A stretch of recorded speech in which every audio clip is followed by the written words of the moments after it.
Good afternoon. Welcome to this meeting of the Board of Education. This meeting is being televised live on AACPS TV and streamed on AACPS's YouTube channel. General information and protocols for the meeting are posted on the sign by the doorway as you enter the room, so please make sure you read those if you have not already. Now for the invocation.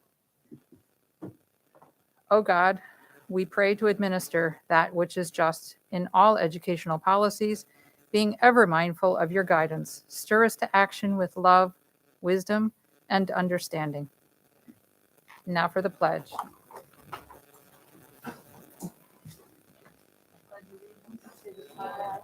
United States of America, to the republic for which it stands, one nation, under God, indivisible, with liberty and justice for all.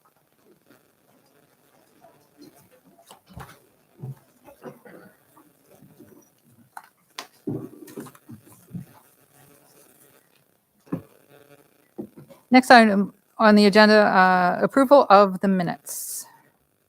Move to approve. We have a motion and a second. Any discussion? Do I have consensus to approve the minutes? Next item, establish agenda order.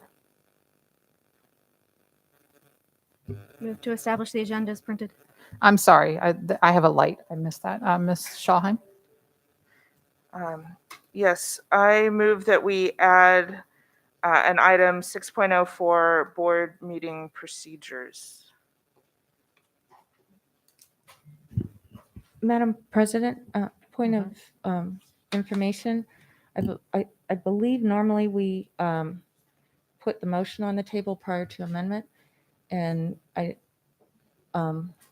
I will. if it's going to be amended, Oh, motion to establish the agenda order?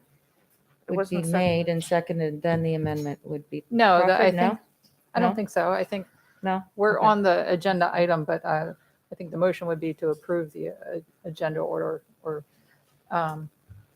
okay, so we have a motion on the table. Did I hear a second? Second. Okay, what was the item called? Board meeting Procedures. procedures. Okay, is there any discussion on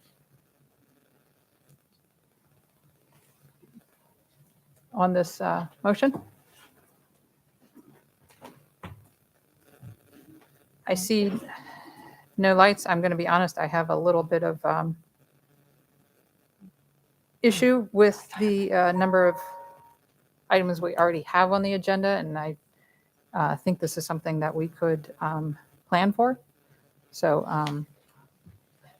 I pause to support this addition. I see no more lights. Ms. Howe? Ms. Corkadell? Nay. Ms. Amasore? Aye. Dr. Tobin? Aye. Ms. Schallheim? Aye. Ms. Dent? Aye. Mr. Silkworth? Aye. Ms. Frank? Nay. Ms. Ellis? Nay. 5-3, motion passes. All right, I have a second motion. Madam President, I move that we take item 6.03 out of order and hear it before item 5.01 on today's agenda. Second. Okay, motion and a second. Ms. Corkadell? Yeah, for the same reason, I'm concerned about adding to the agenda. I am likely very concerned are the two items in section 5 are items that were planned for, as well as being known to be relevant and have interest, great interest to the community. And therefore, I do not believe that it would be appropriate to do so. Okay.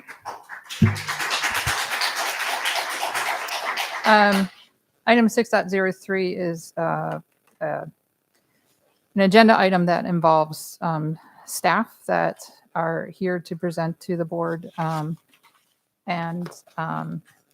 think I think that's the concern here. And Yes, was the concern. because we want to give proper time and attention to items 5.01 and 5.02, I support the motion to go ahead and complete that agenda item before we dig into those.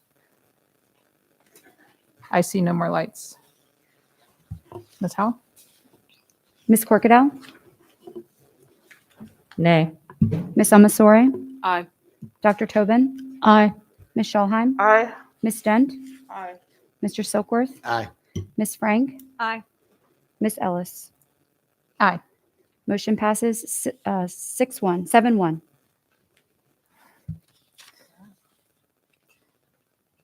Item 2.05, we don't formally have any. Sorry, we have to approve the agenda as Oh. amended. We sure do. So now do I have a motion to approve the agenda as amended? Motion to approve agenda as amended? Second. Any discussion? Ms. Howell? Ms. Corkadell, Nay. Ms. Amasore, Aye. Dr. Tobin, Aye.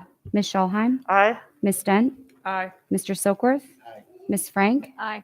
Ms. Ellis. Aye. Motion passes 7-1. Okay. Item 2.05, recognitions. We don't formally have any recognitions scheduled for today, but I did notice that our county executive has joined us in the boardroom today, and I just want to extend on behalf of the board our gratitude for the county executive always supporting our school system and certainly working with us through many of the incredible challenges that we've had over the last almost 2 years now and continue to have. So we greatly appreciate your support.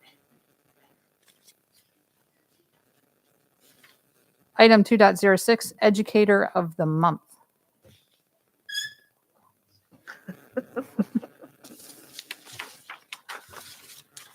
Okay, so to honor the Educator of the Month, I will be reading out what has been written by the endorsers on March 23rd, 2021.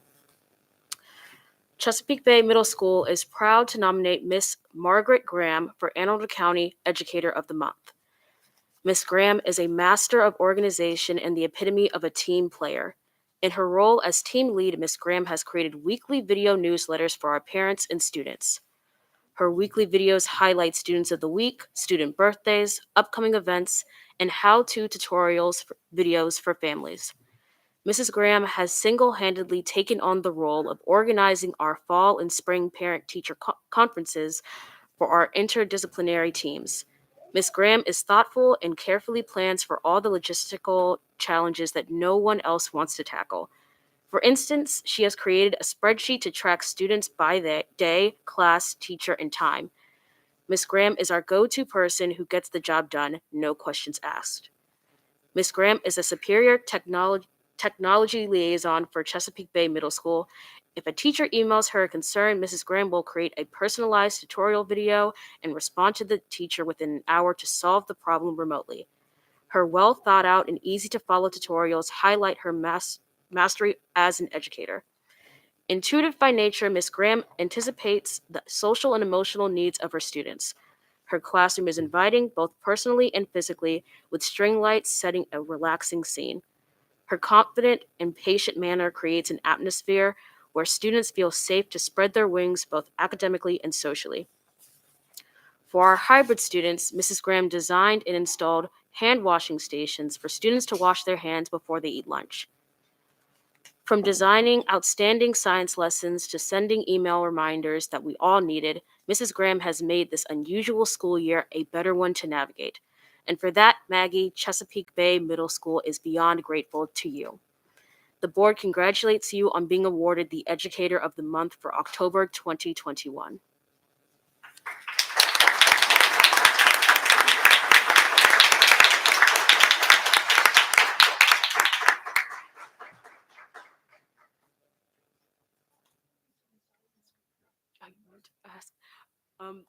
So I just wanted to ask you, how did they get you here today? Because I let it slip. Oh, really? So they know that I absolutely hate surprises. And I kind of let it slip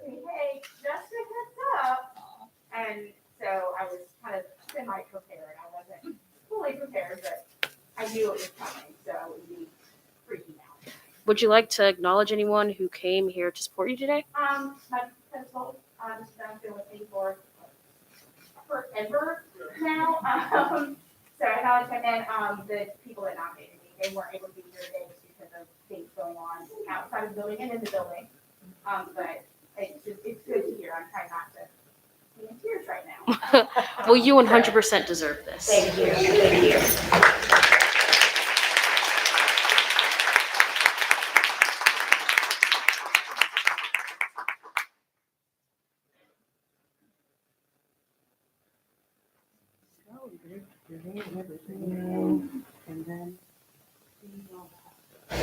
Thank you so very much.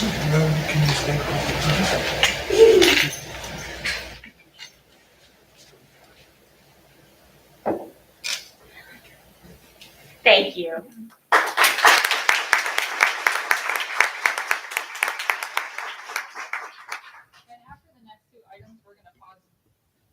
We're going to pause briefly for some proper pictures outside. Next, we have Employee of the Month. Thank you, Madam President.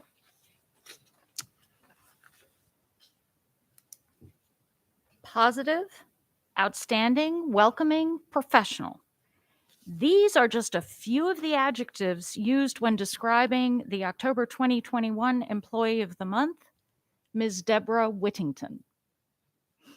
Ms. Whittington balances her duties managing the main office, payroll, substitute coverage, assisting the administration in the hiring process, maintaining the school's budget and accounts. Even during the pandemic, Ms. Whittington remained vigilant in her responsibilities, often being more physically present in the building than teleworking.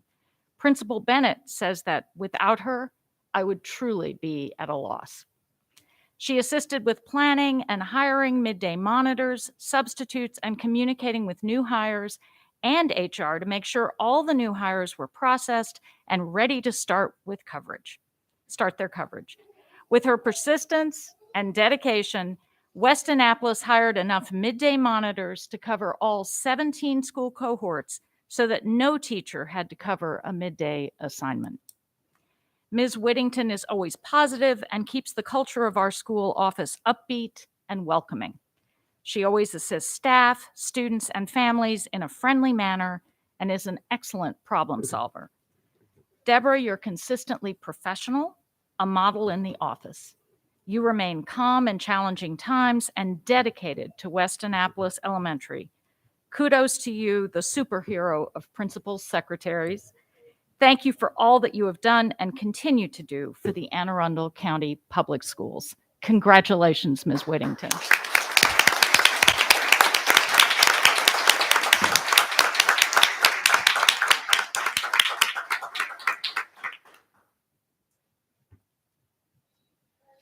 Whittington, you want to come forward here? I have a few things for you. So you have this. And give it this for you. We have some pictures here.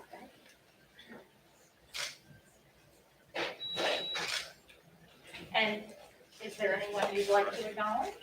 Well, of course, my principal, Mrs. Bennett, Jennifer Bennett, and our regional, Jolynn Davis, and then also Kelly Fortune at our school, our reading specialist.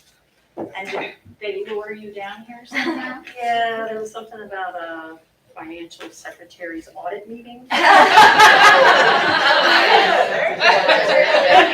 mean, your audit, you always come. And you can. Yeah. Okay. Well, thank you so much. And Thank you. congratulations. Thank you, I'm on. Thank you, Principal Bennett. Have a great day. Thank you.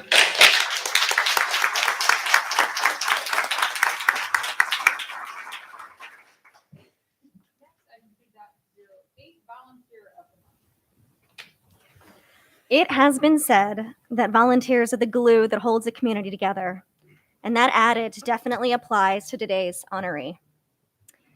Ms. Amy Wangdahl, the Board of Education is thrilled to honor you as our October 2021 Volunteer of the Month. Whether it's working on the PTA Facebook administrator team, managing the school mascot, I think you might even be the school mascot sometimes. Chairing various PTA events or acting as Spirit Stick chairperson, Ms. Wangdahl is, to quote Assistant Principal Sandra Nee Jackson, the epitome of a superstar volunteer. Ms. Nee Jackson is not the only one singing her praises. Literacy teacher Jennifer Coburn shared, Amy is always willing to support academics by working with teachers to help their visions come to life for the benefit of students. Fourth grade teacher Kimberly Beasley chimed in sharing, last year when the COVID pandemic started and schools went to virtual learning, Amy created lessons and ideas to encourage and create a sense of community for our students. And fifth grade teachers, Rachel Sanner and Brad Absher, said, she has even selflessly helped with our graduate school projects. PTA President Leah McCullough also heaped on praise. She is willing to help anyone in any capacity, and if no one steps up to lead, she is the first one on board. Chesapeake High School PTA President Eva Reynolds added, in volunteer circles of the Chesapeake High School cluster, I have met many amazing helpers. Amy is a brightly shining star among them. And Jacobsville PTA Secretary Katie Myers followed with, not only has Amy made significant contributions of time and hard work to Bodkin, CBMS, and CHS, she's also contributed to the entire cluster with initiatives like Trunk or Treat. Bodkin parent and PTA member Jenny Bull also had much to say and emphasized how Miss Wangdahl wears many hats and takes on more and more because she doesn't want the kids to miss out on a thing. Principal Bonnie Myers put Amy's impact into perspective with the following. Who plans a week of fun for our students during the holiday? Amy does. Who organizes our mascot buddy, the bulldog, and comes to all events? Amy does. Who manages the PTA Facebook and communicates all upcoming events and celebrates our students' successes? Amy does. Who created a contest each month for our students to show their creativity? Amy does. Who keeps our PTA books and manages our spirit sticks? Everybody loves the spirit sticks. So our students are celebrated often. Amy does. Ms. Wangdahl, you are a great asset to Bodkin Elementary, the high school, the Chesapeake High School cluster, and the entire Anne Arundel County Public Schools family. And we sincerely thank you for your service. Please accept the Volunteer of the Month bell and a certificate as a symbol of our appreciation. And as a point of personal privilege, I have worked with Amy for many years on the Bodkin PTA, and she is who we all go to when we have questions because Amy runs runs it up there. So Amy, I'm so honored that you're here today.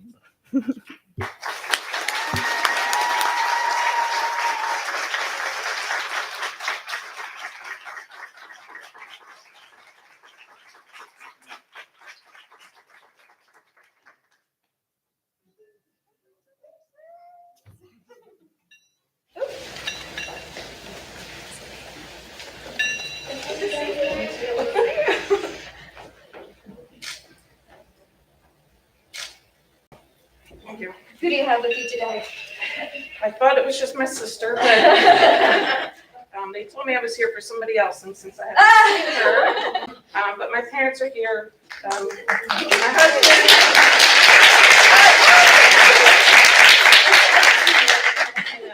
And they, it's because I had so much help from them. My dad calls it helium hand, but I wouldn't have it if they didn't step up every time as well. So a lot wouldn't have gotten done without my parents and my husband. Is that Leah And Leah and Lindsay? Yeah, Yep. I can't tell the mess. Awesome. Thank you so much, Amy.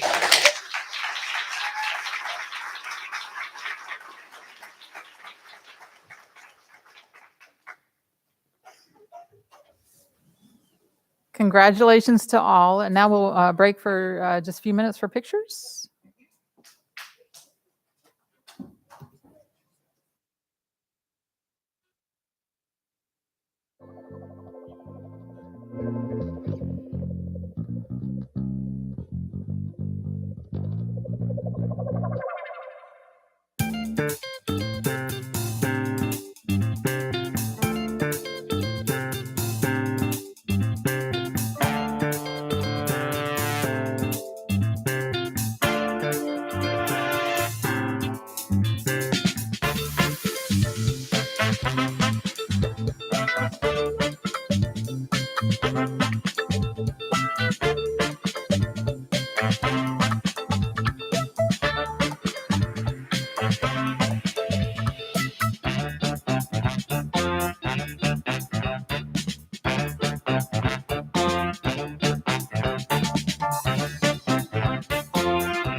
welcome back.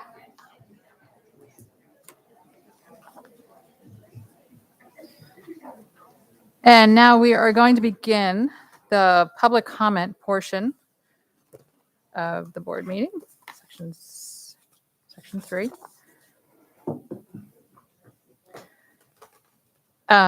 So we have some in-person testimony and some virtual. We're going to start with virtual, but I'm going to go ahead and read some important notes about public comment. Speakers will be allotted 2 minutes each and may not allocate their time to others. Buzzer for in-person testimony, the buzzer will indicate when your time is expired. For virtual, Ms. Howell will indicate. The board asks that comments remain civil and appropriate for the various audiences that may be watching or viewing this meeting. Student-specific and personnel matters are confidential and cannot be discussed in this forum. It is not the board's general practice to engage in question and answer session with speakers. Also, every speaker is here to speak on a specific agenda item. Your testimony must be very specific to that agenda item. And I just want to give a personal note. It's been a tough couple of years, and I know that people feel very frustrated and very emotional and passionate about what they feel is best for their students, and that goes from for a variety of perspectives. I need to ask, please be respectful of each other. Be respectful of every speaker. It simply is not appropriate in a business meeting to be calling out, and that is disruptive and can be intimidating to people who are speaking. So I ask, please, personally, to let's all just have a little compassion for each other. And that being said, for the record, please give your name before speaking. And handouts should be given to the board assistant at this desk. And we're going to begin with virtual. I'm not sure. I might have to let Michelle.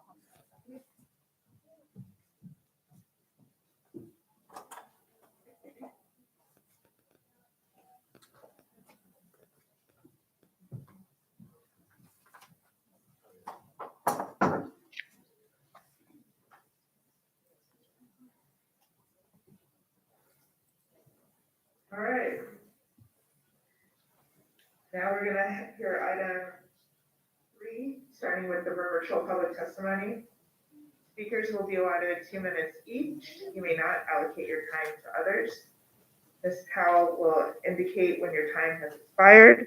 The board asks that comments remain civil and appropriate for the various audiences that may be watching or viewing this meeting, and must only address the topic on which they signed up to speak. Student-specific and personnel matters are confidential and cannot be discussed in this forum. It is not the board's general practice to engage in question and answer session with speakers. For the record, please give your name before speaking. We are going to start with virtual public testimony on item 4.04, Safety and Security Report, with Elizabeth Noble. Thank you. I am Elizabeth Noble, the parent of a kindergartner and 4th grader. I would like to address specifically the need for more support in schools to help with students that are having trouble transitioning from home to the school environment and are acting out as a result, which impacts school safety. Our children should feel safe going to school and to their classroom. When fights break out, when there are individuals that are disrupting daily in class, and as I have personally encountered even more at the elementary school level, and from talking with teachers, our children's learning time is sacrificed. When the teachers must cater to attend to a few constantly, it becomes more than what our amazing teachers can handle, causing stress and burnout. We need to get the needs of those students met and access to services that they may require who are having difficulty being back in the school environment, and while providing a safe and orderly space for the children to learn. The last 19 months has been hard for everyone, but I think what has been underestimated is the scope of social and emotional issues that many children are experiencing and exhibiting coming back to the school, and the pressures that the teachers facing to meet those needs. There are simply not enough support staff in schools to assist teachers and admin with these students. There are not enough teachers to break down the class sizes. We too are responsible for modeling the behavior we want to see for our students.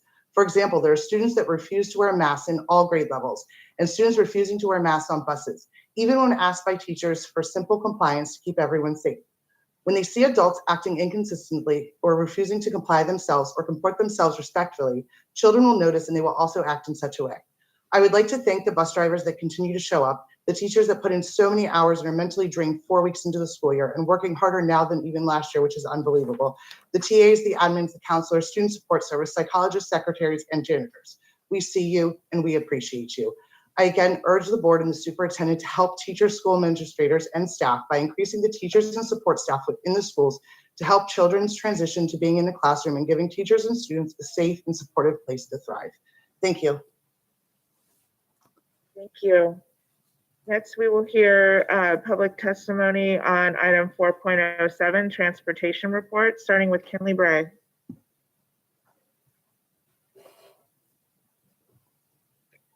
Good morning or good afternoon. Thank you so much for the opportunity to speak. My name is Kinley Bray. I'm a parent of a 4th grader at Hillsmere Elementary School.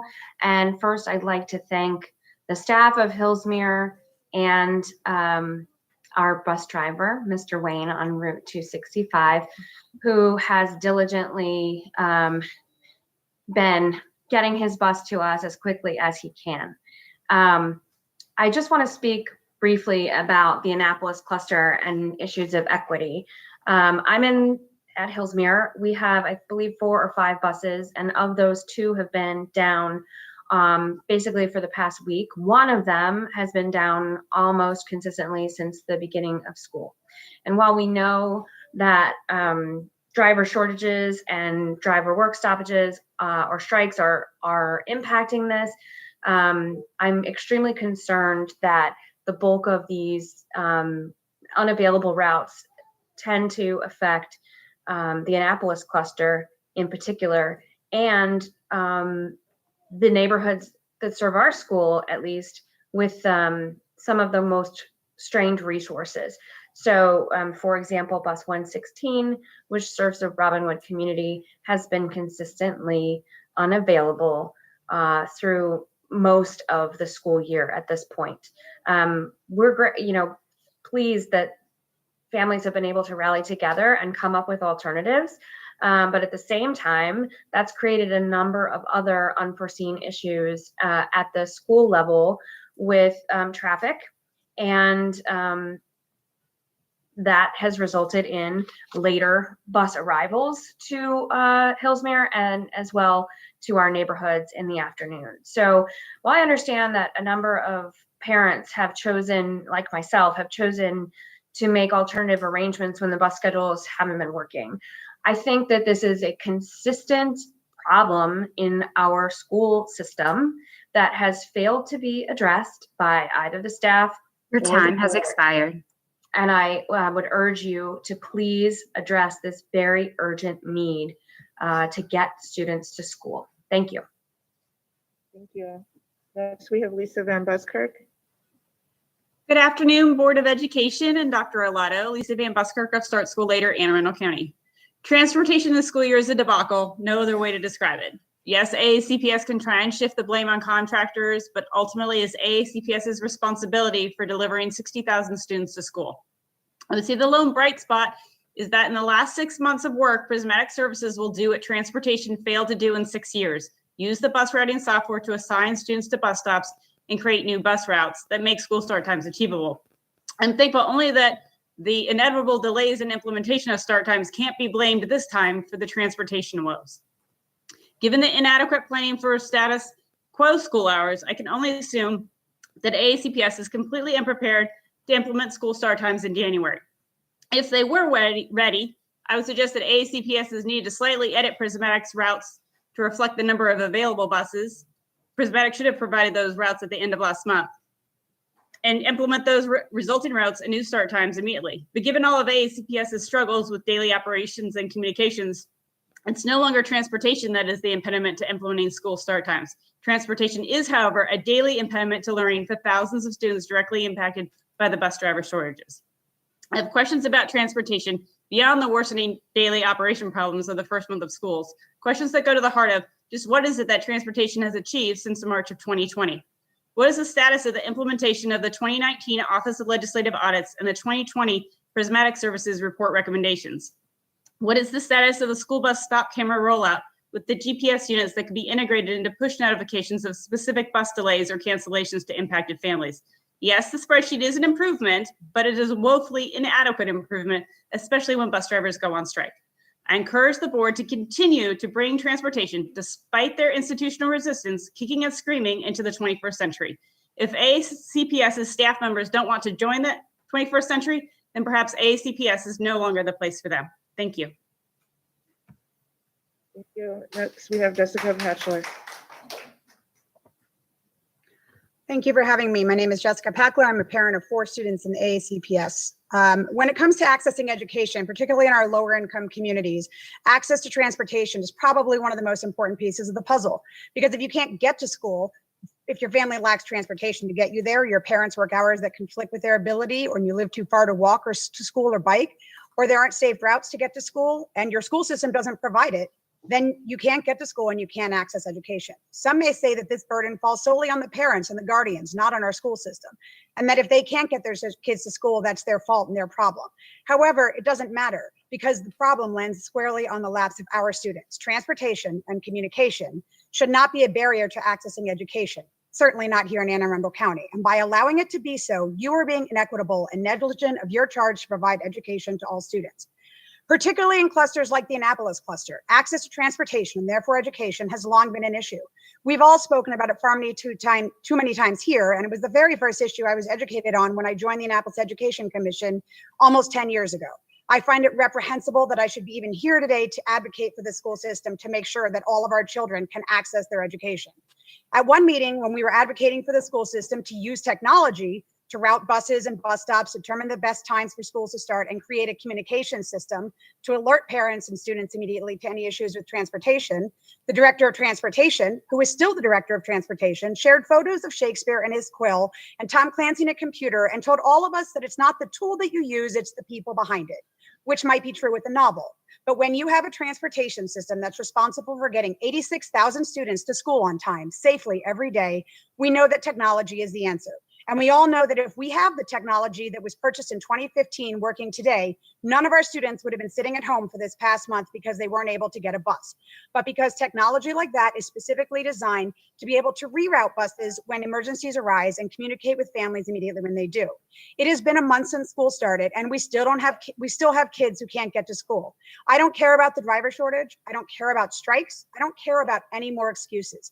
This is your problem, and it's a problem that you need to fix now. Move mountains. Your time has expired. If it was affecting any other cluster as directly as the Annapolis cluster, you would. Make this your priority and get our kids to school safely every single day. Thank you. Next, we have Jerica Lopez. Hello, everyone. My name is Jerica Lopez. I am an Anne Arundel County graduate. I graduated in 2000, and my children both attend Anne Arundel County, their older lives. I like to be I don't want to criticize or I don't want to be a negative person. I like to be a positive person. So in return, yes. Are we frustrated? Yes. Is it hard? Yes. Is it hard for us to go to work every day? Yes, because we don't know what we're going to get for the day with the whole bus issue. I think that the bus drivers are amazing. They're heroes. They're being brave. They get our kids safely to school. They bring them back very happy. I love our bus drivers. They're a lifeline for me personally. My children love it. I think that we need to take care of them. We need to suggest, get some incentives out there for them, for the ones that show up, for the ones that continue to show up despite everything that's going on. I think that they need to be part of the team too. A lot of things when the pandemic happened, they were like, oh, well, you bus drivers, you guys are bus drivers, you're a problem. So I think that would be helpful to make them feel the team rather than not part of the team only when we need them kind of situation. I think that the county should talk about maybe running an event to where we can pour love and gratefulness to these people that are showing up. I'm not going to focus on the ones that are not showing up. I'm not going to focus on the ones that are on strike right now. I will focus on the ones that are showing up, which both of my bus drivers are showing up every day with a smile on their face.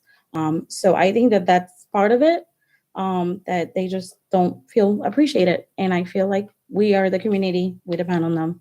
So we need to make sure that we are doing that. So that's all I have. Thank you. Thank you so much. Next, we're going to hear public testimony on item 4.08, opening of schools update. Jessica Packler. Hi, Jess Packler again, mom of 4 students. When we had to choose in spring 2021, virtual or in person for this year, our family, like so many others, chose in person because we assumed, clearly wrongly, that the school system would adjust plans as needed and keep the education and health of our students at the forefront. 4 months later, with the Delta variant here, COVID cases rampant, especially among children who weren't affected with Alpha, the situation in AACPS is a disaster. Children and teachers are getting and spreading COVID and other illnesses. They're quarantined. Transportation has been a mess. And on top of all of it, there is no suitable, feasible option for students who are out of the classroom for whatever reason, for however long. This is abhorrent, if not downright negligent. And when you have days like yesterday and today, with so many children unable to get to school because of a cluster-wide transportation failure, the lack of a virtual option is just wrong. While virtual learning last year wasn't perfect, we all learned that it could work. And then incredibly, AACPS decided to shelf the entire thing for an asynchronous plan that is worse than what we had in spring 2020. The current plan is not functionable or appropriate for students on a school or system-wide basis, and it fails to provide education to our students. We have the technology to allow every student the ability to join in their classroom through video and audio, and every student who's not able to be in school but is healthy enough to participate should be allowed to do so. We don't need teachers teaching to a laptop like last year, but we need students to be able to connect to their rooms, as they do in systems around the country. A program that is specifically designed to separate the student from their classroom and their classroom teachers for 10 or more days and offers nothing for those who are out less than 10 days is destined to fail in so many ways. Not only does this place a higher burden on the teachers, it places an impossible burden on the students and the families. It is almost ludicrous that the school system has tried to put this in place. It should be unimaginable that the Board of Ed hasn't examined this more in-depthly, hasn't asked more questions, hasn't responded to the multitude of requests from parents for a better program. If you have the time to discuss homecoming, then you certainly have the time to discuss something as important as the actual education of our students, which is the #1 thing you and the school system have been tasked to provide to our children. Your responsibility as the Board of Ed is to make a continuous appraisal of the educational and administrative management of the school system, not to simply accept what they offer and hope that it works. You are supposed to provide leadership, vision, and support that ensures an equitable world-class education. You need to do this now, because this is not what our students are getting, despite the incredibly hard work and efforts of our teachers, who we thank and appreciate every single day.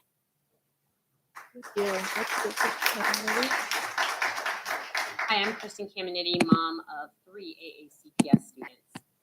I recently read a quote that said, "One of the things children need most from the adults in their lives is optimism." I kept thinking about this quote in relation to behavior I've witnessed at these Board of Ed meetings. Our children don't need parents getting up here and screaming at board members. They don't need parents yelling, "We're dying inside," when thousands every day are actually dying. They don't need parents fighting against masks and vaccines. Our children need a sense of empowerment and optimism. Our children need to see and understand the areas they can control. Masking, making responsible sacrifices like delaying homecoming dances, and getting vaccinated as soon as they're eligible are the exact things that will end this pandemic and bring a return of more normal times.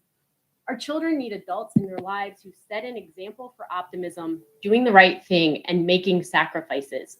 They need leaders like each of you to set high expectations. This Board of Education should be an example of standing up to bullies, not letting bullies buck the rules and take control of public comment. Each of you should be an example of what it means to be an upstander, not someone who belittles your colleagues or lets others do the same. The reality is that the opening of schools has had many bumps in the road, and sadly, these Board of Education meetings have not helped smooth those bumps. They've made them rougher and sharper. I hope today you will show your true commitment to smoothing those sharp edges for our students. Continue to maximize safety by supporting Dr. Arlotto's requirement that teachers, staff, and student athletes get vaccinated or tested weekly.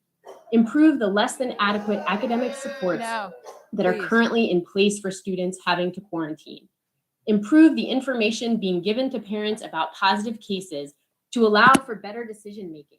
Let families know when a student in their child's class tests positive. Get creative and committed to improving bus driver pay, teacher aide pay, and teacher pay. The last 18 months have shown how crucial these people are to the success of our society. It is about time that they are paid accordingly.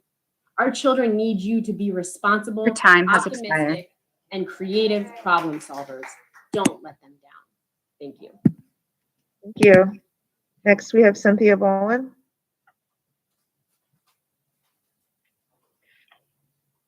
Hi, my name is Cynthia Bowen. I'm a parent of 2 children at Hillsmere Elementary, 1 child in the 1st grade and 1 in the 5th grade. I first of all must thank and applaud the staff at our school. My kids are having their best school year yet, no exaggeration, and I know that that's thanks to the tireless work of the staff and administration at our school. So thank you hardly seems like enough to the family at Hillsmere Elementary. I once again want to state my support for the mandatory masking of all students and staff in our building. I thank Dr. Arlotto and the Board of Education for implementation of masking for all, and strongly believe that universal masking is the reason we've been able to have in-person participation in our school building this year. The experts agree, and the data clearly supports universal masking. In peer-reviewed research studies released this week, schools without mask requirements were 3.5 times more likely to have suffered an outbreak of COVID compared to schools with mask requirements. 3.5 times.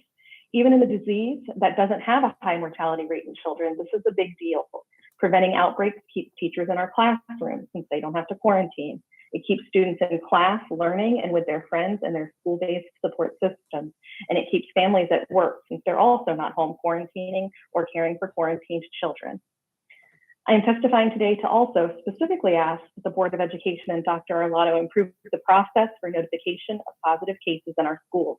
We need a clearer and quicker process for notification of families of positive COVID cases. Right now, we hear from our kids long before we hear from any official source.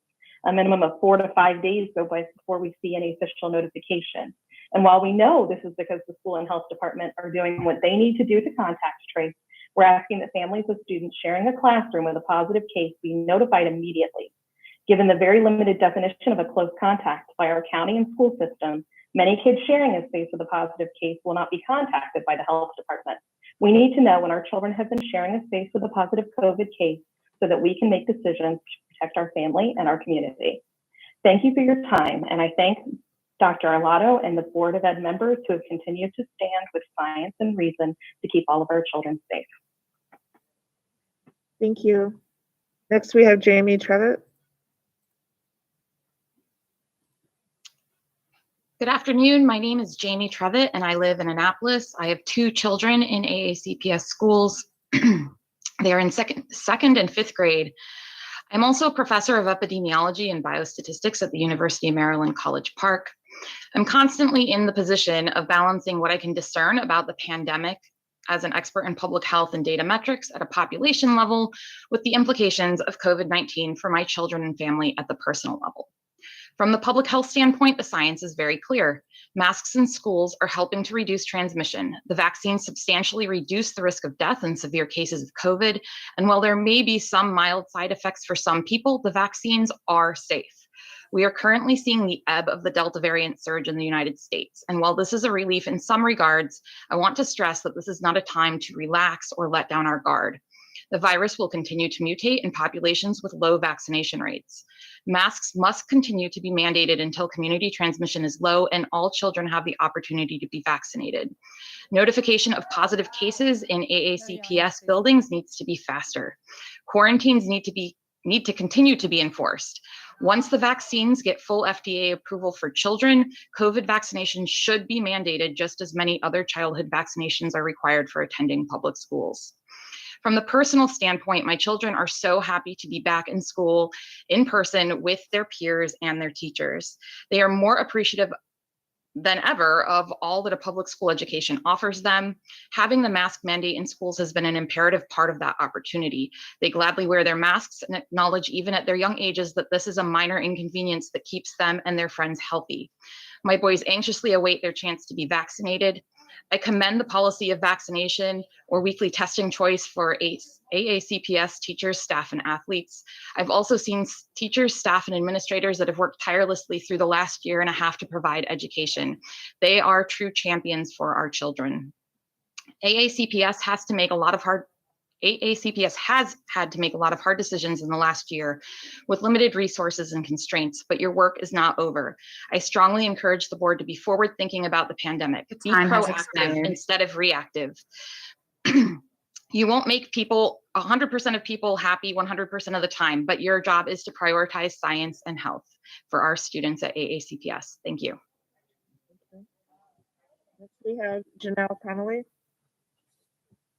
Hello, I'd like to thank the board for the opportunity to speak here today and to thank all the teachers, administrators, and staff that are working extra hard to keep our children and by extension our communities safe. I have 2 children in the school system, a middle schooler and another in elementary school. Our family is anxiously awaiting the chance to vaccinate our youngest and are optimistic that that opportunity is on the horizon. Please no yelling out. In the meantime, we are very thankful that there's a masking requirement to help stop the spread of COVID. But our 3rd grader has been struggling with other children not masking properly. The school has assured us that there's good compliance with masking, but they also say my daughter is often disrupting class, pointing out others who aren't wearing their mask properly. Now I have to remind her daily to ignore kids that are breaking safety protocols so that she doesn't get in trouble for being disruptive. Most of these kids aren't trying to upset my daughter. Like this morning, a girl chased her to try to hug her when she was waiting to enter school. Or the kids at recess who don't seem to understand when masks are or aren't required outside. But some children do seem to be purposely getting close to her and pulling her mask down because they know it upsets her. This has led to an environment that my daughter is struggling to navigate and feel safe in. I hope the Board of Education will offer more guidance as to the requirement of masks at recess and also how to address students that are unable or unwilling to properly wear their masks. We are so close to the finish line and are counting on you to keep our kids safe just a little longer until they can be vaccinated. I also wanted to touch briefly on the dashboard and the letters going out regarding cases. The dashboard does not seem to accurately represent the information we are getting in letters or our direct knowledge of case. For example, my friend's son has been quarantined since last Sunday as a close contact. We received 1 letter from the school stating there were 2 cases, but no close contacts were identified. The dashboard still only lists 1 case for the school. I believe a lot of effort is being put into the notification systems, but with the delays in getting them out and the inconsistencies, I'm left wondering as a parent how the information I'm receiving is useful in any way. Thank you. Thank you. Can I please remind I everyone can that hear some every speaker disruption has a out right in to be the heard by front the of board, so the, please be patient. Thank you. the meeting, and so hopefully that will die down so that more people on the virtual part of the public comment can have their comments addressed without that disruption. The next speaker is Elizabeth Noble. Hi, Elizabeth Noble again. Thank you. Mom of 2 AACPS children. 18 months ago, Dr. Arlotto made a comment on flying the plane as we were building it, dealing with the first pandemic our generation has lived through. I must tell you, 18 months later, it still feels as if AACPS is flying the plane as they build it. We have children packed into a cafeteria with full tables and 0 social distancing, eating on top of one another unmasked. This is the same population of children not yet eligible for the COVID-19 vaccine. Why are we not eating in the classrooms to limit the space between the different populations, or limiting the number of students at a table sitting in one direction, or having mandated that the students eat outside during nice weather? Most classrooms do not have the space for social distancing due to the size of the classes and the limitations on space in the rooms. The buses are overcrowded and children are standing in the aisles yet again. However, how can we say that we are successfully reopening schools when the safety measures are not being followed across all of our schools? Is it just because the doors are open, we are saying it is successful and ignoring the conditions that are occurring within the school walls? There is also still inadequate support for quarantine learning. Our school system still has not rolled out Bright Space in all of our schools, which is supposed to help connect the students and families to their school. I hear story after story of kids with no access to classes and resources for their 10-day quarantine period, and thus sit at home doing practically nothing, losing learning time. Our neighboring counties, including one much larger than ours, has their students logging in and listening to class when quarantining to continue their education even while at home. Why is this not the case for AACPS? I want to again thank the teachers in our school who bend over backwards to accommodate the changing rules, lack of guidance, and take care of our children every day to ensure that they learn. I will leave you with this. My 6-year-old asked me the other day when he can go to school without a mask. I told him someday, to which he responded, how many sleeps until it is someday? And I didn't have an answer for him. We all wish our children could be out of masks, but until everyone acts like adults and follows the science and works together towards a common goal, I fear nothing will change. Thank you. Thank you. Next, we have Jenna Butler.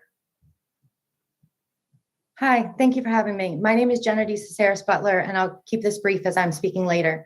On the Anne Arundel County Schools dashboard, I'd like to request that AACPS and the Anne Arundel County Health Department track and publish the data for the positivity rate in the quarantined close contacts. I've seen various numbers in regards to those in quarantine actually becoming a case, ranging from around a quarter in college students to 2%, and even as low as less than 1% in the K through 12 population. The easiest and best way to see if the current policy and processes are working effectively is to make this data available. It would also be critically informative to have the data for severe cases and hospitalizations that have been traced to any school or any school athletic program. And I do hope that the board has requested that information prior to making any further policy decisions. Thank you. Thank you. Next, we'll hear public testimony on item 5.01, fiscal year 2023 board budget priorities. Lisa Van Buskirk. Good afternoon, Board of Education. Once again, Lisa Van Buskirk, West Star School Later, Anne Arundel County. When you look at your upcoming budget, I urge you to look at it through the lens of Maslow's hierarchy of needs. Look at it for students, for teachers, for staff, for counselors, for substitutes, for aides, for janitors, for bus drivers, for every employee and every contractor that makes AACPS run.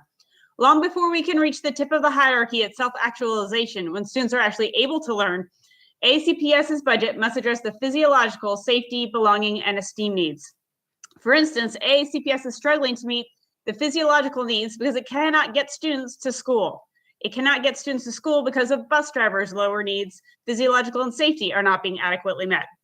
These are absolutely intertwined and require a budget that addresses the basic needs for everyone involved in the transportation of students. Therefore, if contracts must be revised to reflect changes in hourly wages and benefits to retain and recruit bus drivers, then update contracts and reflect those changes in the transportation budget. Transportation is more about than just getting students from A to B. What resources are necessary to address the outstanding recommendations from the 2020 Prismatic Services Report and the recommendations of the 2019 Office of Legislative Audits Report? Identify those resource needs and include them in your budget to improve transportation operations and customer service. Additional mental health staff, step increases, instructional materials, and more can't help students if they cannot get to school. The first priority of your fiscal year 2023 budget must be getting students to school and home safely, and that would meet their lowest level of Maslow. Then compare every single line item proposed by Dr. Arlotto in December to where it falls on Maslow's hierarchy of needs and use that to guide your budget priorities. Thank you. Thank you. Next, we'll hear public testimony on item 5.02, mandated vaccinations or testing of certain students. Ashley Abate, and I'm sorry if I mispronounced your name.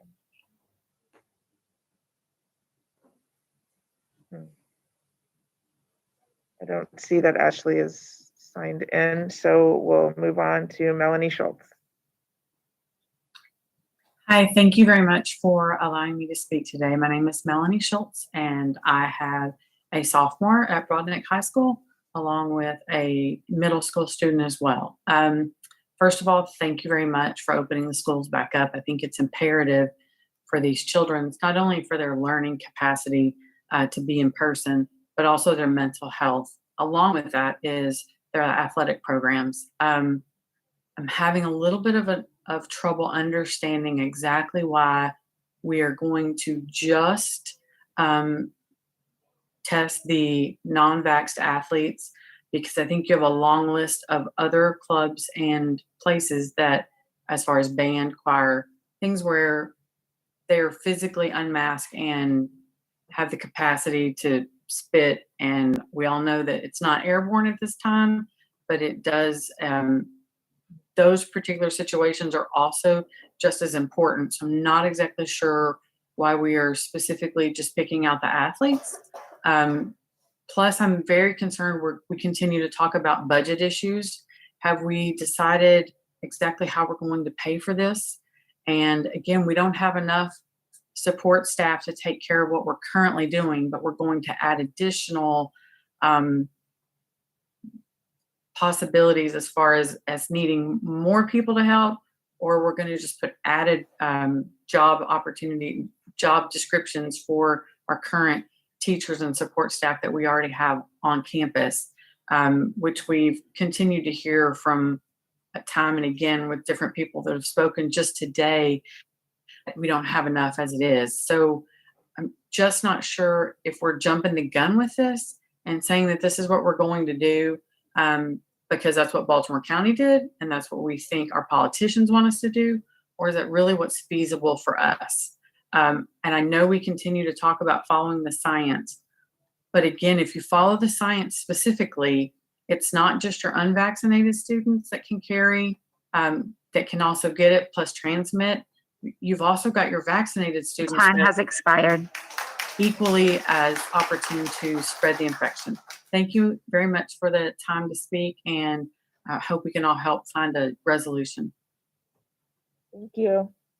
Next we have Tamara Beeger. I'm sorry, I probably butchered your name again. I apologize.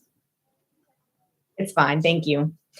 Good afternoon, Tamara Beeger, Odin to Mama 4. Before beginning, I would like to thank all of our school bus drivers. You are all greatly appreciated and our family thanks you, all of you.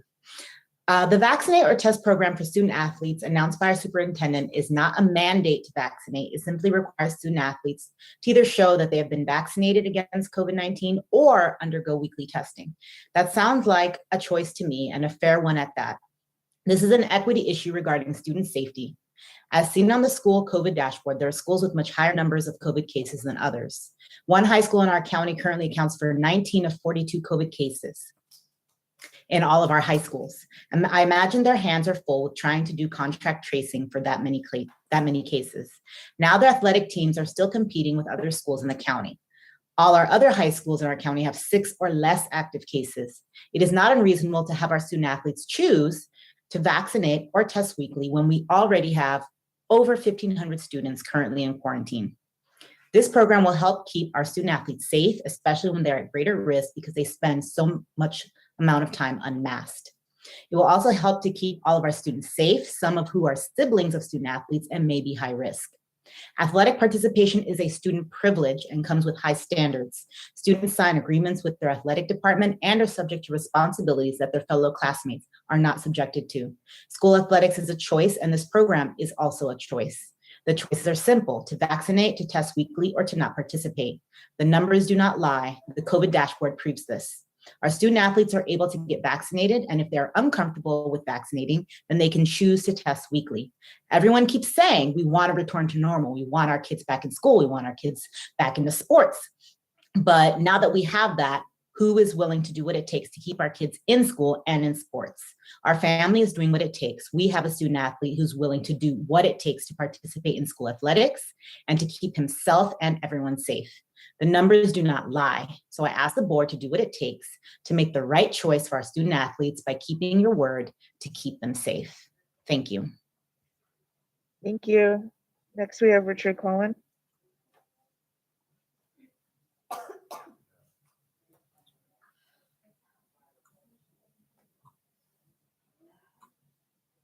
Hello, and thank you, board. Camera working.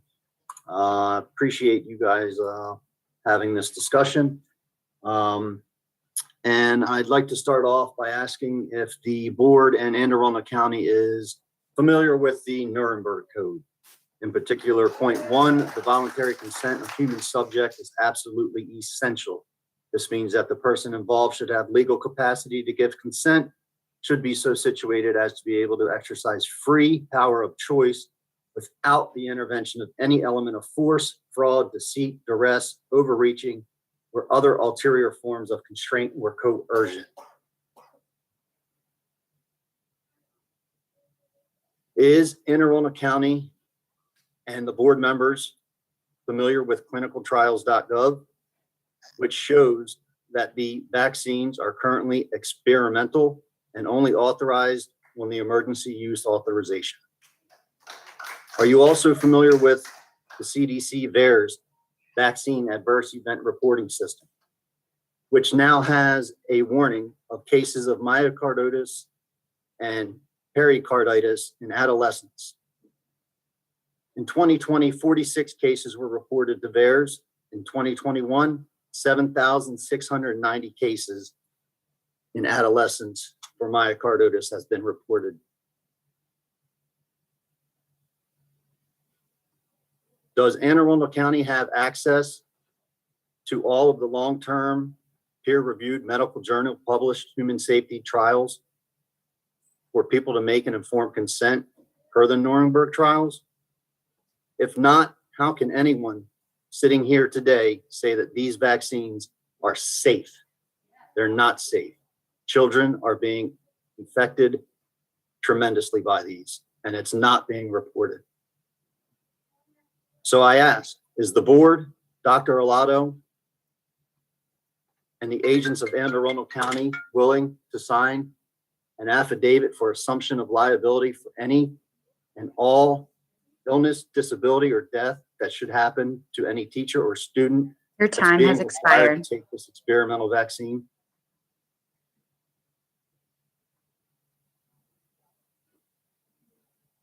Thank you. Next, we have Jenna Butler.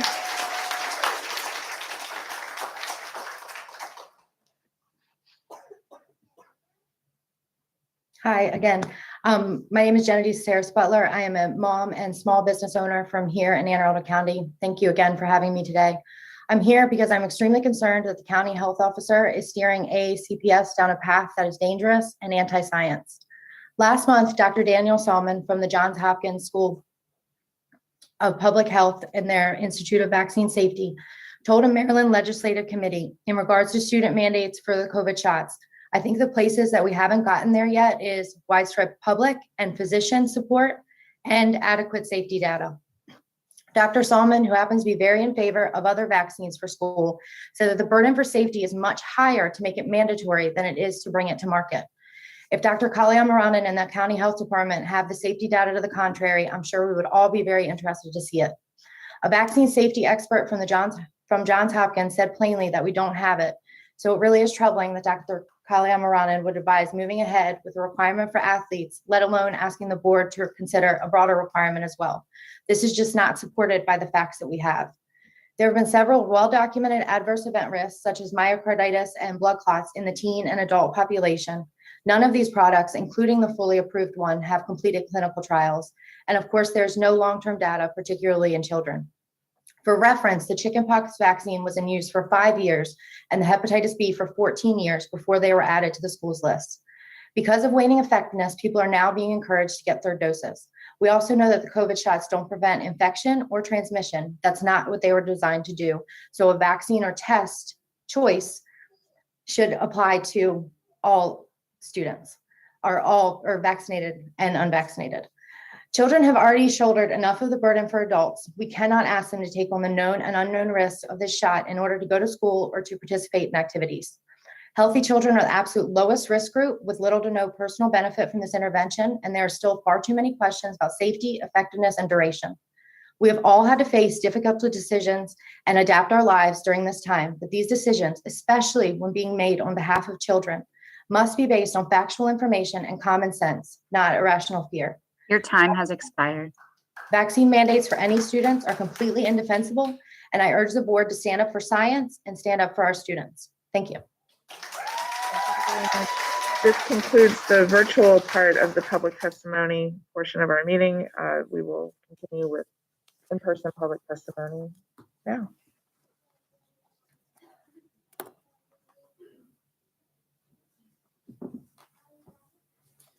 Okay, now for the in-person public comment. We're going to start with section 4.04, Safety and Security Report, beginning with Jennifer Fold.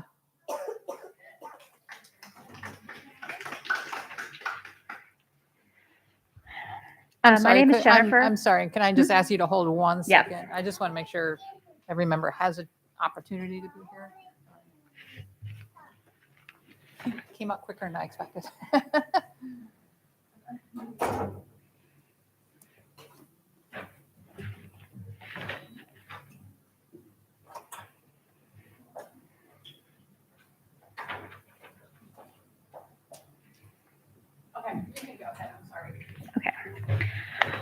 My name is Jennifer Fold, and I chose to speak on this agenda item because the safety and security of our children has never been more at risk, and you, the board members, have the power to help our children stay safe. With the superintendent intent on wielding his power by mandating the COVID vaccine to children, a vaccine that has no long-term study or data, you are our only line of defense. We are talking about our children, our most precious gifts, and we cannot gamble with their health and safety. We know and have data to support the fact that child deaths from COVID are extremely rare, as are severe symptoms of the disease in children. Why are we even considering mandating a vaccine for a disease that does not kill or severely affect the vast majority of children? During the last board meeting, Dr. K made a statement that we have to stretch and explore the boundaries of what we normally do. Why? Why? Kids in Anne Arundel County are not dying. They're not getting severely ill. It does not make sense to gamble with a child's health with a mandated vaccine that has not been studied long-term when kids in general are not at risk. My children have maintained their normal lives since COVID. They've played with their friends. They've gone to school. I am not afraid of COVID because I know the risk it presents to my healthy children. But I am afraid of mandating a vaccine that has not been studied long-term to any child. I am afraid of a superintendent and a health officer who would even consider mandating such a vaccine for children. Think about the potential long-term consequences of this decision. Think about it. This is not necessary. Mandating a vaccine for children for a disease that isn't affecting them in a severe way doesn't make sense. Vote no for vaccine mandates for children. Thank you.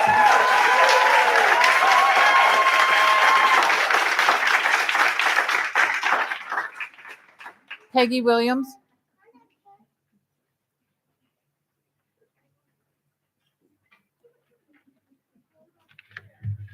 Peggy Williams, thanks for listening. This pertains to the safety of our children because of the liability-free experimental medical product you are considering forcing on them, which violates your oath, by the way. Did you know the definition of vaccine recently changed on the CDC website? Essentially, according to the new definition, it no longer has to produce immunity or protect a person from a specific disease.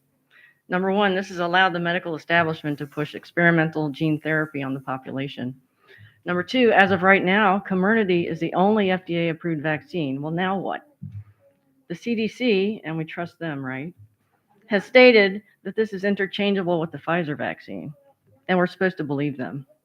Not everyone does, which is why there was a lawsuit filed August 31 by Children's Health Defense. Do you even know what's in these vaccines? You don't. And it's criminal to force this on anyone, let alone our kids. Here's another definition that might surprise you. Did you know that the CDC does not consider you fully vaccinated until 2 weeks after the single dose or 2 weeks after the second dose of a 2-dose series? Next, they're going to change that definition to only the people who've had their boosters, right? Just watch. So if you still find yourself listening to Dr. K, ask him to clarify just what he means when he starts throwing out COVID statistics using terms like vaccinated and unvaccinated. So we have ever-changing definitions, now ever-changing metrics. Notice how we went from deaths to cases to positivity rates to hospitalizations and now severity of disease. Isn't it strange that health officials and so-called authorities keep changing the metrics? Remember, according to the new definition, vaccines no longer prevent transmission or infection. And that is why Dr. K is using severity of disease as the metric of the day. Because even if you get the vaccine, you still get COVID, because the vaccine does not prevent infection.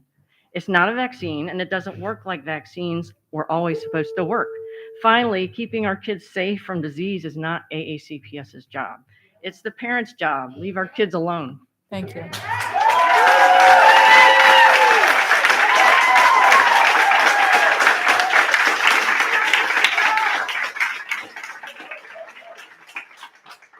The following speakers are for item 4.05, bullying prevention report, beginning with Rovan Barbrick.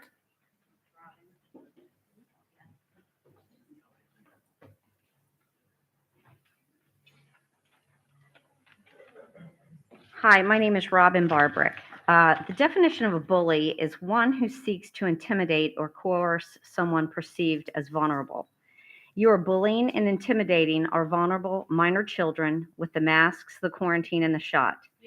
It is ironic that during National Bully Month, you are bullying our children into a COVID shot in exchange for not being quarantined. I've asked the Anne Arundel County Department of Health, the Maryland Department of Health, and Dr. Arletto for a number of quarantined students that have converted to COVID cases. All three have written that they are not keeping track of that information. If you cannot keep proper data, how can you justify a quarantine? As of today, there's almost 1,600 Anne Arundel County Public School children at home being socially isolated due to an erroneous quarantine rule. I've asked Dr. Kalyana Raman and Maryland Health Secretary Schrader if there is an order in place to enforce the quarantine. They both responded that no, there is no order. I specifically asked about an order because Maryland law is clear that for an individual to be quarantined, there must be an order in place. Dr. Arletto and board members, you are making these healthy children quarantine, but there is no order. You're acting on a mere recommendation from the Anne Arundel County Health Department. In addition, the U.S. Constitution provides that quarantines cannot be arbitrary, oppressive, and unreasonable. The quarantine policy of the Anne Arundel County Public Schools is all three. Healthy children are kept from teachers, daily full-time instruction, obtaining a proper education, school resources, activities, friends. This is arbitrary, oppressive, and unreasonable.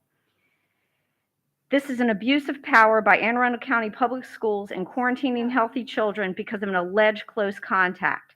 COVID shot or test to play rules for athletes are another means of bullying. That being said, there is no order in place, and the masks and quarantine of healthy students and shot mandates are arbitrary and capricious, and they deny and restrict the students' rights to liberty. Children are the Thank you. least likely to contract COVID and have the least severe symptoms, yet they are being treated the worst by quarantining and confining them from what is most important, a Thank you for proper your testimony. education. One second. The incentives must be most rewarding for you to impose these restrictions on this population. I sent a letter to Dr. Arletto, Okay, and again today, on record, I demand I that have the a time quarantine. limit for all speakers. We give a little bit of grace, but One second. Today, on record, I demand that the quarantine of healthy students cease immediately. You have no authority, you have no order, and it is abusive. I have to be fair to all speakers.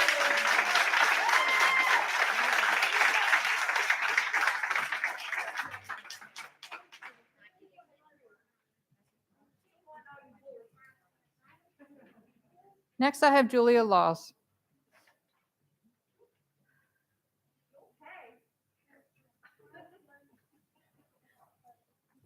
If there's anyone in the room not properly wearing a mask, we have to ask that you do that today, please. That's the rules in the building. And I'm sorry, if you do not, we do have to ask you to leave. Thank you. I'm sorry, go ahead. That's okay. Good afternoon, Dr. Arletto and members of the board. I'd like to review your definition of bullying as provided on your website and included in your student parent handbook. It reads, bullying, harassment, and intimidation, hazing, and/or biased behaviors are unsafe behaviors that do not reflect respect for others as defined by the Code of Conduct. If a student is a target of one or more of these behaviors, it should be reported using the bullying, harassment, and intimidation reporting form. Signs that a child may be a target of bullying include, but are not limited to, change in school performance, truancy, dropout, peer rejection. Please stop subjecting our kids to this type of behavior. Please stop bullying, harassing, and intimidating them into taking a vaccine that so many are fearful of. Please stop secluding unvaccinated children when both vaccinated and unvaccinated are contracting and spreading this virus. October 20th is Unity Day for AACPS. We should be celebrating inclusion, not creating more division. Lastly, I have provided each of you with a copy of the bullying, harassment, and intimidation report filed on behalf of all AACPS students who have been excluded, rejected, intimidated, extorted, exploited, harassed, and coerced by the quarantines and mandates set forth by Dr. Arletto and Dr. Kalyana Raman. Please read the entire report. Thank you.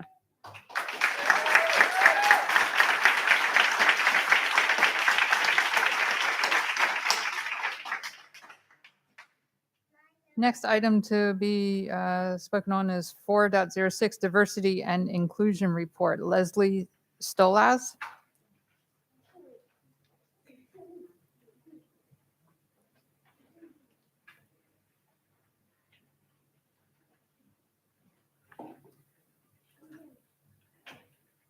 Well, I put in to speak on the COVID and mask mandates, but I think you've heard a lot of that. So I'm going to speak on diversity and inclusion.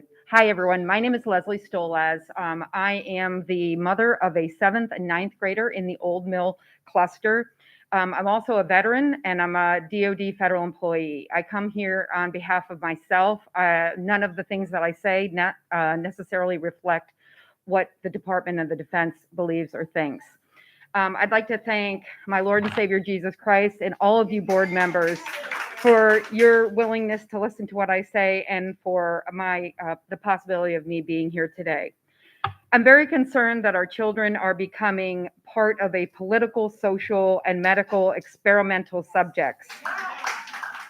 And the schools are pushing their agendas on our students when the schools should be focusing on educating our students. In other words, there's a time and place for everything, and schools are not a place to push political and medical agendas on our students. Let me make it clear that I support treating all people, regardless of race, gender, religion, or sexual preference, with equality, dignity, and respect. However, I'm also against treating any class of people differently, including singling out a class, being racist, discriminating against anyone, and also treating any class more favorably than the others. I do want to point out a few examples that I've heard of online. I've also heard from my students that have happened in our school district. In at least one class, we have a teacher, and I'm sure there's much more, displaying an LGBTQ flag directly under the United States flag.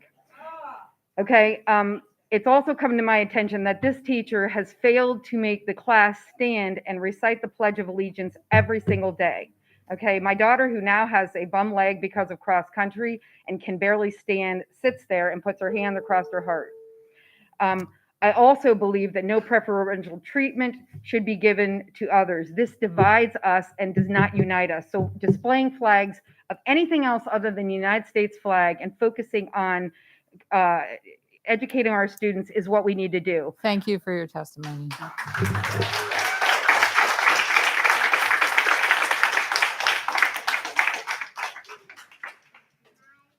Next, speaking on the transportation report, Tina Belford.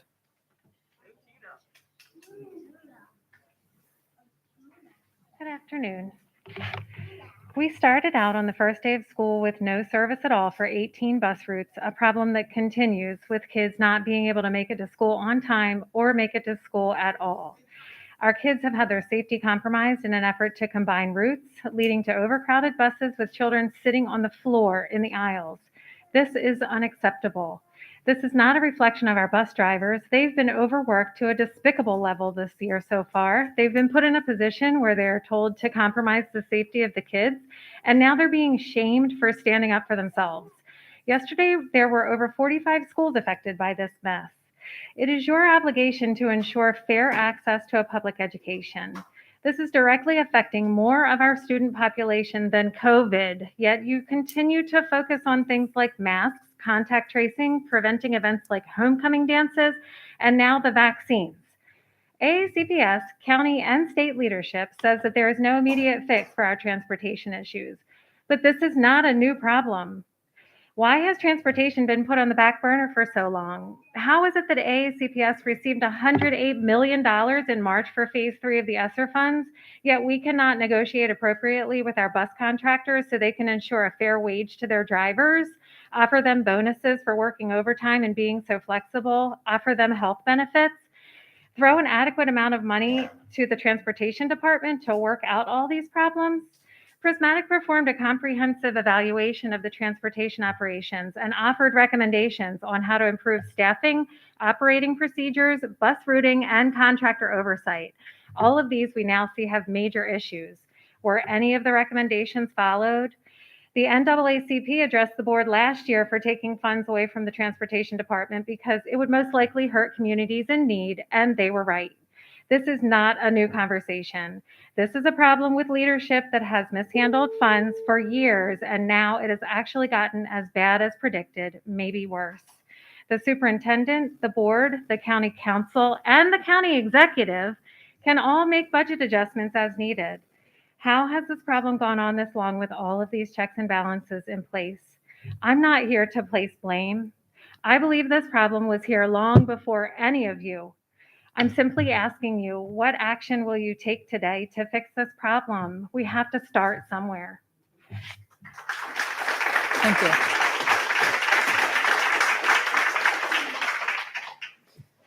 I don't have the ability to see everyone in the room, but I still hear there's concerns about proper wearing of masks. I know there's many people who don't want to wear a mask, but I appreciate all of you following the rules of the building. That's the only way we can continue with this public meeting. So please make sure you're wearing your mask. Opening of schools update, 2 speakers. Joyce Toll.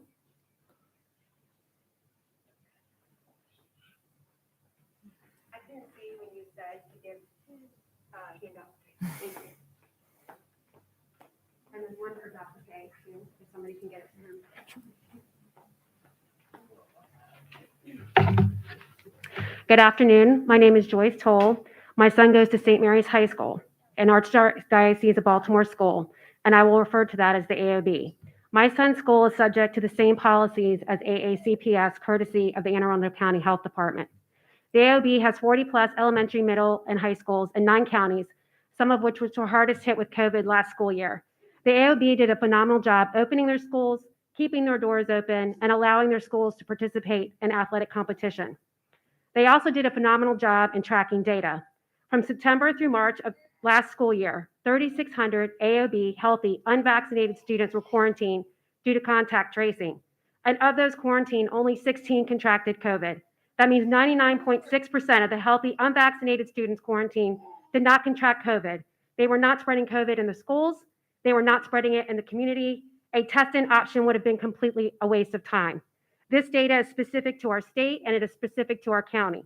More than 11 states last school year, the UK, and now Maryland's own Carroll County public school system have dropped their quarantine policy completely because they found it was disruptive to students' education, it was psychologically and physically detrimental to students, and the quarantine simply were not spreading COVID. What evidence did Dr. K give this board to prove that his quarantine policy was going to be effective when schools open this year? You are responsible for the education of all the children in this county. You cannot continue to allow the county health officer to keep providing you with recommendations that have no evidence to attest to their efficacy. I challenge Dr. K to provide any evidence that the 1,700 students he has quarantined so far this school year are contracting COVID in significant numbers. I also challenge this AOB and the county health officer to start posting the number of contacts converted to cases on the AACPS COVID dashboard, since the PIA is not good enough to gain access to this information. I have given you data that shows students, regardless of their vax status, are not spreading COVID. They are not a threat to their community, and testing to stay in would be a waste of time. Schools need to stay open, and the only way to do that is to keep as many students in the classroom as possible, which means getting rid of the quarantine. Thank you.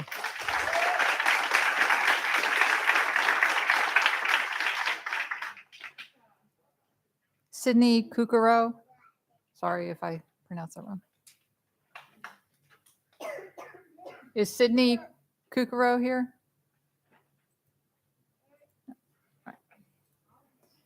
Next, speaking on fiscal year 2023 board budget priorities, Helen Wilkerson.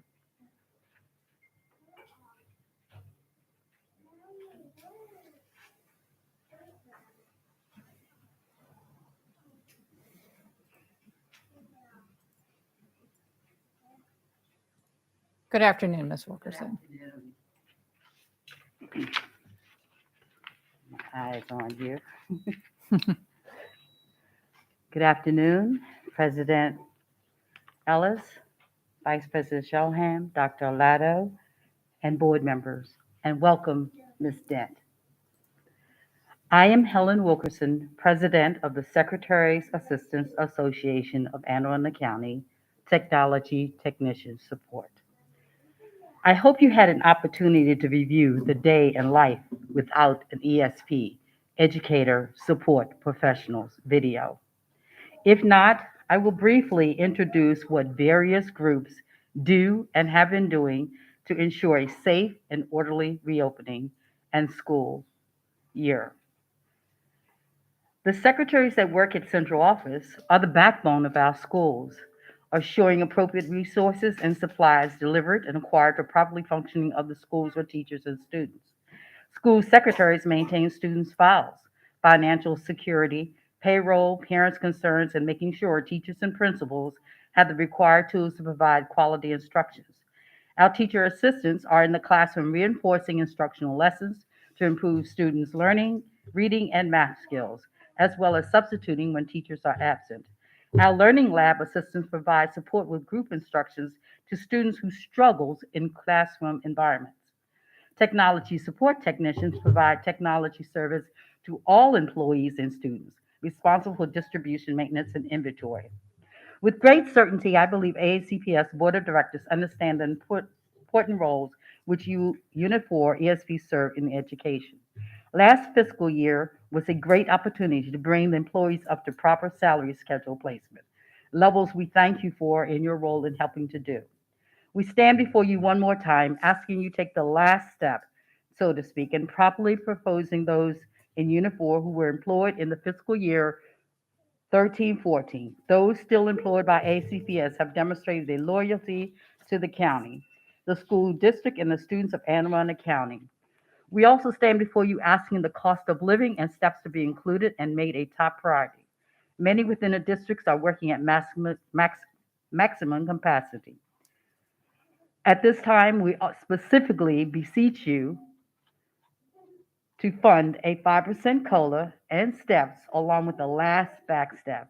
This compensation will be more reflective to the respect of our positions, maintain family, and living in the COVID-19. Thank you for your attention on this matter. You know it takes a village to raise children to be efficient and effective people in society. We stand for Maryland schools and public education as you prepare for the 2022-23 budget for our great school system. Do not forget us. Thank you in advance for your attention on this matter. Respectfully submitted, President of SEAD. Thank you.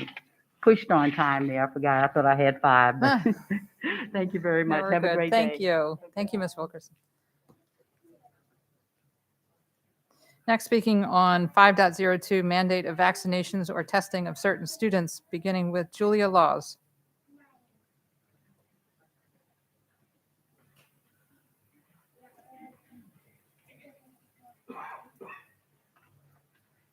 Hello again. Last meeting, I tried to explain that this mandate would result in AACPS students leaving our athletic programs to compete somewhere else. But I think the point that I was trying to make got lost in all the noise.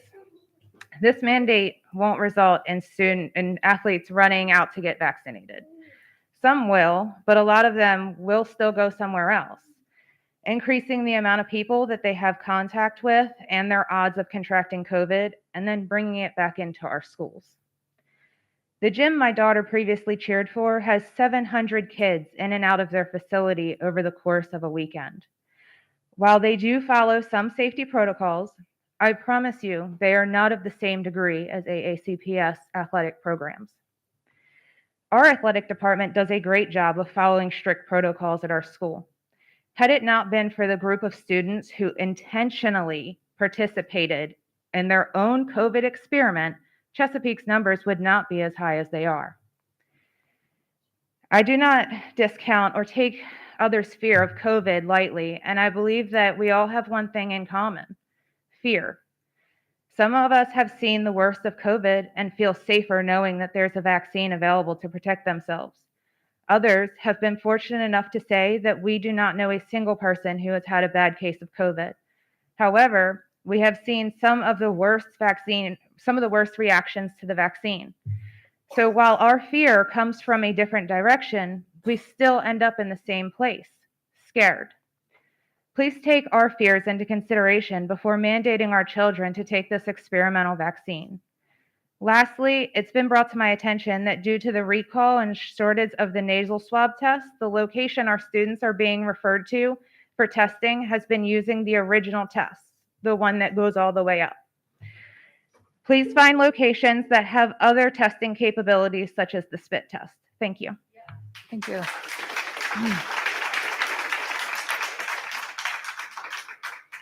Kelly Boyce.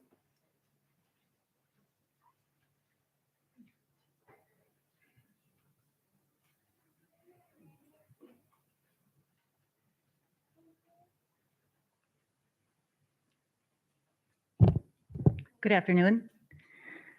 We all heard the testimony at the last board meeting from Dr. K regarding the mandates he's trying to put forward here.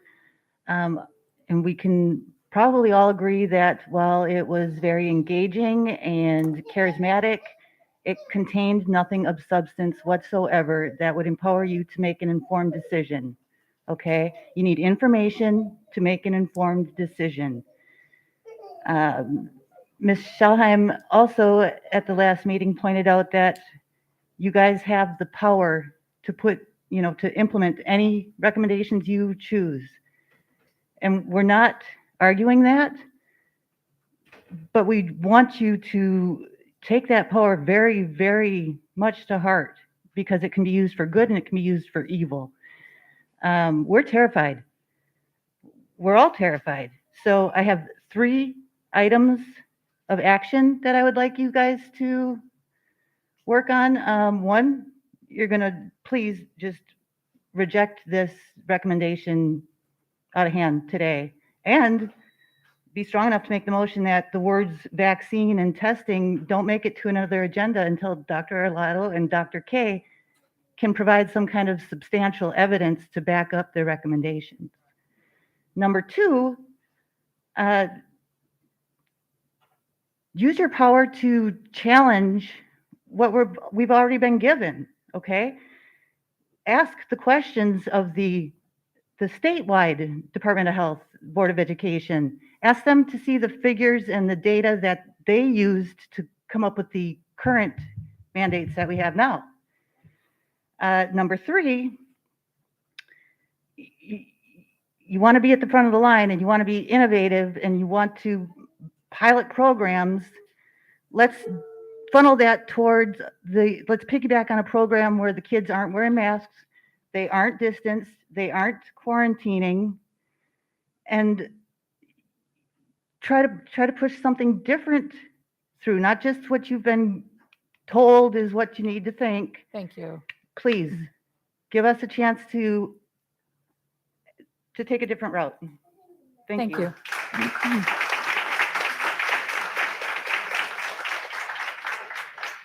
Rachel Laird.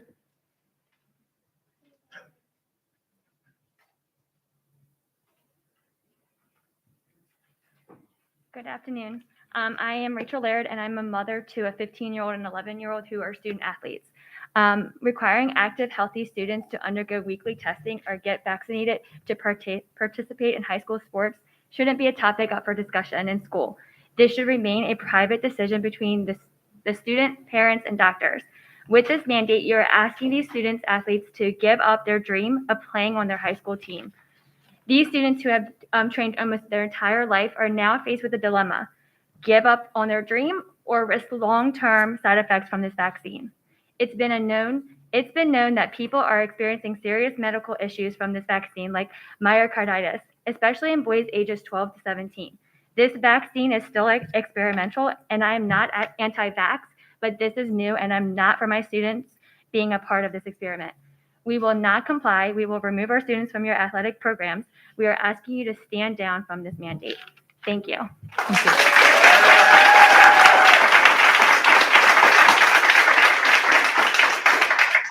Laura LaRosa.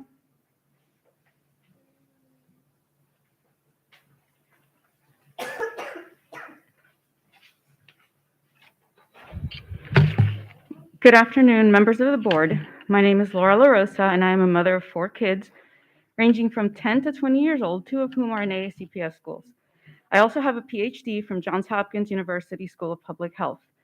All of my kids have received the mandatory school vaccinations, and I myself have received the COVID vaccine, so I'm not opposed to vaccines.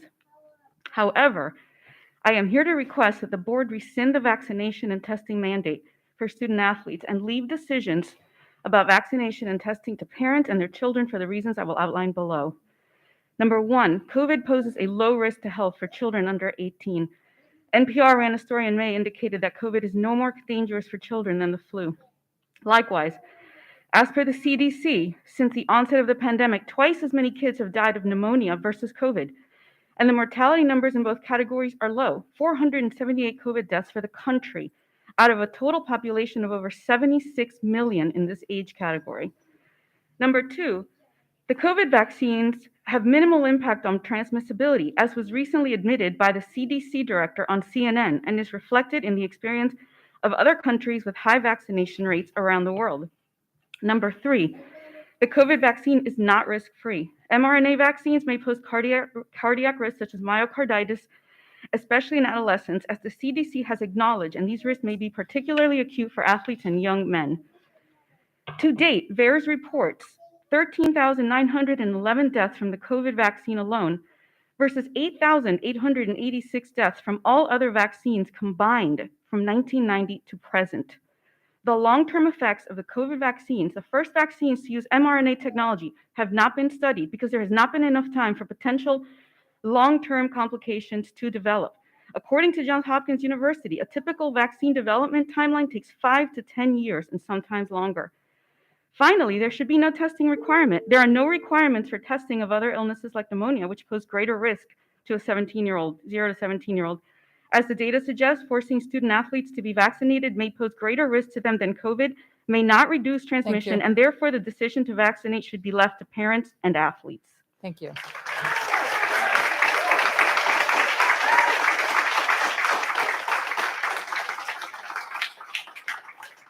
Judy Jarbo.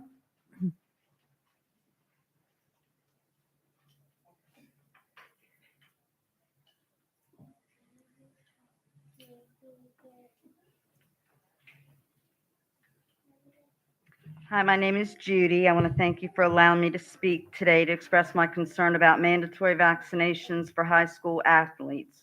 We, the people, elect the members that I stand before to make decisions for the best for our students' best interests in education. However, we do not elect you to take the place of parents to make decisions for parents, what parents feel is best. I got my confirmation email from Bob Mosier, whose title is the Chief Communications Officer.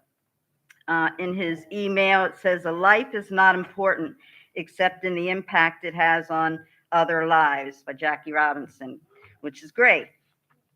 So if you really believe that, you'll take it seriously. Harvard University was founded in 1636 by Puritan clergyman John Harvard, which is the oldest institution of higher education in the United States and among the most prestigious in the world. However, New York Times last week announced their new chief chaplain as an atheist. So how did we get to that? We got there from tolerant. We tolerate this, we tolerate that, and nobody has stood up and done anything about it.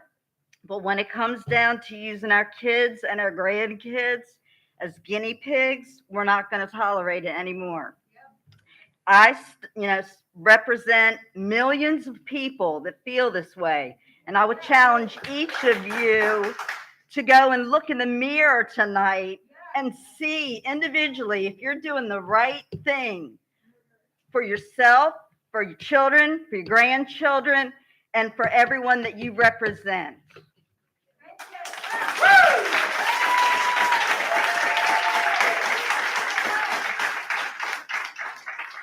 And speaking on item 6.01, new course approvals, Katie Davis.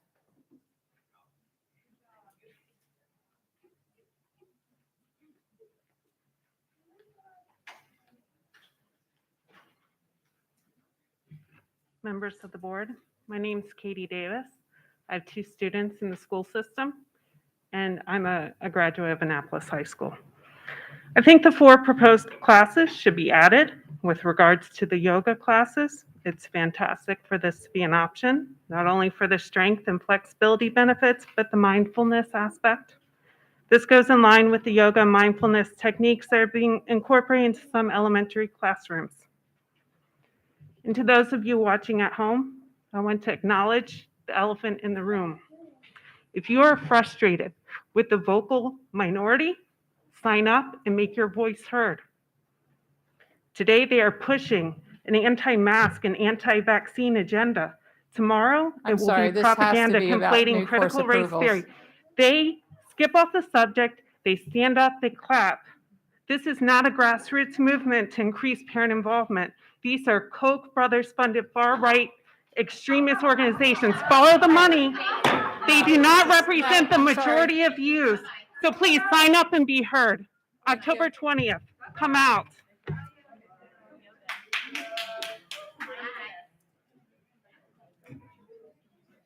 That concludes the public comment portion of our meeting.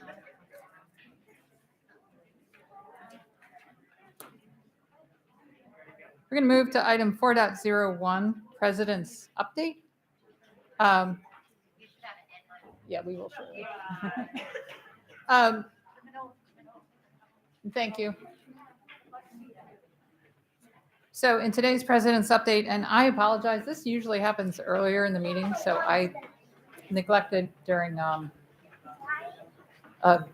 guess, an eventful beginning to our meeting. I know. So anyway, it was my intention during the President's Update to welcome, on behalf of the board, Ms. Gloria Dent to the Board of Education.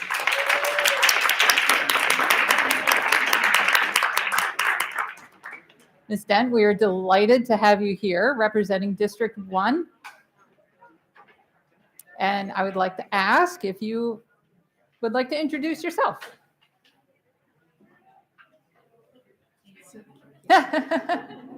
So, Madam President, Dr. Arlotto, Madam Vice President, members of the board, thank you all for not only your warm invitation and warm reception since I've been here, but also the time that you've given me over the last week to allow me to catch up so I can be adequately prepared for today's meeting. I wholeheartedly appreciate not only the work that you all are doing, but the work that students and teachers are doing to try to navigate this new lifestyle that we've endured through COVID. Not only are we all adjusting to it, it is something that is near and dear to everyone, and everyone's comes with their passion. So I appreciate all the parents and all the public outcry of us to be better, and I challenge us to do the same thing for us to be better. We do hear their voices. I do hear their voices, and I appreciate every opportunity that we can to hear what the public wants us to hear. Whether I agree with it or disagree with it, it is just a welcome opportunity to know that I live in a place, Anne Arundel County, who allow people voices to be heard. I continue to want to hear not only from the parents, I am a strong advocate for a voice that can't be heard, and that is the children and students that we represent here. So I will always, as I said on 2 or 3 different occasions, be the voice for the student. I am a mom of 3, and each one of them have their own voice, very firm in what their convictions. So I say to you, as I'm sitting here today, that I intend to not only continue to be the person that I am, but I will not compromise my moral, ethical, or values in order for me to come to a decision just because it's the will of the group. It will be the will of the people. Thank you.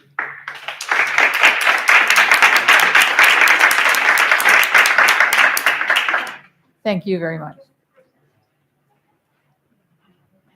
Item 4.02, Policy Committee Update.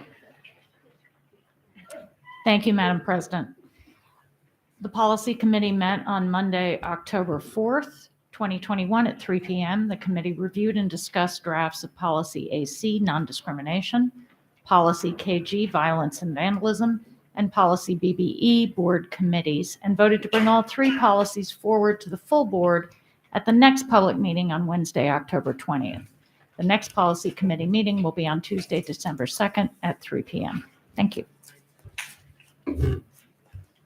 Thank you. Item 4.03, PTA report.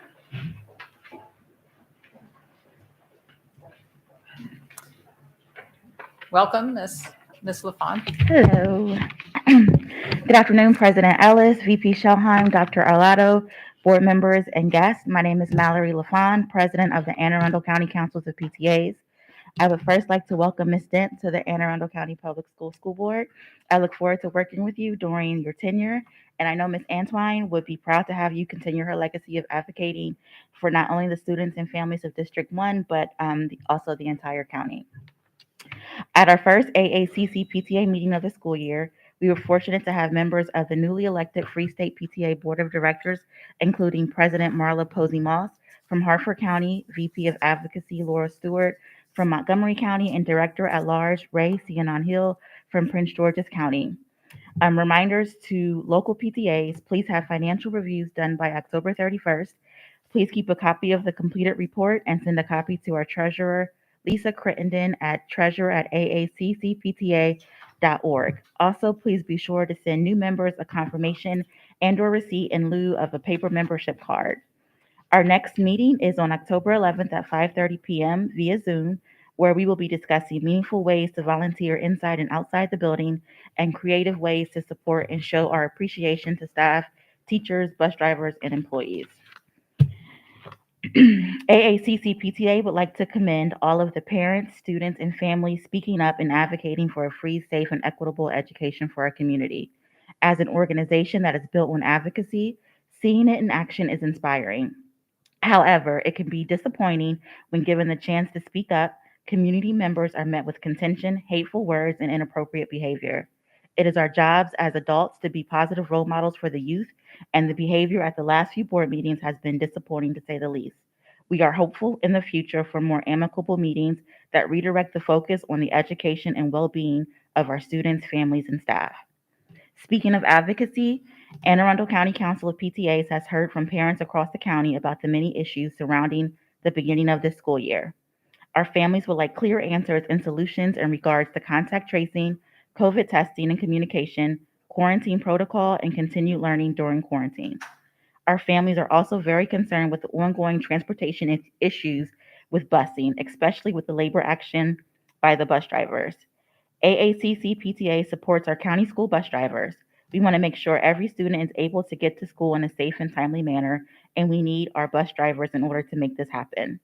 Lastly, as always, I encourage all of our board members, Dr. Arlotto, staff, and families to join your local PTA.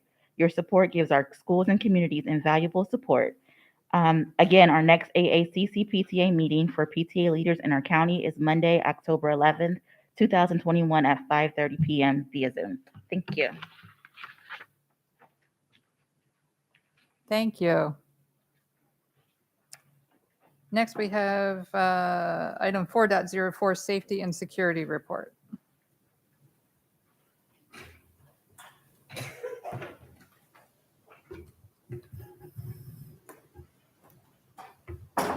Good afternoon, President Ellis, Vice President Shelheim, members of the board, and Dr. Arlotto. For the record, I'm Monique Jackson, Deputy Superintendent for Student and School Support. I am providing an update on security as requested. The Office of School Security is providing in-person consultation with principals regarding access controls and security practices with the return of students to in-person instruction. We continue to collaborate with the Maryland Center for School Security. The office also provides court testimony in support of prosecutions for crimes occurring on AACPS property that are outside of the school day and not by our students or staff, and where AACPS has suffered financial loss. Thank you. This concludes the update, and I'm available to answer questions you may have.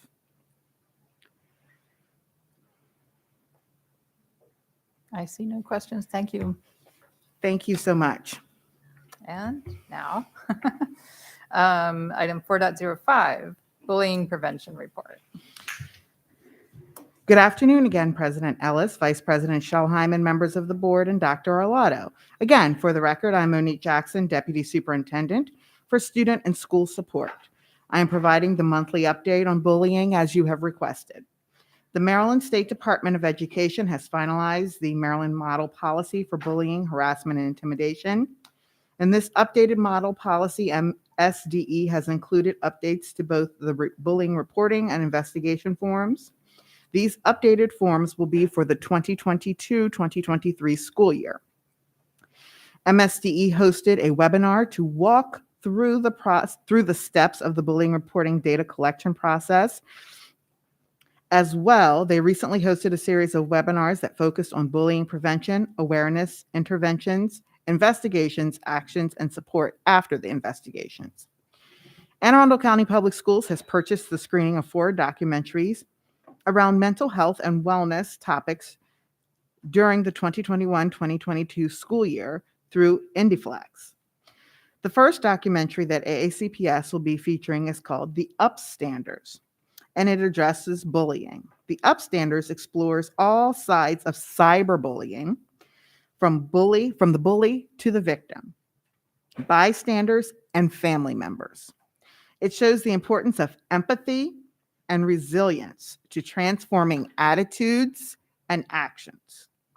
It shows that everyone is needed to eradicate cyberbullying and gives bystanders the confidence and tools to become upstanders. I think that statement is very important, and I will repeat it. It shows that everyone is needed to eradicate cyberbullying and gives bystanders the confidence and tools to become upstanders. This will be shown in advisory during the week of October the 11th through the 15th in recognition of Bullying Prevention Month. There will also be an online screening of the film on Monday, October the 11th at 7 o'clock for parents, guardians, and the community, and a panel discussion of the film following the screening. Information about this community screening will be advertised on the AACPS website, social media sites, and through a Connect Ed. We wanted to wait until after this announcement to the board prior to that. Student support services continues. The staff continues to make frequent contact with students and support any challenges presented regarding academic or social emotional issues. For the 2021-2020 school year, as of October the 1st, we have received 63 bullying reports to date.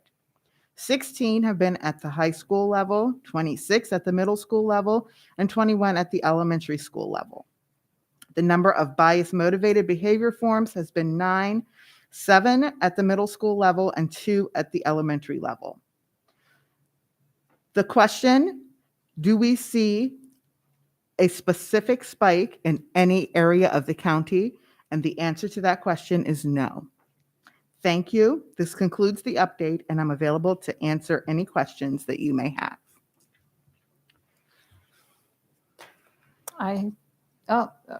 Ms. Corkadell. Just really briefly, Ms. Jackson, thank you very much for the report. I always try to find ways to support what you guys do. And when it comes to the cyber realm and social media, is there anything we as board members can be doing ourselves as role models, or any specific messaging, or some kind of branding or logo thing that we can also help support in that effort? Thank you for the question. One of my mentors told me once I was invested in this job after a couple of years, don't read the comments. And that's probably one of the best things that I can say. We have to, and I agree with you, model as adults what we want our children to do. As a teacher, I was a history teacher. I know you all know that. And back then, I think when I first started, it was called civics education. And I taught students how to take a stance, research that stance, and appropriately advocate for your stance. And I think that's the best thing that we can do as adults, is to model that, and a model that words matter. And just because it's written on the internet doesn't mean it doesn't hurt just as much. And so the way that we talk to each other, the way that we address each other, and going back to the upstanders, what we stand for is very important as adults. And as your deputy, I will continue to promote that. I will continue to model it myself, and I will continue to mandate that our employees do that as well. Thank you. Thank you, Ms. Jackson. Thank you. Item 4.06, Diversity and Inclusion Report.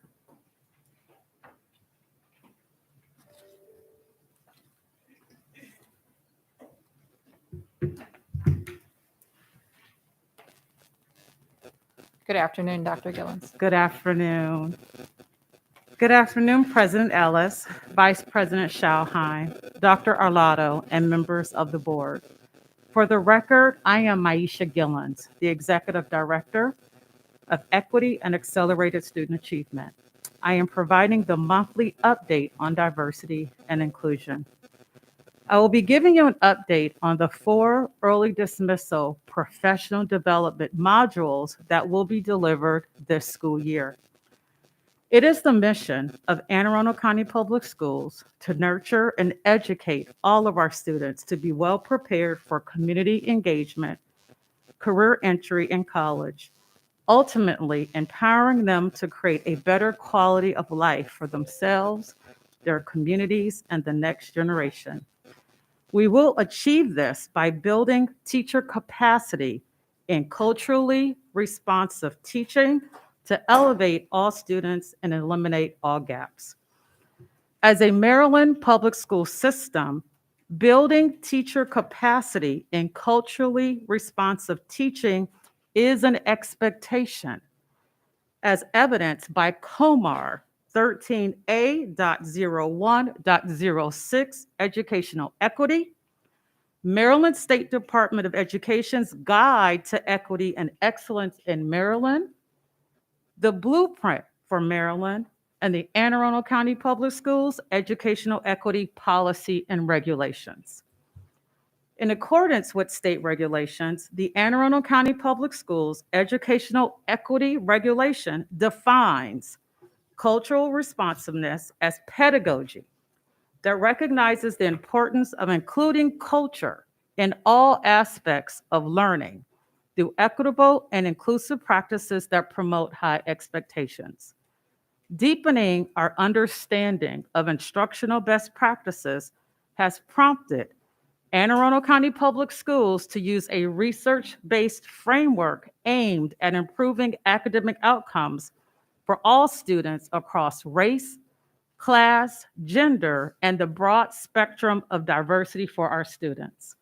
We will continue seeking feedback for improving the equity early dismissal modules throughout the year by asking staff to complete a brief survey.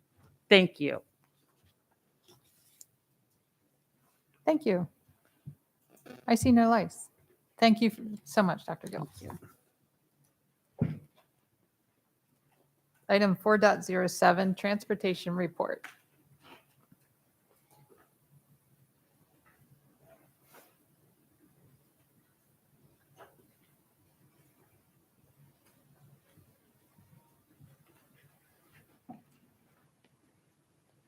Good afternoon, Mr. Chickenridge.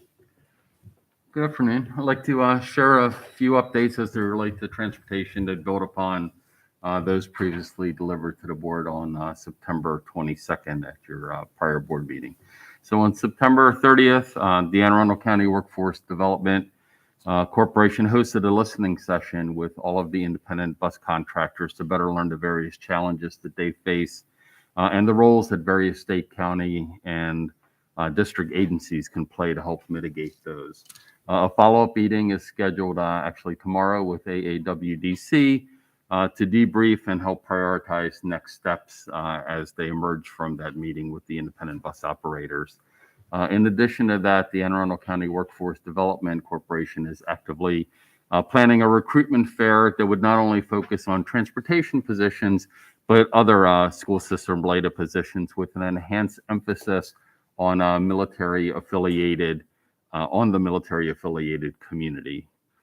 Additionally, the county and the city continue to operate an enhanced municipal transportation program to help support the transport of our students to our schools with no fees. The fees had been waived, as you recall. But to build upon that, the city manager and their transportation director is working with the school district to finalize a pilot program where 2 of their buses and 2 of their drivers would take on and fully support a contractual bus routes within the city of Annapolis. That initiative looks on track. There's a lot of moving parts to it, no pun intended, but that initiative looks to be on track to be able to begin next week.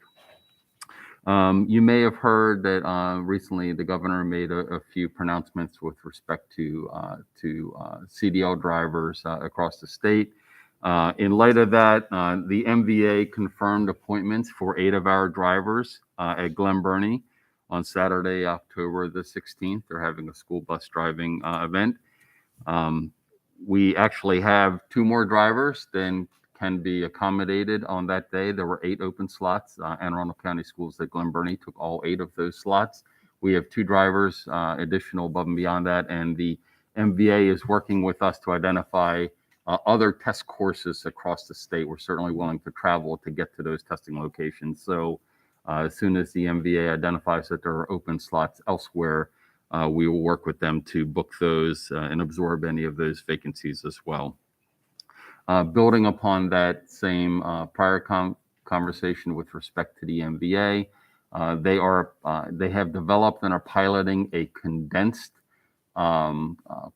I'll call it a course or an initiative to not only help drivers initially obtain the proper CDL credentials, but to have drivers that currently hold a CDL upgrade those licenses to the level that are required to transport public school children within the state of Maryland.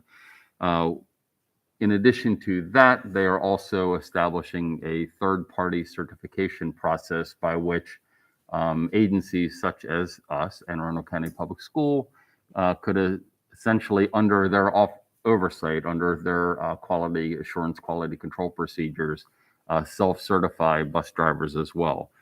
We have completed the proper documentation to participate in that program. We're actively working with them to iron out the logistics to become, again, not just partake in the condensed version of the pilot certification course, but also to become a certified third-party tester for not just our own workforce, but for the contractors that we work with.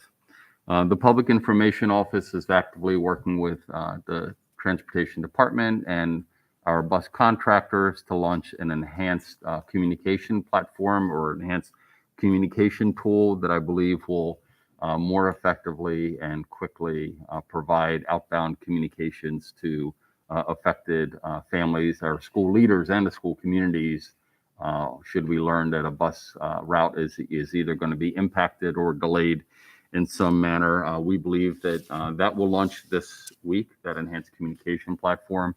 And finally, we've been in communication with the police departments, plural. They continue to actively recruit and train school crossing guards. And as those school crossing guards are completing their courses and their certification process, they're being deployed to better staff and support those critical crossing points or intersections that our school walkers and bike riders are using to access their schools. And with that, that concludes my brief remarks this afternoon. Thank you. Dr. Tobin? Yes, thank you, Mr. Sheknovich, for that report. So I'd like to ask a question about sort of where we are with numbers. Obviously, the job action has complicated things. I understand that. But initially, it was my understanding we were down something like 60 drivers. Was that correct in the initial assessment? Correct. Okay. So if I'm following what you're saying, we have 8 scheduled for the Glen Burnie site tests. 2 more we're trying to find tests for, so that's 10. 2 that we're working to bring into the system through the city, right? The city, so that's 12. And then I believe, Dr. Arlotto, you reported at our last meeting there were 6 or 7 we'd been able to pull from. It's 7 now. 7 from our other special ed routes and so forth. So 19-ish is what we're looking at. Am I correct in those numbers? Does that mean, the job action aside, we're down on the order of 39 at this point? Or Well, yes and no. Okay. So if you, in one respect, we had on the order of about 60 or just slightly north of 60 routes that were impacted. Mhm. In terms of chronically impacted, right? Right. No identified, Driver, right. solution to that.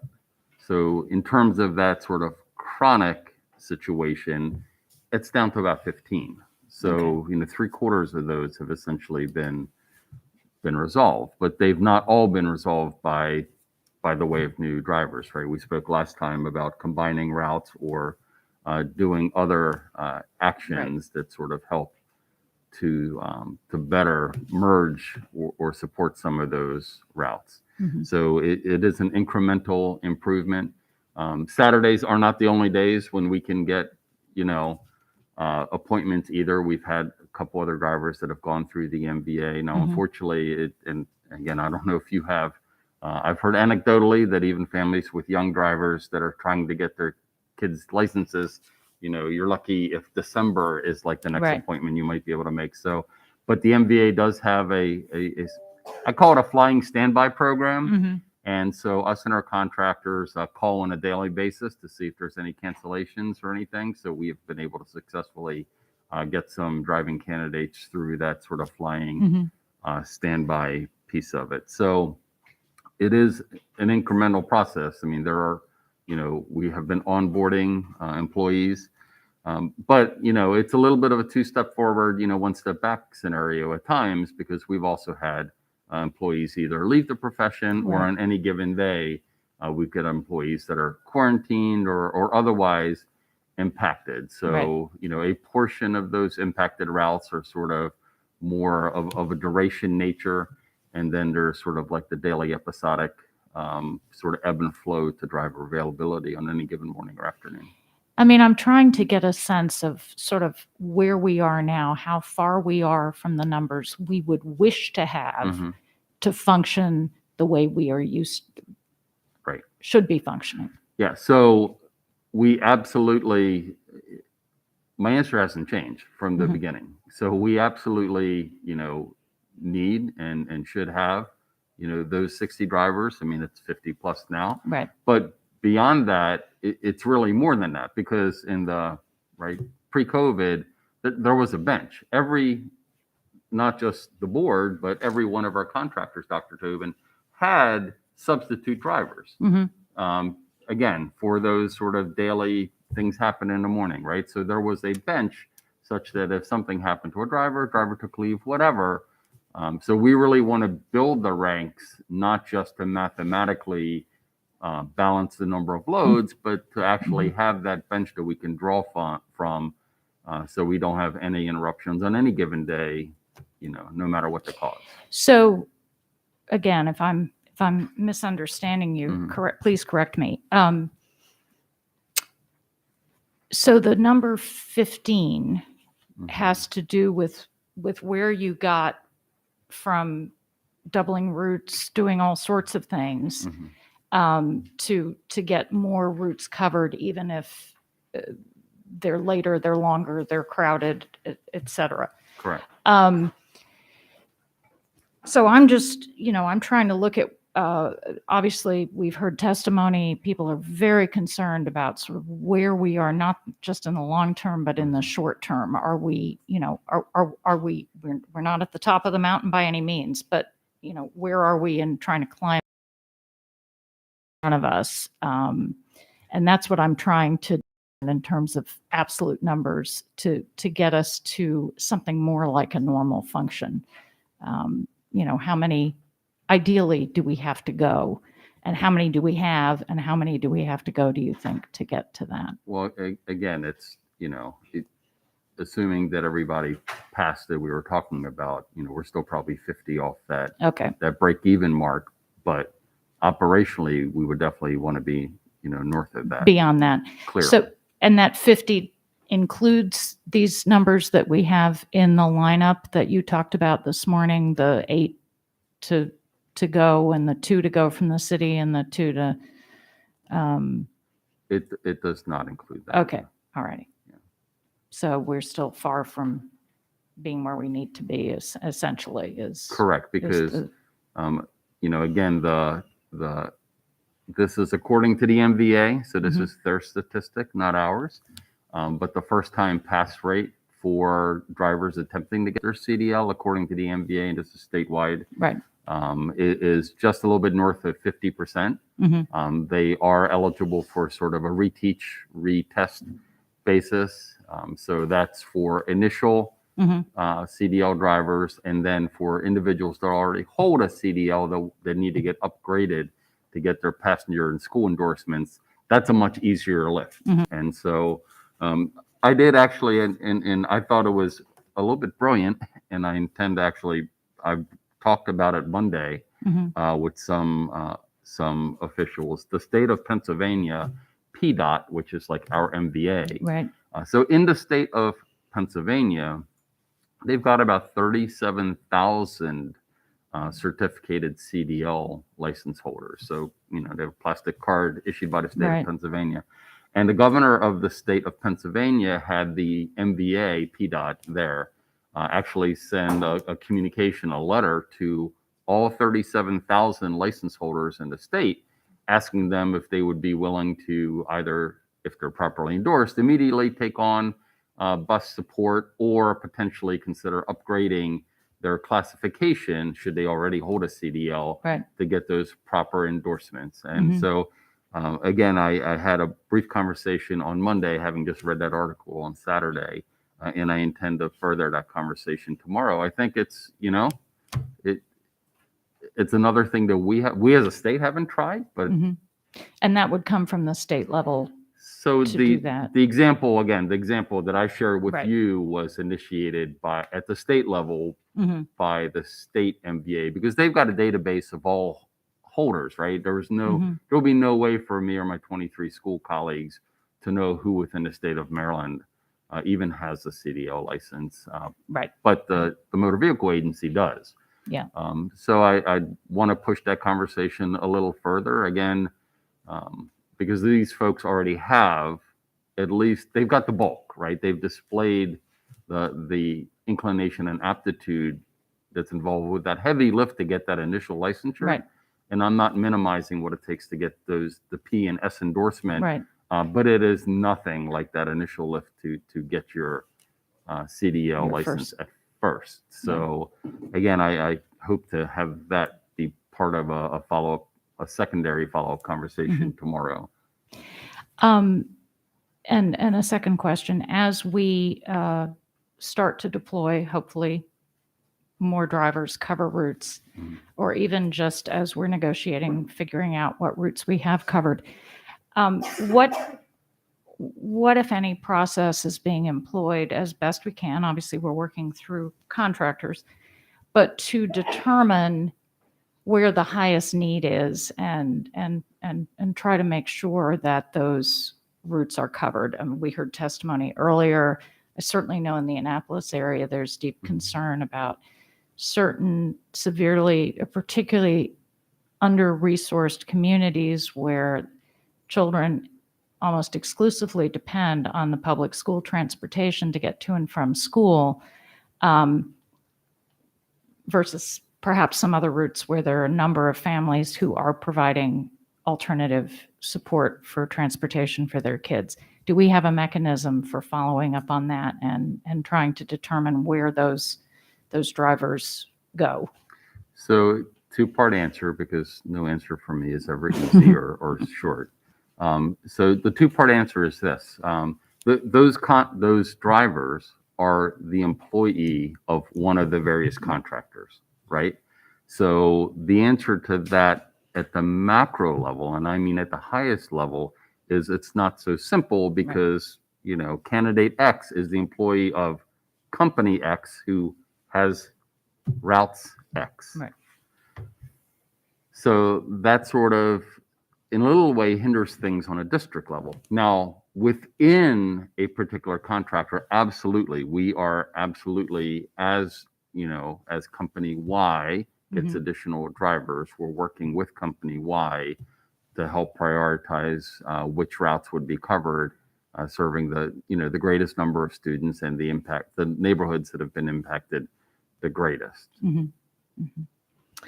And that's presumably the transportation office working with the contractors to provide them with the information saying this is where we really need, the contractor who say covers a lot of the Annapolis routes or something like that. So the answer to that is yes, but it's also informed by the Office of School Performance. So Okay. we've got information that we've gotten from the instructional Okay. side that sort of provides a view into what youngsters are more heavily impacted in terms of accessing, or are they in fact in the current situation making it to school.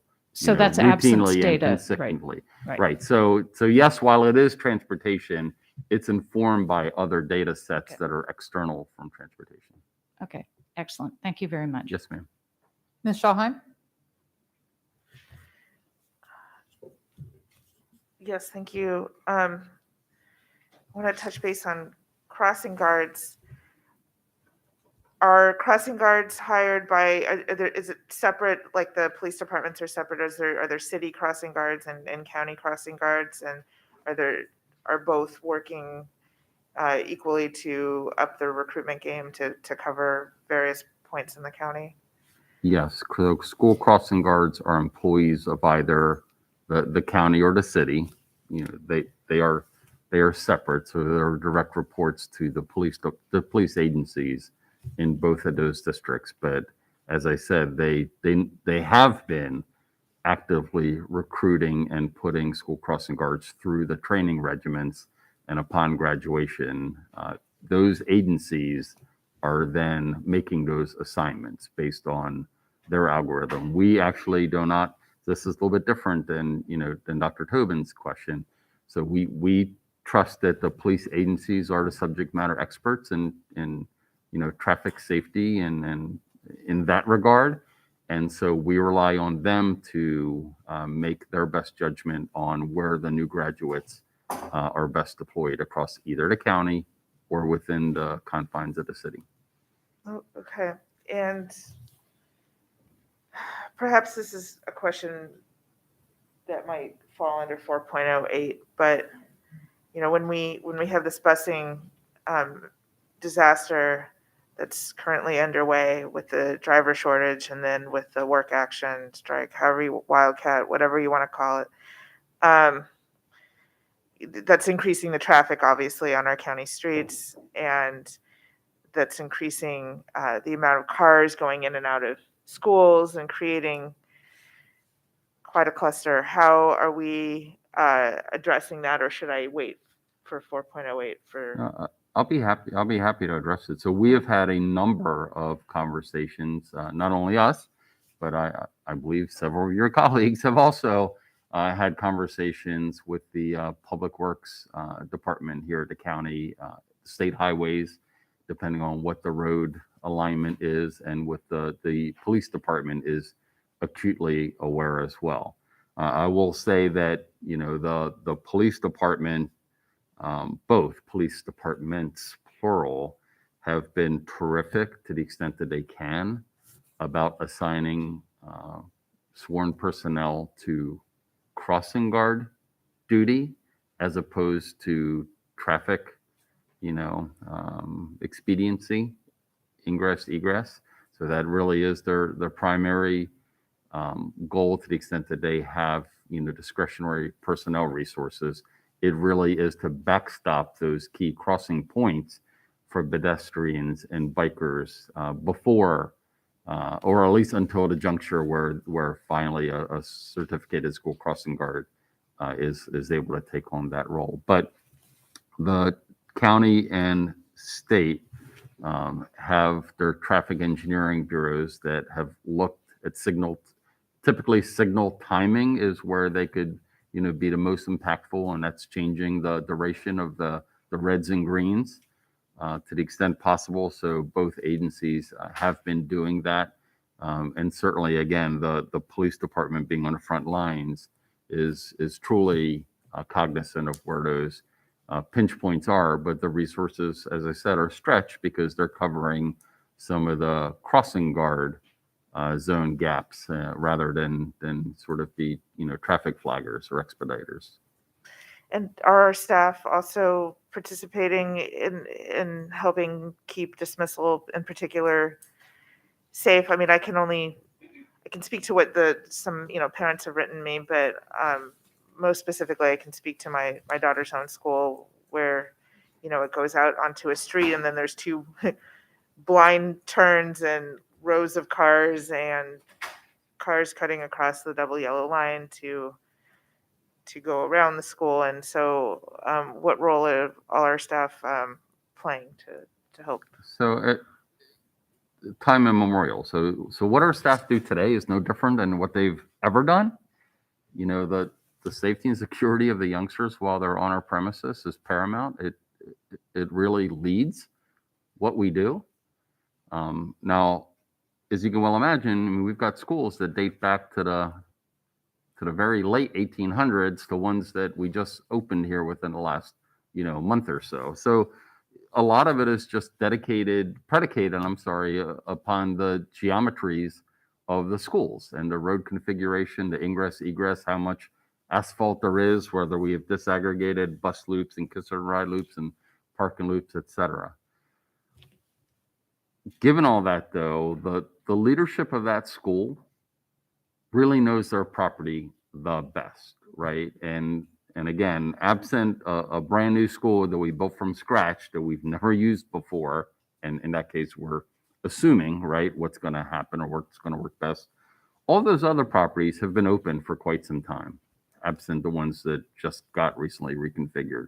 So the leaders in those schools work with with the other leaders, the faculty councils, to assign duties, assign positional, assignments for arrival and dismissal duty, et cetera, to best try to manage what's occurring on that property. And again, what I just spoke about is what happened this morning, and it's what happened 10 years ago, and it's what happened 40 years ago, probably. I will say that the traffic volumes are certainly much higher today than any of our properties have ever seen, right? And while some might be attributable to some of the bus disruptions, others are attributable to other concerns that families may have and are making their own independent decisions on whether to utilize a bus or to navigate their way.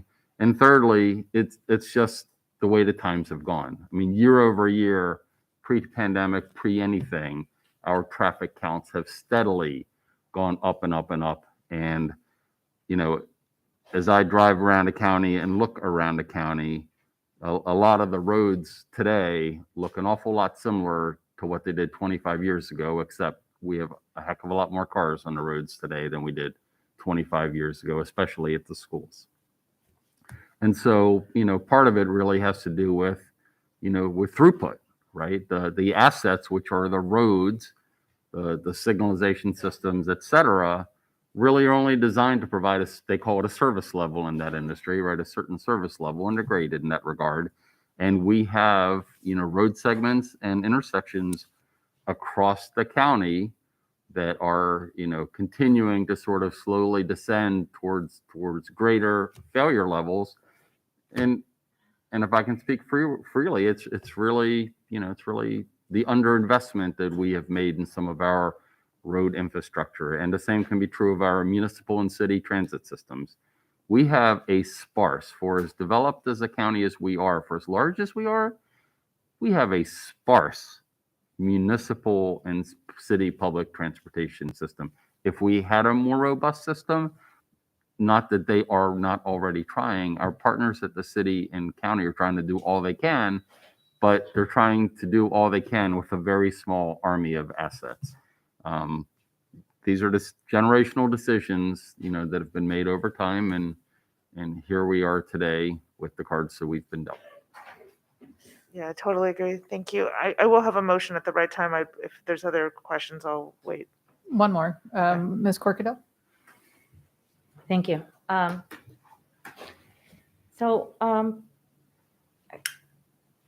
My district is, I think, I don't know what the job action has implemented. I haven't dug into those list details, but prior to yesterday, my district was the most affected as far as quantity, as we've been, shuffling it down. And because I think Annapolis probably has some public transit opportunities and some other things. And so I have been trying to work and think of even ways that maybe haven't been considered, or maybe it has, but I'm hearing a lot of concern about the time of which we're dropping off and picking up. In other words, that some families would be able to continue to provide self-transit for their students if they had a little flexibility, especially I'm hearing more in the morning than the afternoon. Mm-hmm. And I think that's where our bigger concern is. I know we have our SACs and all of our before and after care, and these folks pay for the service provided. However, given the consistent and persistence of some of the routes, as I said, accepting for a minute this action going on, is there a way for us to maybe work with some of the most affected schools to see if there is any flexibility, even if it's consistent, persistent PTA volunteers of that school? I'm sure anybody else willing to. I know we're in an all in it together mode right now, and people are not everybody's able to form the carpools.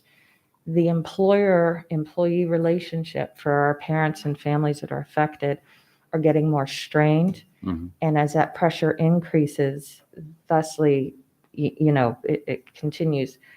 So I'm just wondering if we can maybe just look into, in the coming time, an opportunity to provide a little flex. I also think when I think of traffic patterns, it may not work at the South River campus, right? Because we have it timed with a lot of buildings. So there's a lot of in and out, and the timing of that is critical. But that's not the case for all of our schools.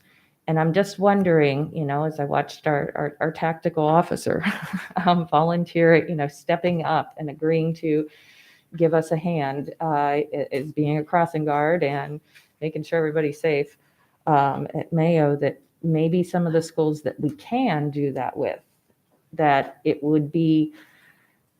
not going to alleviate the burden, but it may fix a little bit of the scheduling that the challenges are that the folks are facing. So no, it's a very good observation, and in fact, we've been working with the Office of School Performance. I know that the regionals for the areas have been working with the principals.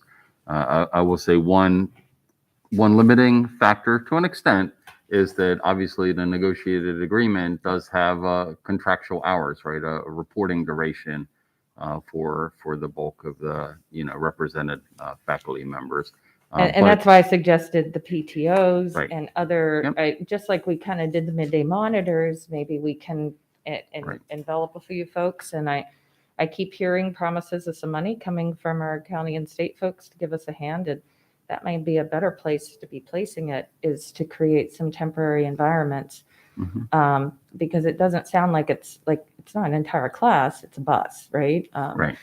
That with a broad group of age. So No, again, I totally agree with you, and I know that the regionals are engaged in that work as well, and working with schools that are that I guess both are more, I'll say, more heavily impacted in a way, or at least might benefit. Some schools really don't need that support, but some schools clearly could benefit from that, and I know that the regionals have been working with the school principals to try to effectuate some of those. Good. Because I know that we're doing a great job at the school level. And I don't think it sounded that way, the way, the question and answer went. But I know at one point, Ms. Jackson had mentioned that, we're down to just a couple over a dozen prior to this new action. And obviously, it's going to take a little time for us to figure out if that's an impact of kids actually physically barriered. So we have been able to help support the carpools and everything else. But Right. We did also. I know it's all hands on deck. We also did have a really productive meeting with Rec and Parks, because they run the bulk of our before and after care school communities as well, to see if But they are governed by some pretty stringent, staff to student ratios, much, much more stringent than we are and are age dependent. So they also have a personnel shortage. I know they're aggressively trying. I mean, you've probably in your inbox at home have probably gotten emails from Rec and Parks asking, if anybody's interested to come to work in the child development, child care, arena. So they're trying to up their staffing levels so they can support more students.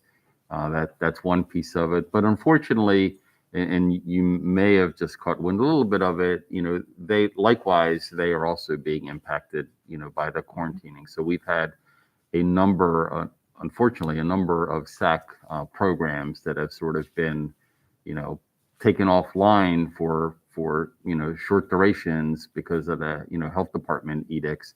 And that's certainly not, not helping the situation. But it is where Rec and Parks finds themselves right now, both in terms of personnel shortages and then the quarantining process that they have to adhere to. It's a little bit different than ours because the child care industry period has a slightly different set of protocols than a public school does. And I don't know the ins and outs, but it's applicable to not just Rec and Parks, but private or corporate child care entities. Well, I know the state did a really good job getting our licenses expedited to backfill, but there's still licensure requirements. But as it relates to communication, is there any way to identify some of our long-termers and just to help folks do a little more planning? I'm concerned more at the employment level. I think our employers would be able to exhibit a little more flexibility if it was at least a weekly consistency. Right. If you know what I mean, like, okay, this week it's still going to be this way, and then they know how to plan. I agree 100%. Like I said, I think we're rolling out an enhanced communication mechanism, a better tool, right, for this. And part of it will also be to once that rolls out with Fidelity, part of that's also going to be to sort of see if we can bifurcate the messaging and identify those routes that are going to have a longer duration, right? That's your point, a more predictable or longer duration impact versus those that just happen to happen every morning or every midday. So that is the direction in which we're swimming, Ms. Corcadell. Thank you. I wonder if there's a way we can reach out to like the chambers or something and kind of maybe just say, hey, can you spread the message of grace and compassion for some of our families? Thank you so very much. Yes, ma'am. Okay, and thank you very much for your report. And I thank my colleagues for their questions. This is clearly a very concerning issue for our entire school community. Ms. Schalheim. Okay, I want to preface this by saying that this doesn't take away from what Candace and I, since I sat next to her and nudged her on this, wanted to do, because I still want to have the information. We just want it in a little bit a different way. So I move that in lieu of hearing monthly departmental reports, the board receive information about the 4 topics on a quarterly or bi-monthly or perhaps alternating basis, potentially through a combination of formats, which can include reports during board meetings or a newsletter, with the final combination of methods and timing to be finalized by board leadership and the superintendent. So moved. Second. Mhm. Okay. Ms. Frank? Just a question. So the superintendent would work with the board to figure out how that information was delivered. Is that Yeah, with the last with piece? board leadership. Okay, thank you.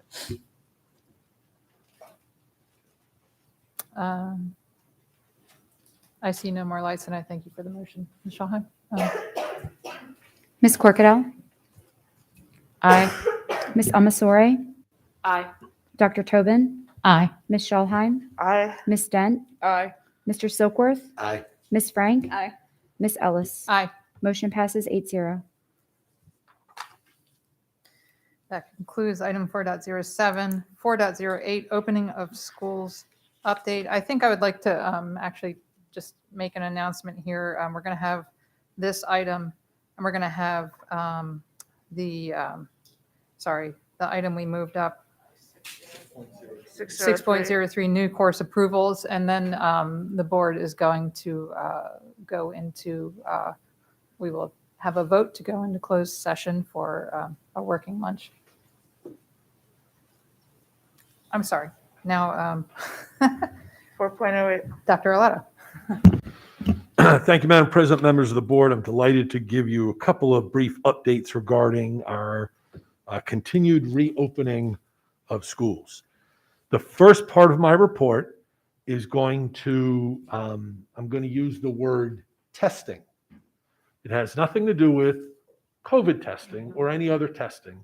It is about academic assessments for students. Fall academic testing is underway. As you will remember, state mandated academic testing was postponed last school year and moved forward to this fall. This is unique for us as academic testing typically takes place in the spring of each school year. Our schools will be assessing students in grades 4 through 12 in the MCAP for ELA, English Language Arts, math, as well as the science assessment. These assessments will be administered over a several-week period. There's a window that the state has given all of the LEAs to complete these fall assessments. Please note that on Wednesday, October 13th, there will be academic testing occurring for all 9th and 10th graders, as well as in these assessments, along with all of the 11th graders taking the PSAT. So it will be school-wide across all of our high schools. Now, switching to other topics. Many questions regarding contact tracing and quarantining of students continue to come up, as you've heard today, and that you are being contacted about through emails and other forms. The protocols that we follow have been developed by our Department of Health and mirror those recommended by the CDC. The guidance has changed over time since the beginning of the pandemic, and we have altered our protocols to follow that new guidance each time it changes. The Department of Health offered new quarantine guidance at the end of last week, which will allow a student that is identified as a close contact to reduce the 10-day quarantine period to 7 days if the student tests negative after day 5. So I'm going to repeat that there is now new guidance at the end of last week that a new quarantine guidance that came from our Department of Health, which will allow a student that is identified as a close contact to reduce the 10-day quarantine period to 7 days if the student tests negative after day 5. We are working with our Department of Health to put this new protocol in place, and we want to do so as soon as possible. Currently, we have 194 active student cases of COVID and 23 active cases of staff. The number of active student cases is the lowest since our dashboard went live on September 21st. That is good news. The numbers are starting to march slowly, but they are starting to march slowly and consistently over the last 5 days in the right direction. There are 1,571 students isolated or quarantined and 30 staff members. This is as of yesterday's dashboard. As can be seen on our COVID dashboard, these represent reductions in almost all categories. A recent question about the number of students who are quarantined as a close contact that ultimately test positive while in quarantine is a good one, and one that we continue to wrestle with and talk with our Department of Health. This is not information that we collect, as there is no requirement for a parent to have their child tested for COVID while they are out on quarantine. That's not part of the protocols of the Department of Health, the Maryland Department of Health, or the CDC. A parent is not required. Absolutely encouraged, and we say that in our correspondence, but it is not required that a parent take them to be tested while they are on quarantine. And if they do, there is no immediate reporting mechanism. We have had some students that have tested positive while in quarantine. That number has been very, very low that we know of. And I wanted to qualify that piece of information for you. So any information that we do have is self-reported by the parent. We continue our collaboration with our Department of Health, and we have asked for any data that they have in this regard that we then also can share with you. As we discussed during our last meeting together, beginning yesterday, October 4th, we are now moving into phase 2 of our academic support for those students who are quarantined due to a positive COVID test or because they were a close contact of someone who tests positive for COVID-19. What happens during phase 2 of academic support? You heard from Dr. McMahon 2 weeks ago, but a quick outline: elementary students will receive classroom teaching from an assigned virtual teacher in one AM literacy block, one AM science and social studies block, and one PM or afternoon math block, along with an office hour to seek individual support. Middle school students will have an AM and a PM check-in block to meet with the virtual teacher, get access to the classroom teacher's Brightspace classroom materials, get some instructional support, and learn how to sign up for virtual evening homework help and/or small group virtual tutoring. High school students, likewise, will have an AM check-in block and meet with their virtual teacher, get access to their classroom teacher's Brightspace classroom materials, learn how to email their teacher inside of Brightspace, get some instructional support, and learn how to sign up for virtual evening homework help and/or small group virtual tutoring. On average, we currently serve anywhere from 1,200 to 1,400 students daily with this virtual support program. Virtual evening tutoring and homework help is available Sunday through Thursday for all middle school and high school students who need academic support. Students may choose to drop in for help or schedule a tutoring session with an AACPS certified teacher. In addition to the virtual tutoring, we are preparing for face-to-face tutoring to begin second quarter for grades 4 through 8 students. This tutoring will occur after school hours on one of 2 days per week. Intermediate elementary school and middle school students who are struggling academically in math, English, or both will be invited to join these in-person 1-hour teacher-facilitated tutoring sessions. Finally, let's talk about co-curricular clubs and activities. As you know, at the middle and high school levels, we have built time into the school day for some co-curricular offerings.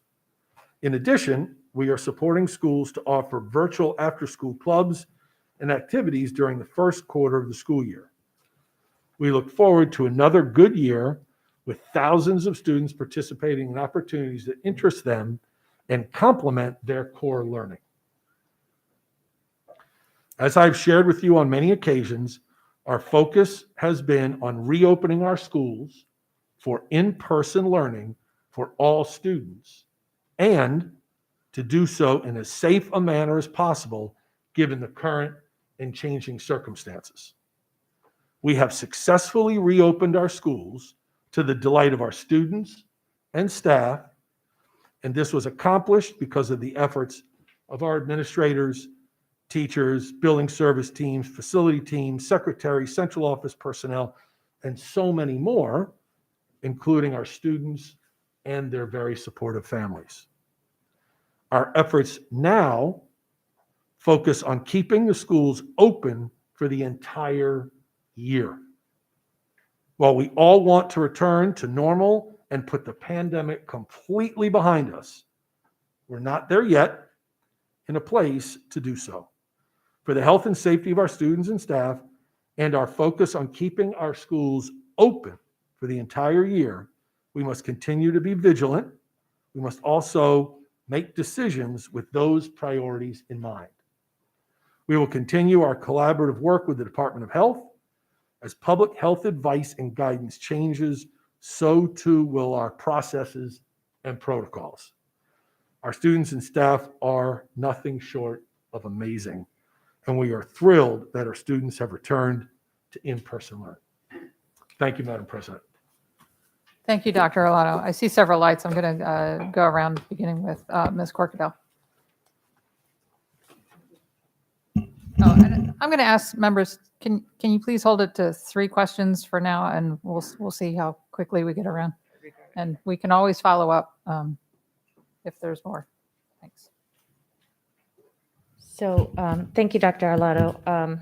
So concerning the presentation of the negative test on the day 5, I believe you said, with no symptoms, are we gonna, do we have, I guess, because I've not had to interface with our system directly, thank goodness, knock on wood, and I was wondering how the parents get that, or how we get that data efficiently, because labs are sometimes behind by a couple days to promulgate that in preference.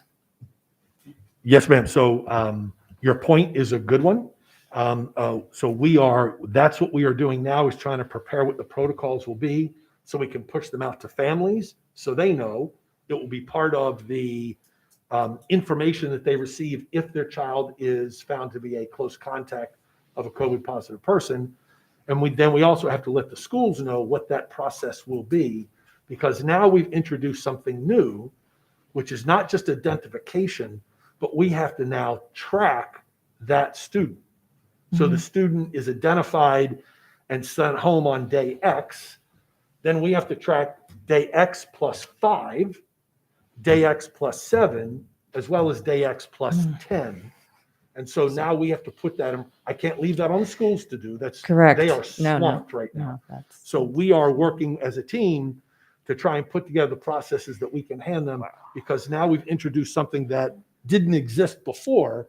And now that we have to track, somebody has to track that process of when the student was last in school and exposed, plus 5 days when they can now get tested, plus 7 days when now they can return. And if we don't hear from them, or they don't get their test results back, day 10 when they can return if they remain asymptomatic. We also have to identify somebody in the school that does this tracking, and there are no extra staff right now, as you well know. It's an all hands on deck with supporting students through the contact tracing process, which has become completely overwhelming for our staffs and our contact tracing teams, and supporting students in quarantine. So all of that said, the last piece I didn't address in your question is it will be up to the parent to get tested during that period between day 5 and anytime after day 5. They can't return, based on the guidance that we've been given, you can't test negative on day 5 and return on day 5 or day 6. You have to return on day 7 if you remain asymptomatic. Okay. And then as a follow-up, my daughter unfortunately contracted COVID last year, and she had, so I guess at the University of Maryland, there's a recognition that once you contract it, that it can be up to 3 months that you will continue to show enough of the antibodies and such that are still active about the virus, even though not contagious, as showing almost like a false positive, so to speak. Are we recognizing the learning loss potential stuff associated with it? Is there anything in the system or in the pipeline in the future, realizing as it relates to those who have contracted and the possibility that the test may not be able to reflect the condition, or is that just too complicated for? Well, it is incredibly complicated, and it's something that we've had to come up to speed on very, very quickly as educators and not public health professionals. But if I'm understanding your question correctly, and I want to make sure, I'm going to look at Mr. Mosier, make sure I have this right. During the contact tracing process, one of the questions will be, of course, are you vaccinated? Because if you're vaccinated, then you don't have to quarantine. But also if you have had COVID in the last 90 days, and that also keeps you from having to quarantine. Yes, so, that is part of the contact tracing question rubric, that because we are not our forte, right? We're not public health professionals. Correct. I'm now assigning educators and educators, current educators and retired educators that we're bringing back, and we've created this whole contact tracing team that we've had to stand up. And so they have a rubric, and they've been trained by the Department of Health about what questions to ask, because our goal is we want to not quarantine the student. So if we can ask the right questions that keep that student from quarantining, then we can stop the question and answer period and send that child back to class or not have to quarantine. And so, yes, if they've had COVID, if they had contracted COVID in the last 90 days from the date of this last possible exposure, they do not have to quarantine. And that's one of the questions asked during the contact tracing process. Well, and that makes sense, because even though we don't know what the 6 months to a year looks like for those individuals without trials and testing of them, and lots of blood work, of those who have contracted, that 90 days seems to be persistent enough that it's being instituted. And I think that's a relief to hear that. And then lastly, Dr. Arlotto, is, our principals and our APs and just so many members of the staff and community are being asked to go above and beyond for the contact tracing exercise in general. Last year, when contact tracing was being deployed at the county level for the large bulk majority of the residents, there became a point of no return where there just weren't any more people to employ to do that. And the amount of caseloads made it so that by the time they were getting to people, the effectiveness of it was greatly diminished. Is there a maximum cap or an alternative that may be under discussion, recognizing that, having our principals, a full day and then they're all evening on the phone, that doesn't seem very sustainable beyond, a few more months perhaps. And so I was just wondering if there's discussion about trying to develop maybe a strategy that may be more appreciative of the reality of we just can't go out and hire people to do this at this moment in time. It seems to be our hiring issues seem to be in every corner, unfortunately. Correct. Well, of course, every person that we're trying to hire now, we want to be a bus driver. Absolutely. Just trying to No argument from District 7. I will tell you. Stay with me, folks. Yeah, I know. We want them to be a bus driver. Yeah. Uh-huh. That's a fabulous question.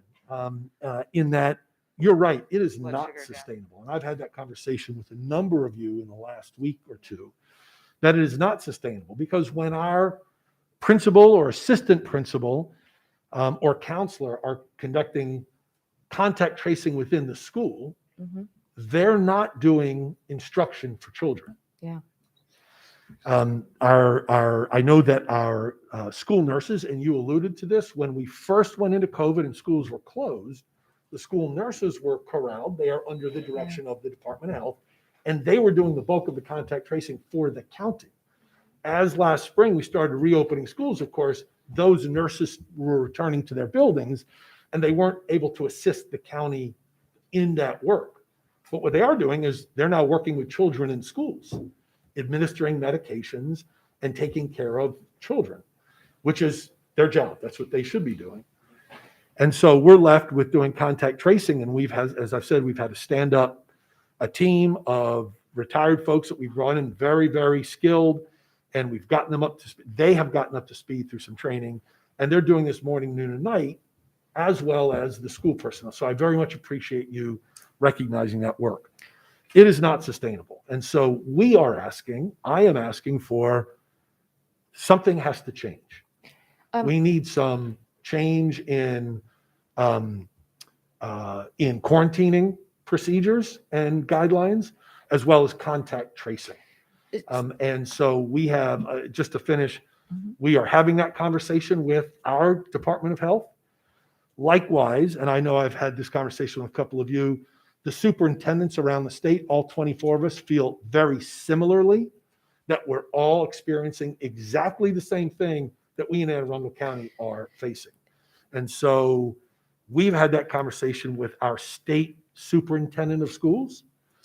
We've asked him for some assistance and relief. And there is a meeting this Friday scheduled during your MABE conference that the superintendents and MSDE and the Maryland Department of Health will be getting together to talk about quarantining and contact tracing guidelines and protocols. I can't promise anything. I don't know exactly where it's going to go, but I share that because that gives me some hope that we are working towards some different kinds of solutions.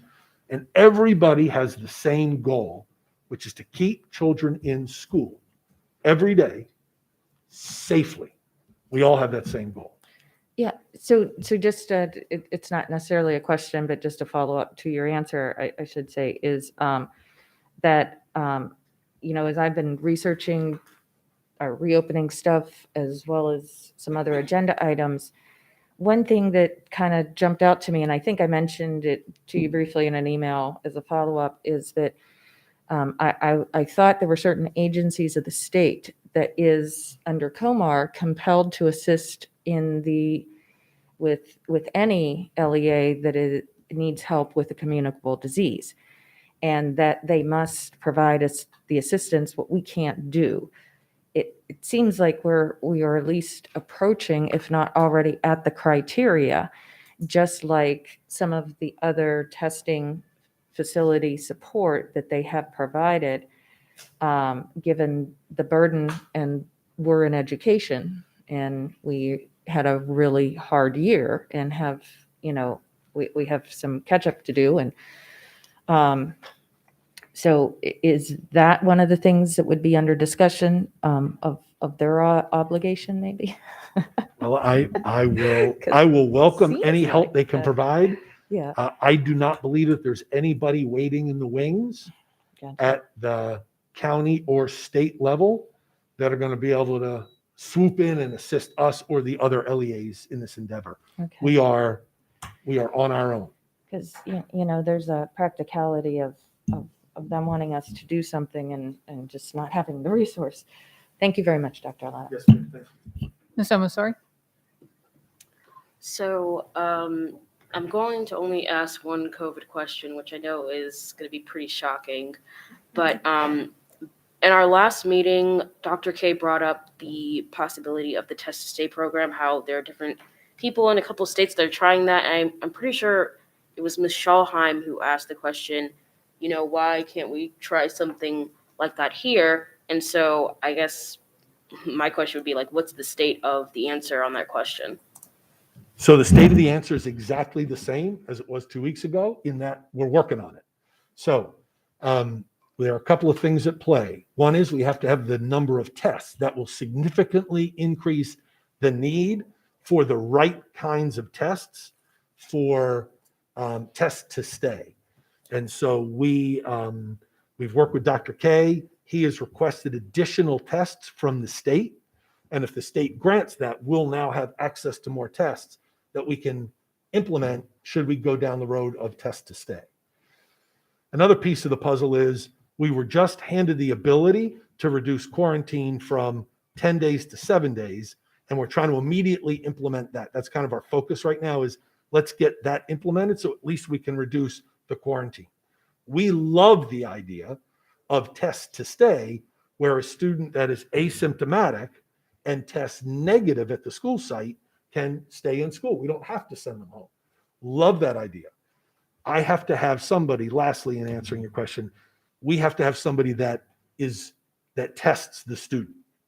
And right now that person or persons is not available. We have to I have to find some kind of staffing that would be with the student, or typically it's multiple students. You have one positive case, and you typically have 3, 4, 5, 6. You could have more than that of students that then are considered close contacts.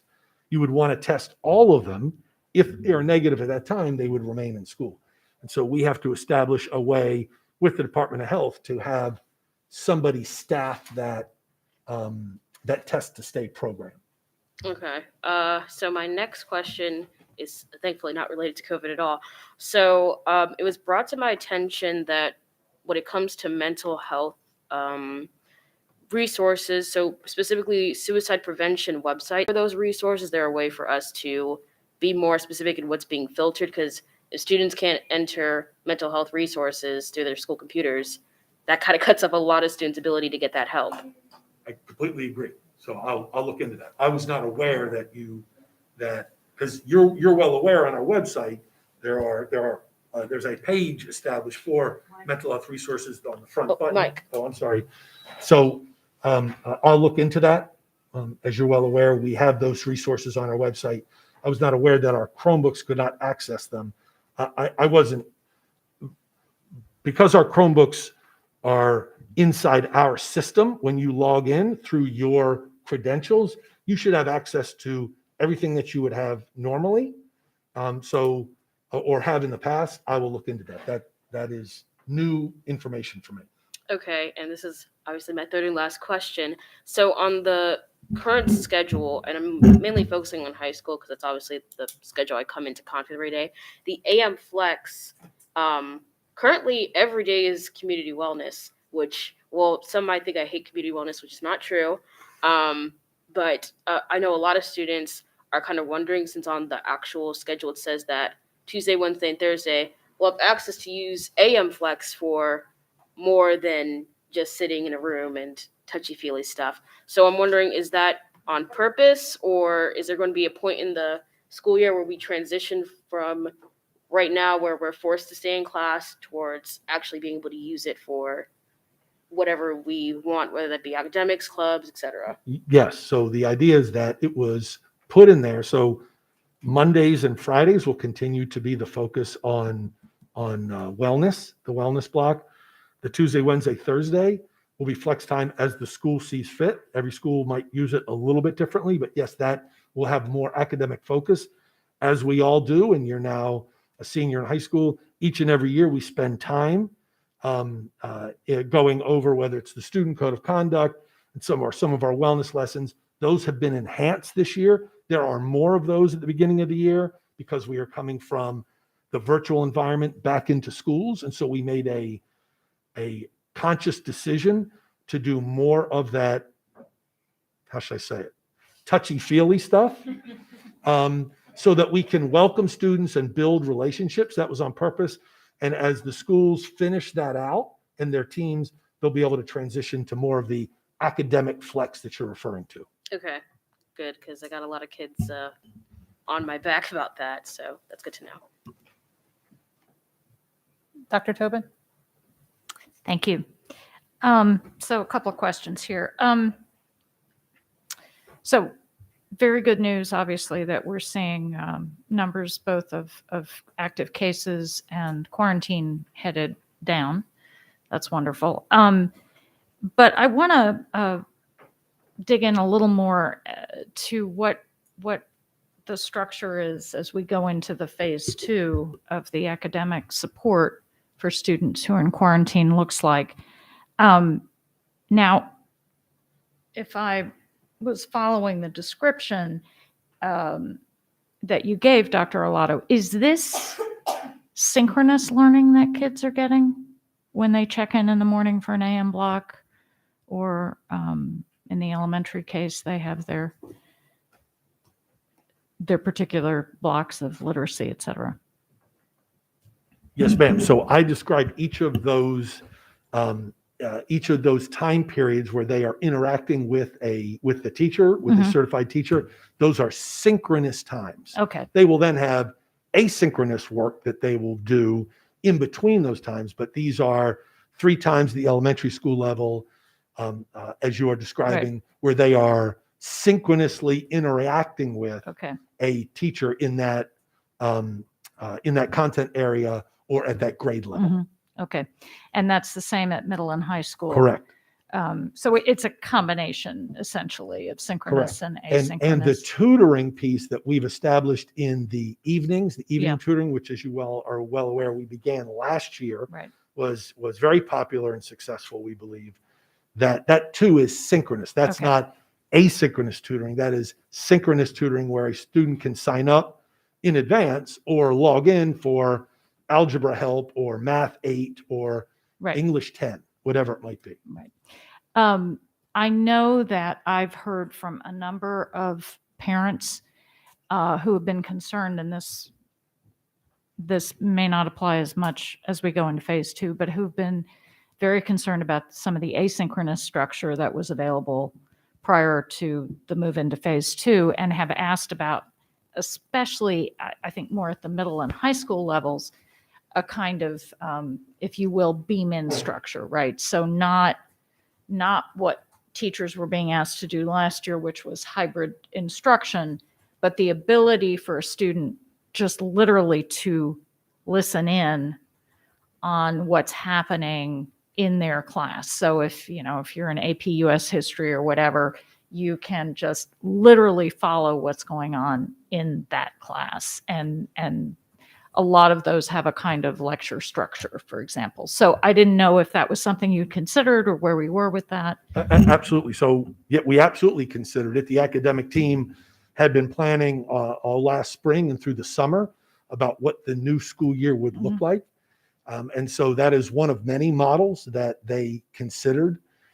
And we fell short of that purposely because we want the teacher to focus on the students that are in person in the classroom. That's our continued focus. Not that those students that are quarantined are any less important, but we want the students that are in classroom the full attention of the teacher. And therefore, we're assigning other people certified in those areas to work with those children synchronously and asynchronously during the period that they are on quarantine. So we want to serve both. We want to serve both well. We don't believe that we would be able to serve both well if by the student in either a hybrid format or them, as you say, beaming in. Yeah, just watching. Right. That we felt they were best served in both groups by having the concentration of the in-classroom teacher with those students that are in person and the focus of the virtual teachers to do synchronous work with each of those students. And one other thing just under this particular topic, you mentioned the face-to-face tutoring that you're putting into place. It's grades 4 through 8. Is that correct? Did I have that correct? Yes. After school. Correct. Is this occurring in schools that have activity buses? I mean, I know buses is a tricky issue right now. There's very few activity buses available because of the driver concern. But it will be at all schools that they'll have that ability to have some of this tutoring available. And as I said in my brief remarks, many of the students will be targeted. Those students, they'll be invited. Right. It'll be open to others, but there will be students that'll be invited by their teacher or their counselor or their administrator to say, you could, if you stay Tuesday afternoon, you get some help with your math or you get some help with your reading. But if it sounds like though they would need private transportation then to do that. Yes. I mean, we have some transportation built in as part of, this is part of our grant, our ESSER grant. And so we've got transportation built in in many of those schools, many of those areas as part of the grant.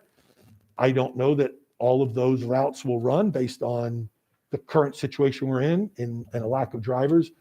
But those programs that we built in the ESSER grant also have transportation included. I would hope that we, again, apply our equity lens here because so very often it can be the case that precisely the students who would be invited into that kind of support may well be the students who don't have private transportation. And that does seem to me a conundrum that we need to figure out because we could be heightening the problem if we don't. One last thing. Obviously, Annapolis High has had a busy week or two.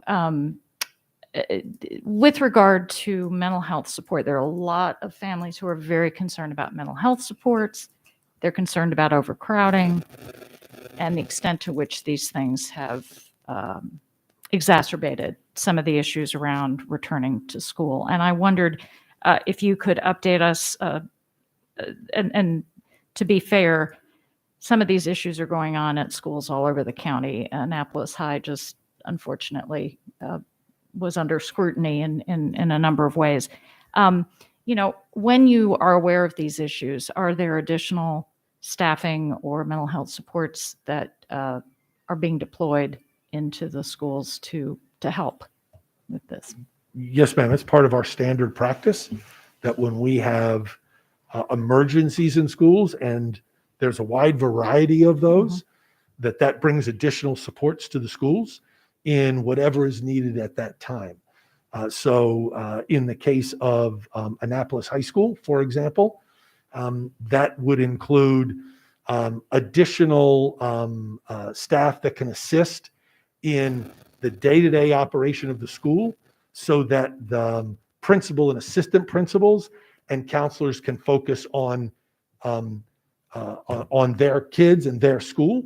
So what I mean by that is we have folks that are former principals that work here at central office or at our other satellite offices, and we deploy those former principals to a school like Annapolis during an emergency situation where they know how school operates and they can take over many of those responsibilities like hall duty while the principal and assistant principal and their team are working on whatever that concern or crisis is at the time. That also includes additional, as you say, social emotional supports.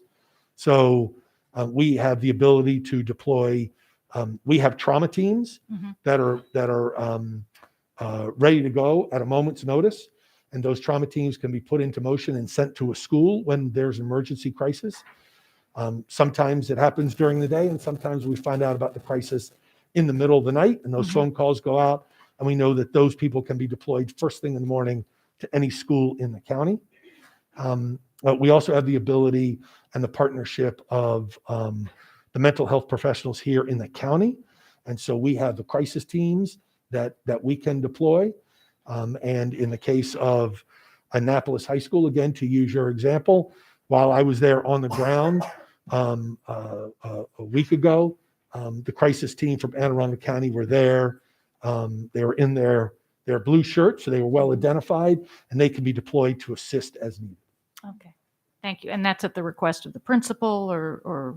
Well, it all depends on the situation. We always work directly with the principal, but Mrs. Jackson leads those supports. It's part of school supports and her oversight.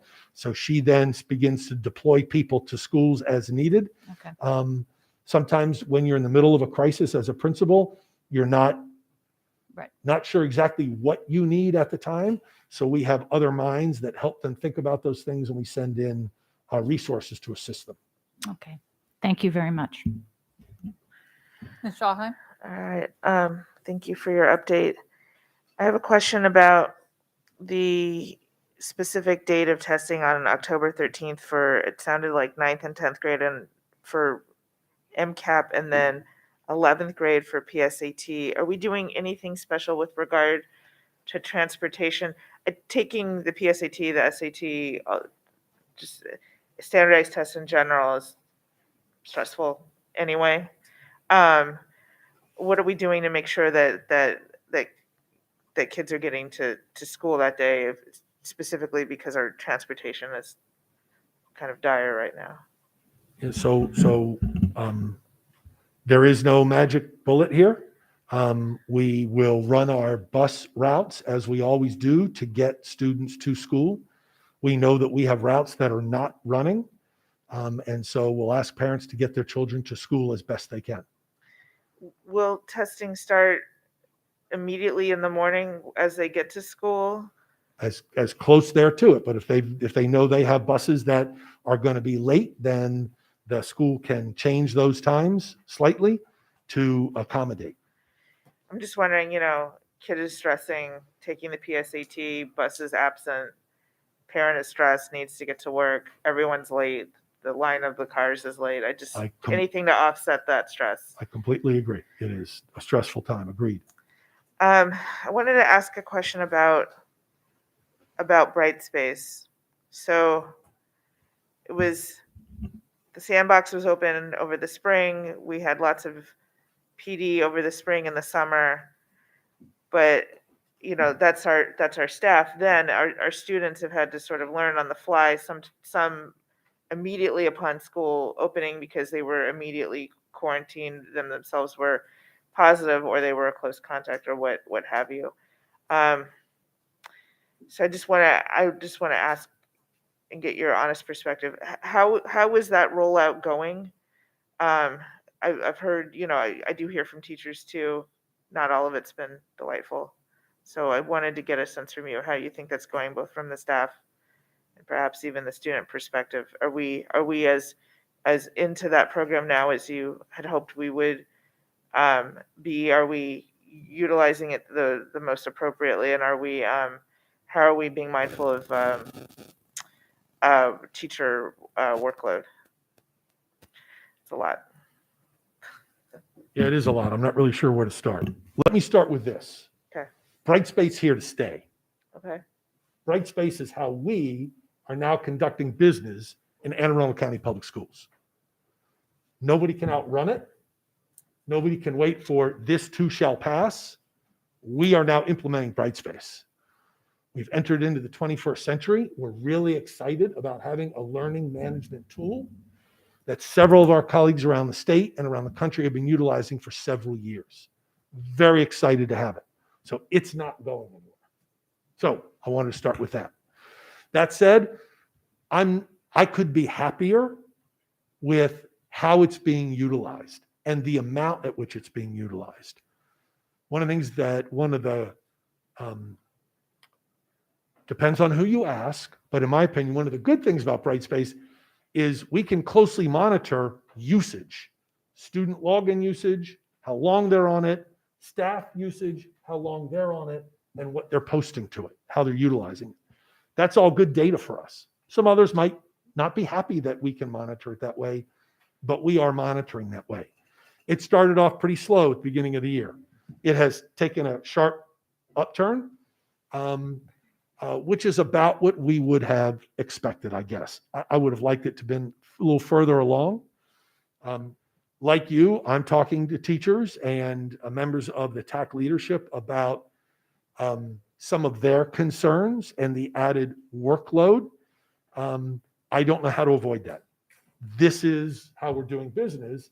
And teachers during their planning period, part of their planning should be working with Brightspace. As you said, we purposely did a slow roll of Brightspace because we were midway through the year last year. We were completely engaged in the Google platform.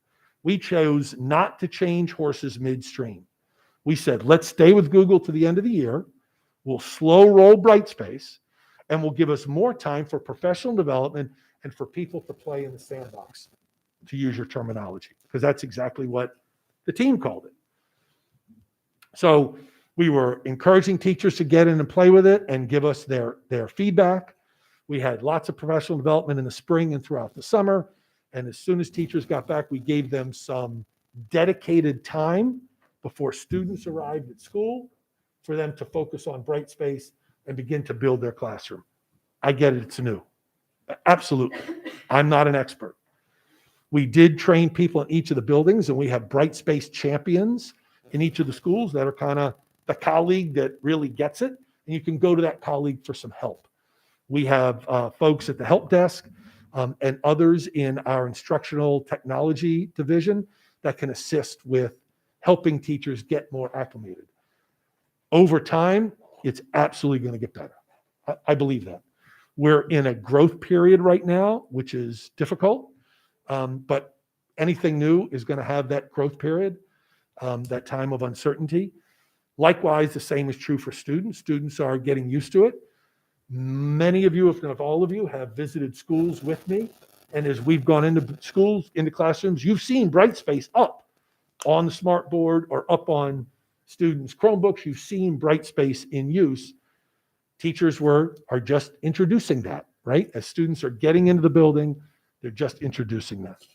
Lastly, what I would say to this, Mrs. Schalheim, is in our Office of Family Partnerships, we have hired a parent that has a fantastic skill set, and that parent is building supports for parents and families.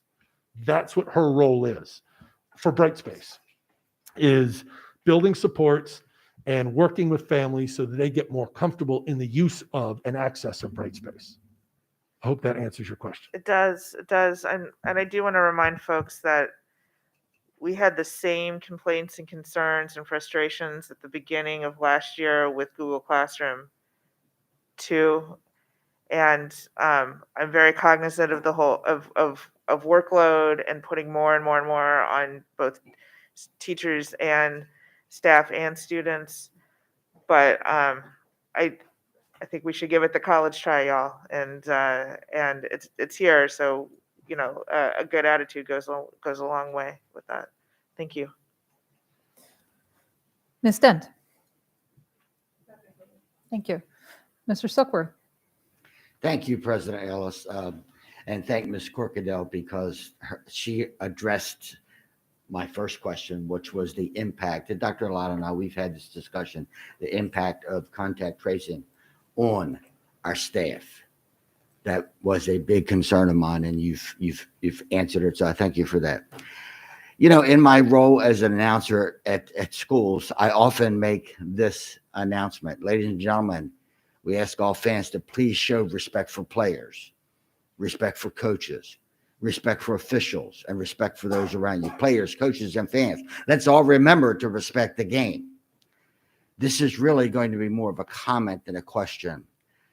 And it's about the impact of the return to schools face-to-face. Our great teachers and our great staff have done a great job, and we knew we were going to have some challenges, and we have. I think one of the challenges is that our 9th and 10th graders are both essentially first-time high school students. And in high schools, I taught there 49 years, there are expectations in our high schools. Some of our schools, however, are struggling and experiencing discipline issues, specifically about the RESPECT expectation. So this is simply my attempt in public to reach out to all of our stakeholders, our students, our parents, your schools, your staff, and your teachers, as well as your peers, if your students need your help. We cannot do this alone as teachers and educators. We need support and help from all stakeholders, including our parents and students. I've always believed that most schools in Anne Arundel County, all schools in Anne Arundel County are AAA schools. And for me, that means that if you attend with a positive attitude, you will achieve. So that's just my message. Thank you. Thank you, Mr. Silkworth. Ms. Frank. Dr. Arlotto, the 7-day test in option, is that effect currently? It is not in effect right now. Okay. When will that go into effect? As soon as we can get the protocols in place. So Oh. I just turned it on. My apologies. I thought I just turned it on. It is not in effect at this present time. We're hoping to get it in effect as quickly as possible. I would say at the latest, the beginning of next week, we have all those protocols in place for the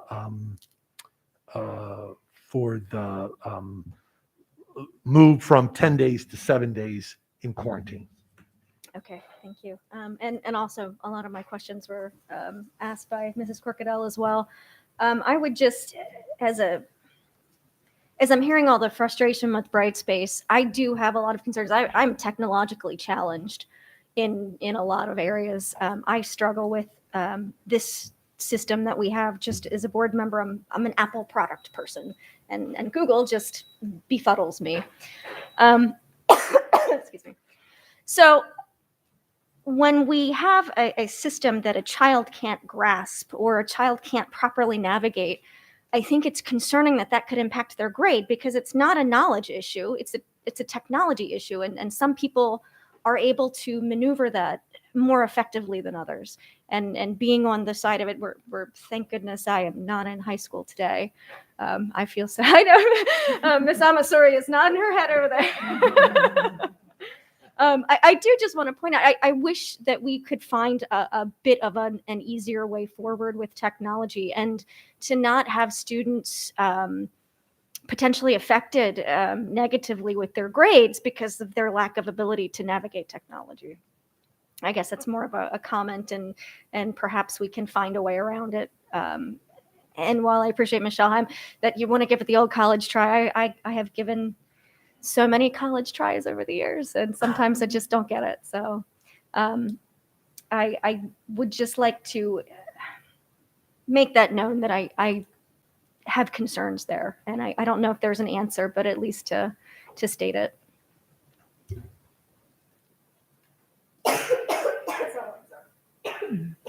Ms. Cork, you already went. My apologies. Dr. Arlotto, so the testing that's going to happen this fall, the academic testing that's going to happen this fall, that is state mandated. Couple questions real quick about that, if you could just speak to it. First of all, students have to take these tests. Some of them are graduation requirements, but it's not performance dependent for graduation. And then if you could, along with that answer, so this is required, but this happening at this time of year, do you think it's going to be more difficult on our students to perform well? And what are our students getting out of this? How do our students benefit from this? It's a loaded Sorry. question. It's a loaded question. Can we go into closed session? So yes, they're required.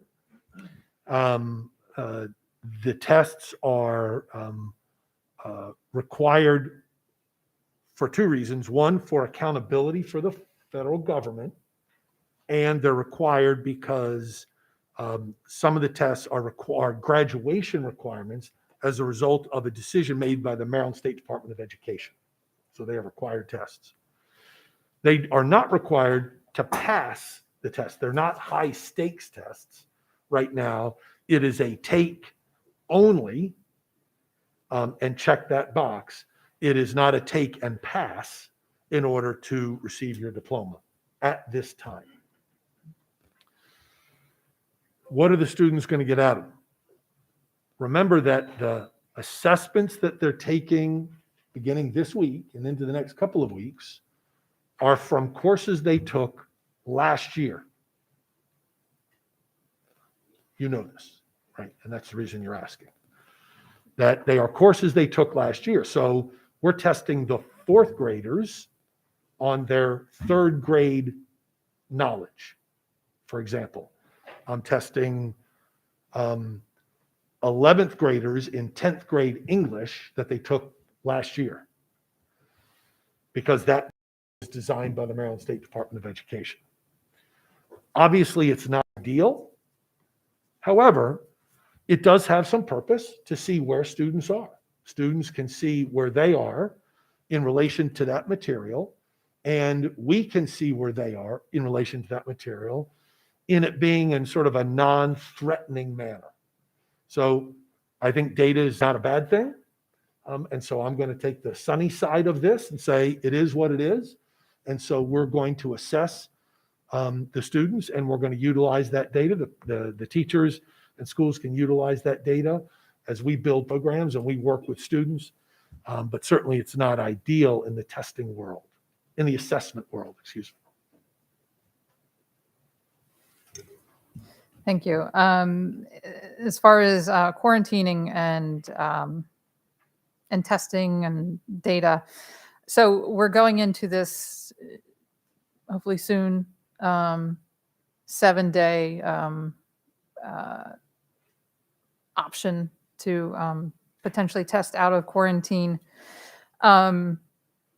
for one thing, does this not prevent, or doesn't this prevent now an opportunity to collect the data that people are asking for that we don't have, as far as how many students are turning up positive who are in quarantine? Obviously, the data set is only going to be those students who actually test to get back at 7 days, right? So I see that at least as an opportunity, because there's a great case to be made that we just have an awful lot of students home just because of the protocols. It's not, the data is likely not going to show that there's a scientific basis for this. And to carry that a step further, Massachusetts and Pennsylvania, I believe, have quarantine only students who are symptomatic. If they're wearing a mask. If they're wearing a mask. Okay. And that seems to me would reduce, if we were able to move into that beyond the 7-day, but move into only quarantining students who are symptomatic. Now we have taken an awful lot of burden off the staff, right, to do this contact tracing and testing. So could you speak to that? Yes, yes, and yes. Okay. You are correct. By this will give us some data, because we will. I'm almost certain that many parents want to take advantage of. We would want them to take advantage of this new opportunity, this new guidance, and not have their student out for 10 days, but have the student out for 7 days. So they will go at day 5 or 6 or 7, somewhere in that after day 5, and get tested, and then share the results with us. Right. Because for the student to return, they're going to walk back into school with a piece of paper that says negative with a date. And that was my point earlier. I have to have somebody that then matches that piece of paper and that date of that test with the tracking mechanism of the day they went out. But those are things that we are trying to qualify and get out to the schools. So absolutely, that is, so yes, that is good data. And I suspect exactly what you suspect, that it will show that those students that are in quarantine, many of them are not testing positive, certainly after day 5, right? Mm-hmm. And so I would agree with you. And so we'll look forward to that data. Likewise, I would agree with you that I'm of the belief that we are over-identifying students for quarantine. I believe that. Because of that very piece that we're not seeing that a significant number of them are turning up positive. They could be, because maybe their parents are not taking them in for tests, or they're testing positive and the parents aren't telling us. Mm-hmm. So that's the difficulty with not having that solid data. And that's the reason we'll continue to work with the Department of Health and hope that they can help sift that out for us, so we have some of that data. And so you mentioned lastly, yes, the state of Pennsylvania and the state of Massachusetts have issued guidance at the state level for all schools. We don't have that right now in the state of Maryland, where there is state level guidance to that specificity for all the schools in the state of Maryland. What I didn't allude to it. I spoke to it earlier in my comments, that the superintendents across the state feel similarly, and we have asked for a change and an alteration in guidance so that we are not over-identifying students and then having to quarantine them. Mm-hmm. Okay, thank you. And then finally, it's I've stated before that I have students at Annapolis High School, so I know it's been a very, very challenging beginning to the school year at Annapolis High School. But I'm hearing about concerns at other schools too with behavior. And so at middle school level, I haven't heard much about elementary, but I mean, it could be the case. So I just wanted to ask if you could speak to, do we see, and I thought about asking this during the safety and security report, so I don't know if Ms. Jackson wants to speak to it, but are we seeing a more difficult Are we having a more difficult time with behavior issues at this point this year than normal?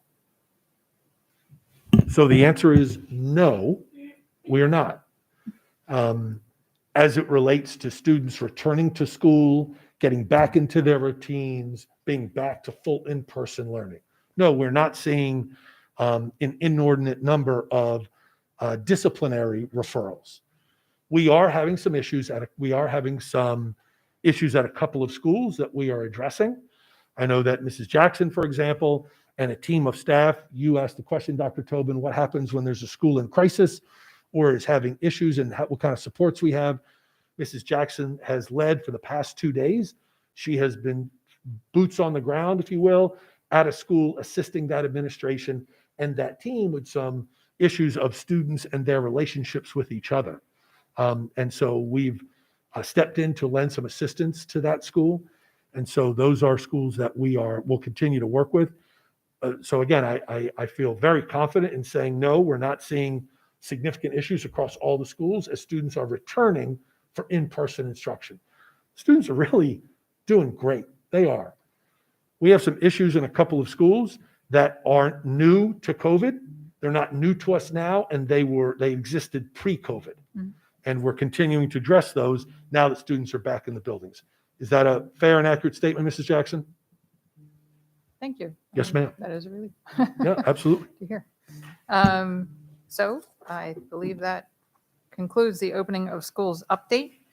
And one more item before we break, 6.03, new course approvals. Dr. Arlotto. I know it is one of your favorite things as Yes. a board to review new course approvals. As the A team approaches, I thank them for their patience and grace and sticking with us up to this point. I know one of your colleagues had to leave to get to a previous appointment by 4 o'clock. I am sorry that we did not meet that. I knew that was looming, and so I do apologize. But this is an amazing team, and they continue to think outside the box, inside the yoga studio, whatever you want to call it. They continue to think differently about how we interact with our students. And so I'll turn it over to Mr. Lee. Good afternoon, President Ellis, Vice President Schalheim, Dr. Arlotto, and board members, and a special hello to Ms. Dent. For the record, my name is Skip Lee, and I serve as your Director of Curriculum. For your consideration today are a course sequence consisting of 2 courses and 2 additional courses. Joining me today are staff who are available to address your questions that you might have, and I'd like to give the opportunity for each of the staff to introduce themselves. Leanne? Hi, I'm Leanne Reardon. I am the coordinator of English Language Development. I'm Dot Arita. I'm the coordinator for AVID. I'm Bobby Jackson. I'm the science teacher specialist. I'm Vicki Romanowski. I am the science coordinator. Christiana Walsh, coordinator of health, physical education, adapted physical education, and dance. And Ms. Walsh, would you please, in her behalf, introduce Ms. Connerton? Yes, Mary Kay Connerton, who did have to leave, I apologize. She is the creator of these courses. She's a teacher at Annapolis High School. So she was really hoping to be here today to answer your questions. I'm sorry she had to leave. So we were able to provide you with some documentation prior to today's board meeting and have you an opportunity to review. We're here to answer any and all questions you have about said proposals, and let us know how we can help. Thank you.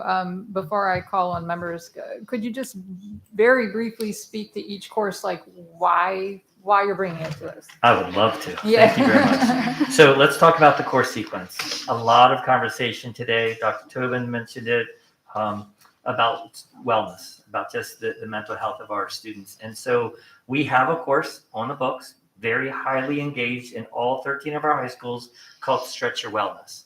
And it's a half a credit course, and it takes students through a sequence of opportunities that has an end. There is a specific end to where that curriculum completes. What Ms. Connerton has envisioned and what we hope to spread across our county is the opportunity for students to be able to continue that learning. And we've, instead of making it a full semester commitment, they're part of our quarter course, high engagement passion course option. So students could plug them in strategically throughout the remaining part of their scholastic experience. Specific questions about those courses, however, I'm going to let Ms. Walsh discuss. Regarding the Avid Excel for English learners, it is an opportunity for us to expand some Avid practices within our middle school framework, beyond the Avid 6, Avid 7, Avid 8 idea, and afford students the opportunity to engage in those practices. And Ms. Arita is here to answer specific questions about that, along with Leanne Reardon from our English Language Development Office. And finally, our ESOL Science 2 proposal. We have ESOL Science right now, and we have a number of non-English speaking students coming into our system, struggle with vocabulary, struggle with the scientific processes, and we really feel under Ms. Romanowski's leadership and Ms. Reardon's support that another opportunity for us to engage students in learning in the English language area of science is beneficial to them. It's beneficial to their experience here in our school system, and will provide some success along the way. So that's kind of an overview of why we're in front of you, and we'd love to answer questions specific about the courses if you have them. Thank you for the opportunity. Thank you. Dr. Tobin? I don't know. Your light's on. Yeah, I forgot to make sure I cleared it. So, Ms. Schallheim, do you have a question? It's not a question. It's just to say thank you as always. This is one of my favorite parts of what we do. And I always enjoy seeing what you all come up with and reading it. Thank you for continuing to add to those sheets in ways that help me, middle school, what the credit is, high school, whatever, that it's all very, very helpful. And of course, you have my full support. You always do. These are amazing. Thank you for all the work you do every day. I see no more lights, but I too want to thank you. I'm so very excited. I'm always very excited for the new course offerings. Always makes me think about what my high school experience could have been like if I had all these options at Arundel High School. I won't say what years. But anyway, I thank you very, very much for bringing this to us. And so I'm sorry, I'm just going to step back and make sure did we get your recommendation? Dr. Arlato, what is your recommendation? Do you say we turn these down or? I won't get out of the room. Thank you, Madam President, members of the board. I recommend approval of these courses beginning in the 2022-2023 school year. So moved. Second. All right, Ms. Howe. Ms. Amasore, Aye. Dr. Tobin, Aye. Ms. Schallheim, Aye. Ms. Dent, Aye. Mr. Silkworth, Aye. Ms. Frank, Aye. Ms. Ellis. Hi. Motion passes 7-0. Thank you very much. Thank you. And thank Ms. Connerton, please. I will. Yes, please. Ms. Schallheim? Yes, Madam President, I move that the board go into closed session to discuss the employment, assignment, promotion, discipline, demotion, compensation, removal, resignation, or performance evaluation of appointees, employees, or officials over whom this public body has jurisdiction, or any other personnel matter that affects one or more specific individuals, to consult with counsel to obtain legal advice on a legal matter, to consult with staff consultants or other individuals about pending or potential litigation. Do I have a second? Second. Okay. Do I have consensus to close? Yes. All right, this meeting is closed. What time is it? 4:07, 30 minutes. We'll say 4:40. Return.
All right. We are back. Welcome back to the Board of Education meeting. Our apologies for the delay. And we are now on item 5.01 on the agenda, fiscal year 2023 board budget priorities. Ms. Schallheim, would you like to introduce? Yes, thank you. So by way of background, this we wanted to do this as a means to be more collaborative, get out and ahead of the recommended FY23 budget, which is coming to us in December. See where we align, that kind of thing. We have a document we can put up, the Google Doc, though. Y'all have it.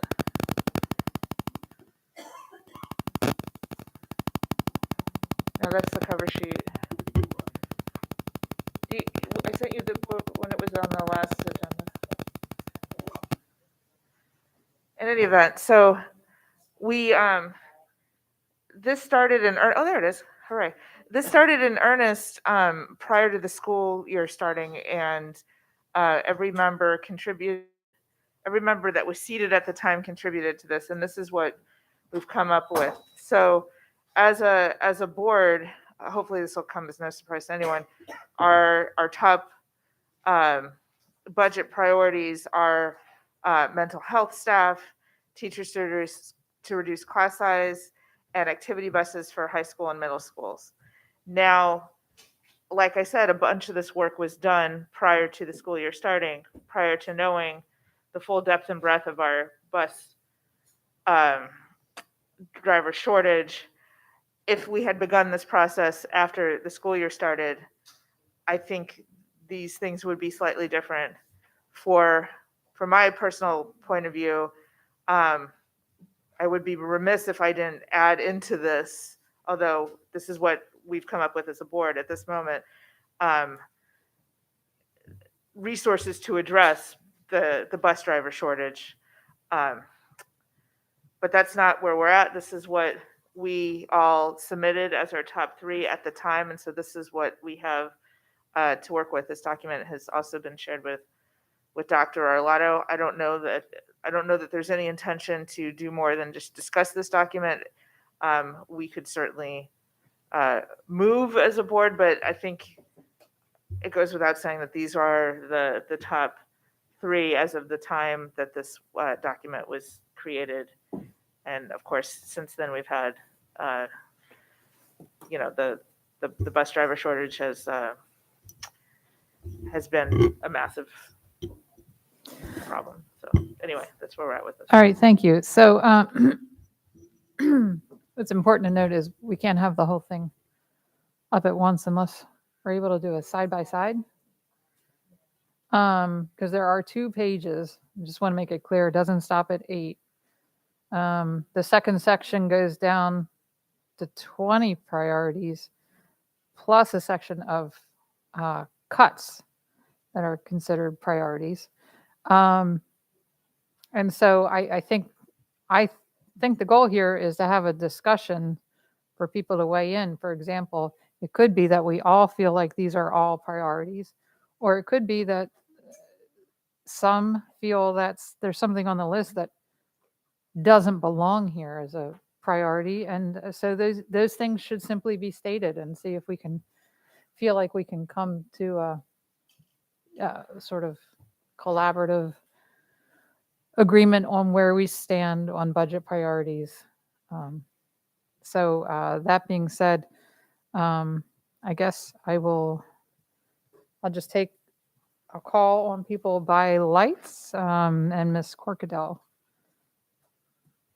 So one of I think our main objectives of all this was to help guide the superintendent in recognizing what the universal priorities are of all/majority of members. Right, those would be the top 3. And oftentimes budget priorities would be adopted in a motion or something, but it would also have the board's bigger priorities. That is that interim step between the strategic goals and how we get to a budget.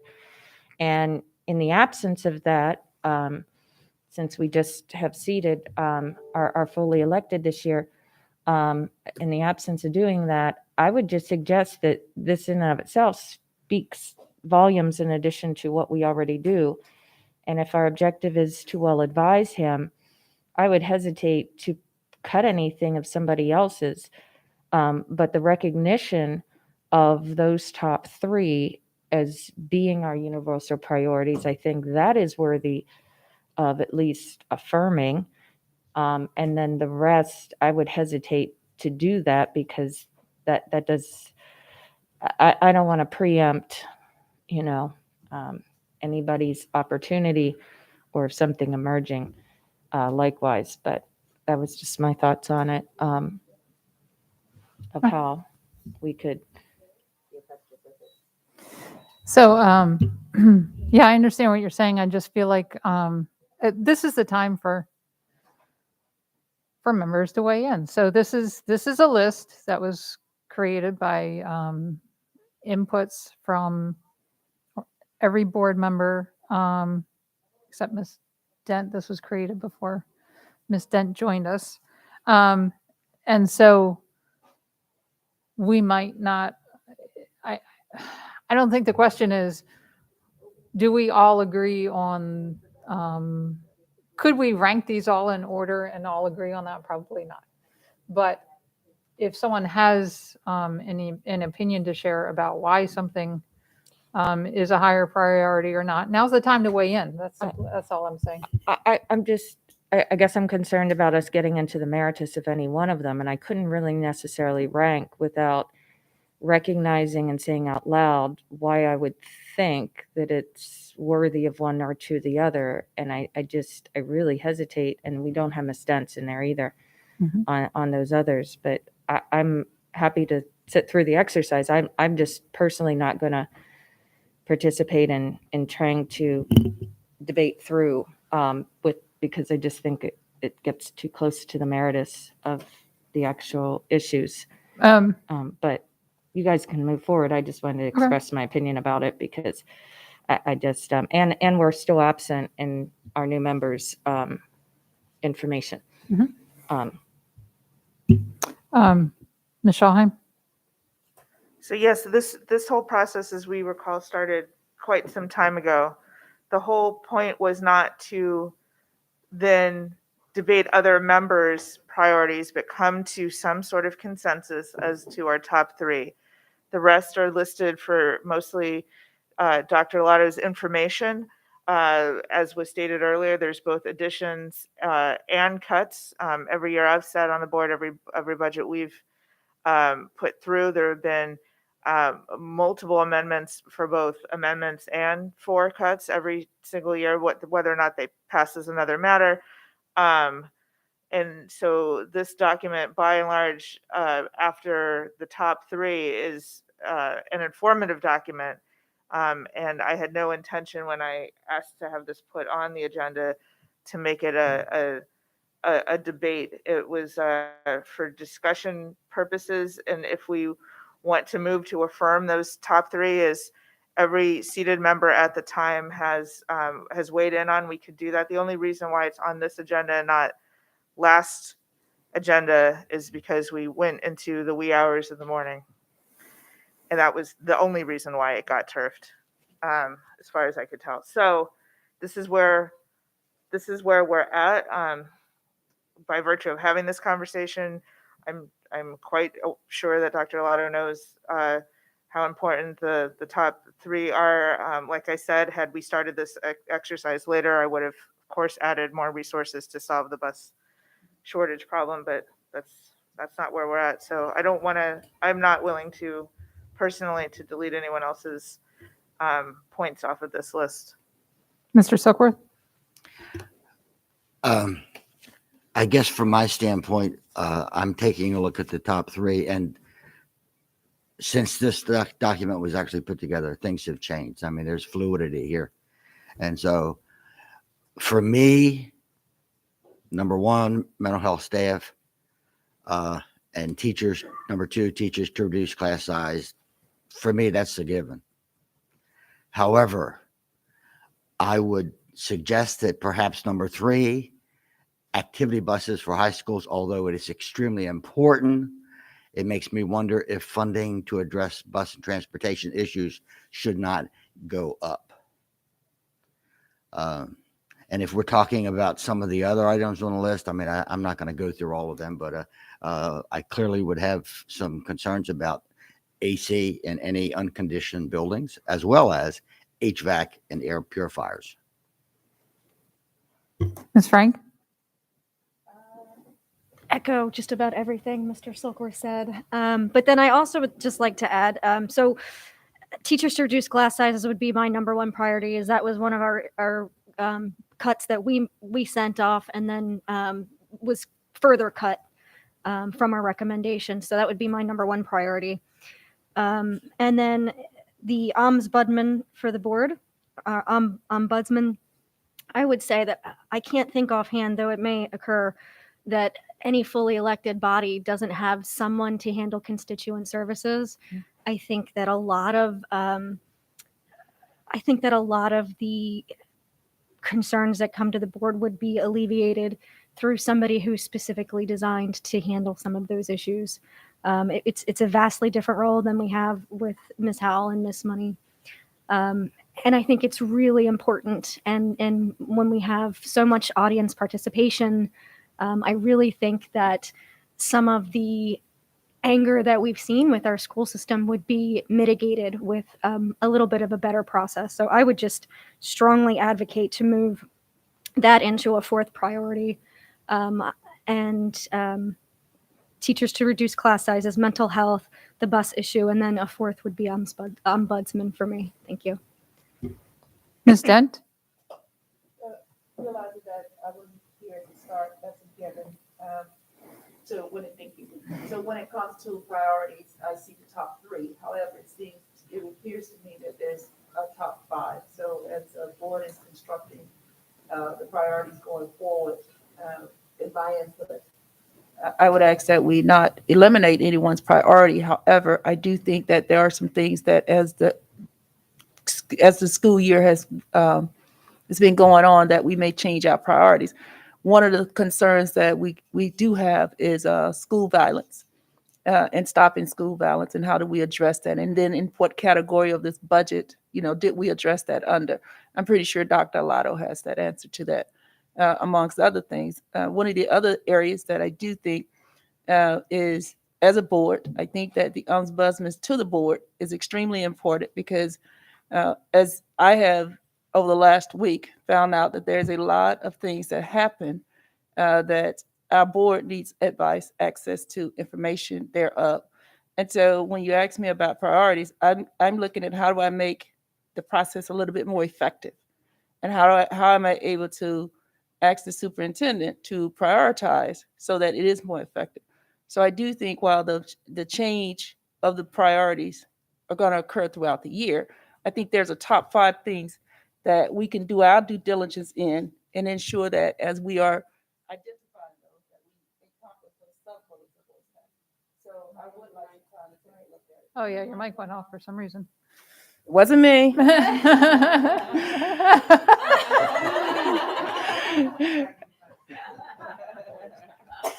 Thank you.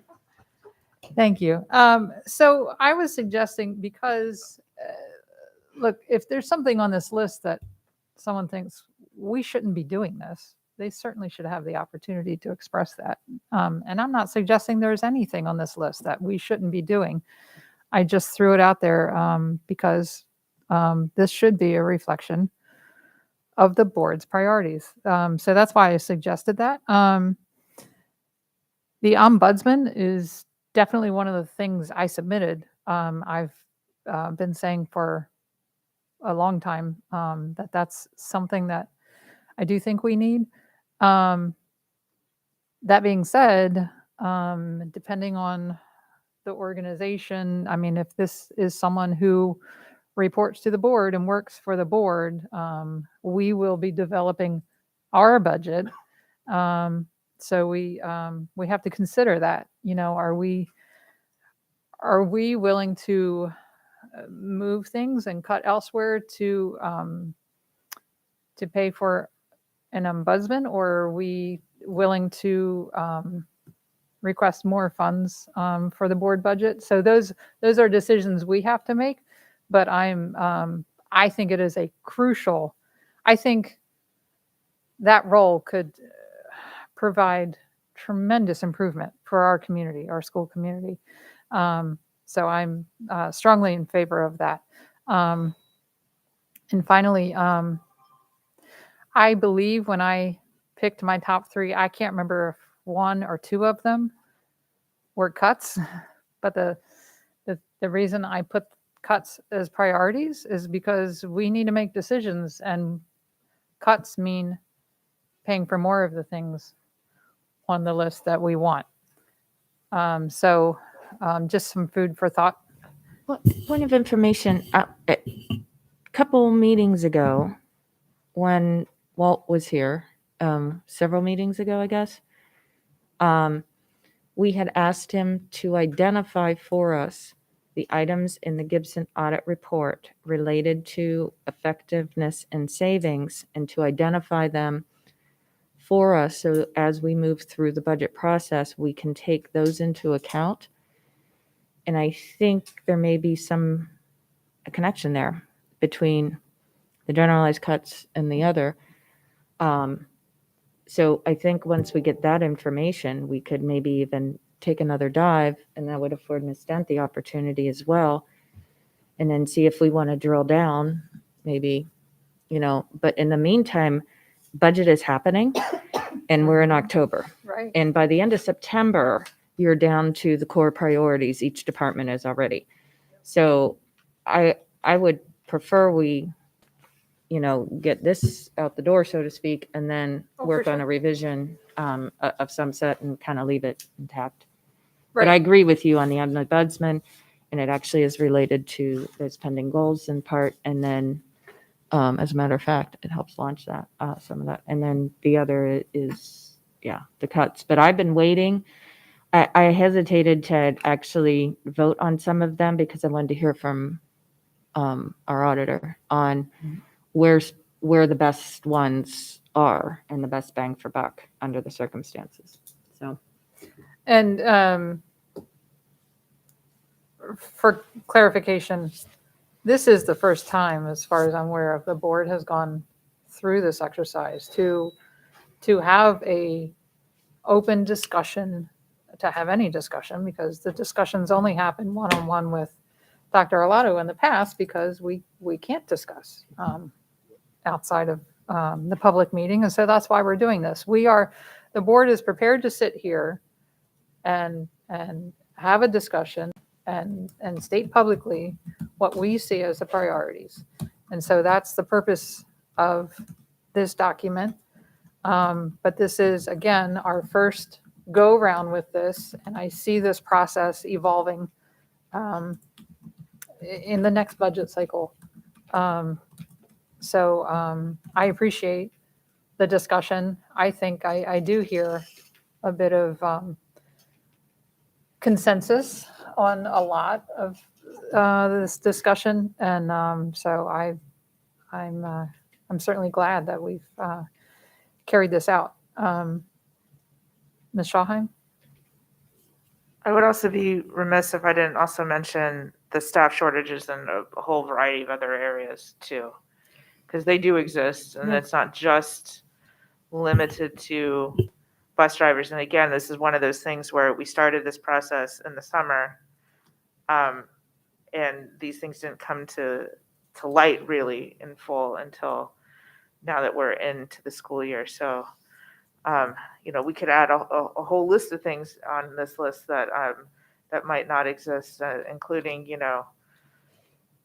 pay for various sectors of our staff, TSAs and bus aides and bus drivers and teachers and secretaries. I mean, there's a whole list. So someone else made the point, I think it was Michelle or Ms. Corkadell, about we're already in the budget cycle. That is very true. I'm sure that a lot of the departments have already been through with their budget analysts already, or will be very soon. And so For my money, this is a good first crack at this exercise this year. It could be made better in upcoming cycles. But if we're committed to those top three, or if we want to tweak that third one now that we're not sure that it's possible, or add a couple more to that top bit and affirm those, I think we should do that. This is the time. I don't think this should go further into October or later. Totally agree. So we could leave this discussion this way and hand it over to Dr. Arlotto and say, Dr. Arlotto, this is information for you. Or I have heard an interest from a couple of people, perhaps making it a top five, but recognizing that doesn't mean other things on the list are not important. I would be open to doing that simply if someone has a suggestion based on what we've already stated, that, okay, these two items should be moved up with the top three, and then complete it. Why don't we tweak 3 to Say transportation. addressing staff shortages in all areas, and that would encompass obviously Mhm. transportation. I'm getting thumbs up. Yay, that rarely happens. So I have the Google Doc open. I can just. You did? Oh, fantastic. So you want to edit number 3? Yeah, to addressing staff. Could we move that down to the general so we don't lose track of it? What? Oh, yes. You know Oh, what I yeah, mean? Like, yeah, I don't yeah. want to eliminate we're not it. deleting Yeah. 3. Why don't Yeah, we put? yeah. We can make 3 the new number 1 under additions, and instead of 3, write addressing staff shortages in all areas.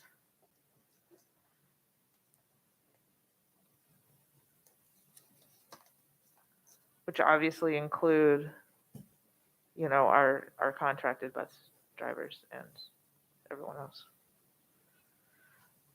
And then the other one I heard multiple times from you all was moving the ombudsman one up. Correct. Seeing lots of nods. Yay, consensus. So that is almost surely lower down on the list under addition. Yes, it's number 5 under additions currently. That can just be moved up and can retain its number 5. It's ordered. 6. Yeah. Never mind. Got it. Great. So let's move ombudsman up to above the fold, as it were, as a new number 4. Oh wait, we're not. You're. I have it. Got it. Yeah. So then we have 4 now, then, right? So then, do we want it 4? Or do we want it to be 5? This is the document that's up on the screen. Oh, it's not. Yeah, it's not revised. Yeah. That's hard for me, but I'll still do it. Dana, just a point of information. When we did this, we asked for the members to issue their top 3. So if we go Correct. beyond the number 3, we don't have accurate data. And That we're is not, absolutely correct. we would be spending a lot of time doing that, I would Yeah, suspect. so then that was the charge, was give me your top 3. Correct.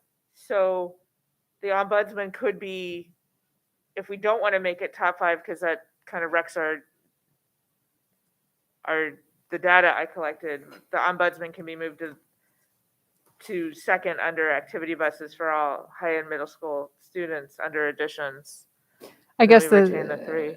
the point I would want to make is the number of people who spoke specifically to the ombudsman suggests that perhaps there's a will on the board to move that one up. Now there is. Yeah. There wasn't when you all Correct. gave me that Yeah. your top 3. Right. It's y'all's call. I'm good either way. I don't disagree with you. I just, the only dangling is we have a new member and we haven't even seen their first pass. So I'm okay with that. I mean, I like the idea and the activities and I all believe of Ms. that. Dunn So did too. I'm cool with that. And they're all priorities of their own right. And that does move some of our other stuff along. No problems with that. I just don't want to be, I just don't want I want to make sure everybody's, focus is represented, but I'm cool with it either way. Okay. So do we want to leave it as it's been revised up to this point? And I thought I heard Ms. Frank. she had turned it off. But she turned it off. I would like to add, I think there's enough consensus. I think there's enough consensus, and I thought that this was part of the exercise, was to see how we wanted to make adjustments. So I would suggest we add a fourth, and unless there's dissent, I think we should do that. Yeah, Right. and leave it there. Yeah. Okay. That sounds good to me. So we have it. We have a complete. Cool. Yep. Okay. So, And we can just do this by consensus. We don't have to Yeah. vote. right. Yeah. Yeah, for information. So Good. again, to summarize, we've got a top four that is consensus of the board. We have a list of also important priorities. And this now, Dr. Arlotto, is information that the board will turn over to you. Great. Do you have anything you want to not add to our list, but add to the conversation? Oh, yeah, I have a lot. Okay, Oh, May I speak? sure. Yes. Oh, okay, great. I didn't know I was going to be included in the conversation. I have a lot to say. All right, settle in, folks. So Oh, snap. I appreciate these priorities. You're limited to 2 minutes. I would be fine with that. Fired I would be fine with that. by our newest member. I appreciate giving me your list of priorities. What has yet to be discussed is that there are some priorities that are already out there ahead of you. So we need to make sure that you have those in mind, because I have those in mind as I will begin to develop the budget with my team. So Kerwin Commission is a bucket of money that we have to start preparing to spend. So that's not on your list of priorities. But for example, next year, we have to have money available to pay those teachers that go into the National Board Certification Program. They'll be getting, when they complete the program, $10,000 additional salary. That's ahead of you. We're going to have to put that in because that's the law. Those teachers that are nationally board certified and go and work in yet to be named and identified struggling schools. We haven't gotten the regs on this yet, but they will get an additional $7,000. So I'm using that as an example. There are things in Kerwin that are not on your list that I and my team and I will build into the budget, because we have to start planning between now and 2026 how to incorporate these pieces. And it'll be some in FY23 and then some in FY24 and some in FY25 and so on. You get the point. So there are some pieces out there that are already ahead of you. Likewise, we have started spending federal ESSER funds on pieces that we have implemented or will be implementing over the next several years. And we have to start figuring those pieces into our budget. Costs for Chromebooks, reoccurring costs for Chromebooks, as an example. Continuing to assist families with access to the internet. Brightspace and the learning management system being paid for now and over the next several years. As we spend that money and that money sunsets, we will, right? So the federal money will start to go away and you will have to start to build some of those things into your budget. These are conversations my team and I will be having, and start to build those ahead of you as things those are priorities that don't appear on your list. And I know you know they're out there. I'm just reminding you. And then there's, of course, the continuation of the work and priorities from past years. So things like class size reduction. That's something that absolutely needs to be focused on. It was initially in your budget, it didn't get funded. And so there are things from past years, EEE, some things that we want to catch up on that we've not been able to fund from past years.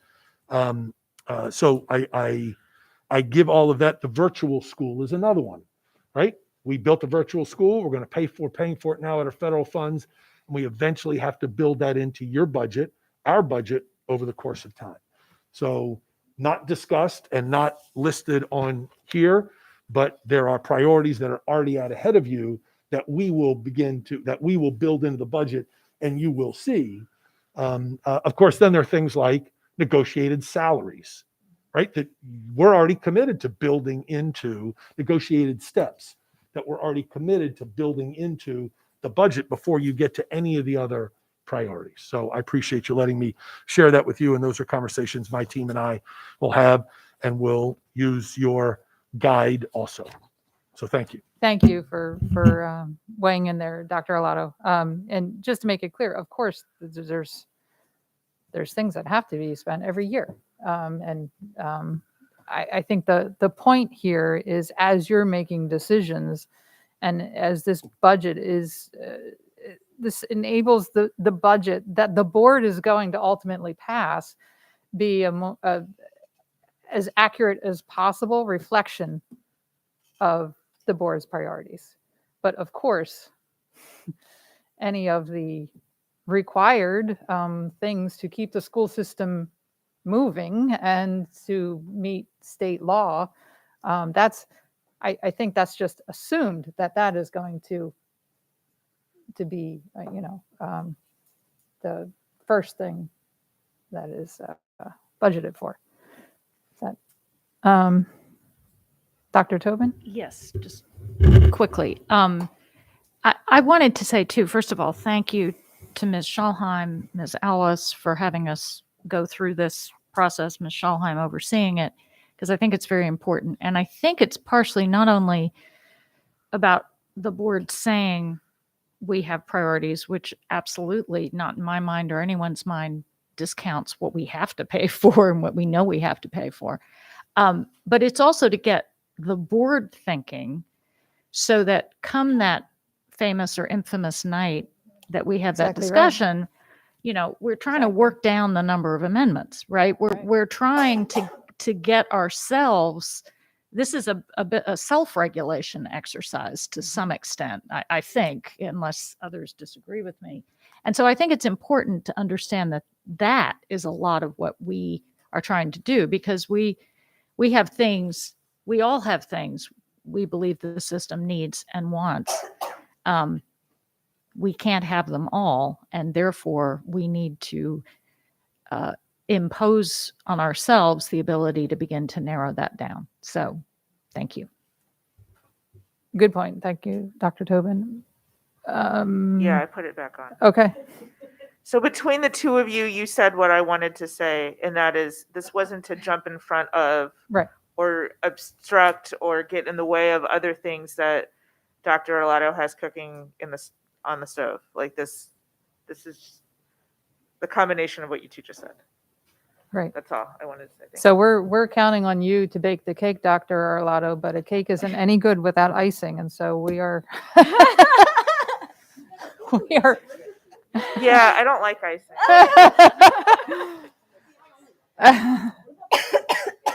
Ms. Frank, do you have? Yeah, I do. So I am recalling our budget night, and I believe Dr. Tobin is the one who kept saying a budget is a statement of priorities, and I did kind of feel like we were pulling opposite of each other sometimes.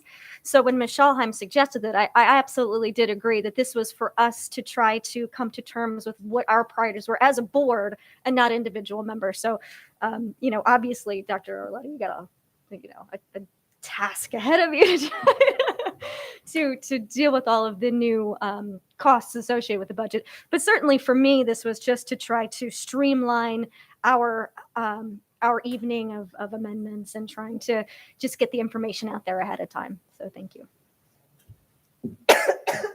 All right. I think that concludes the agenda item. Thank you all. And I have lost my agenda. We're on the next thing.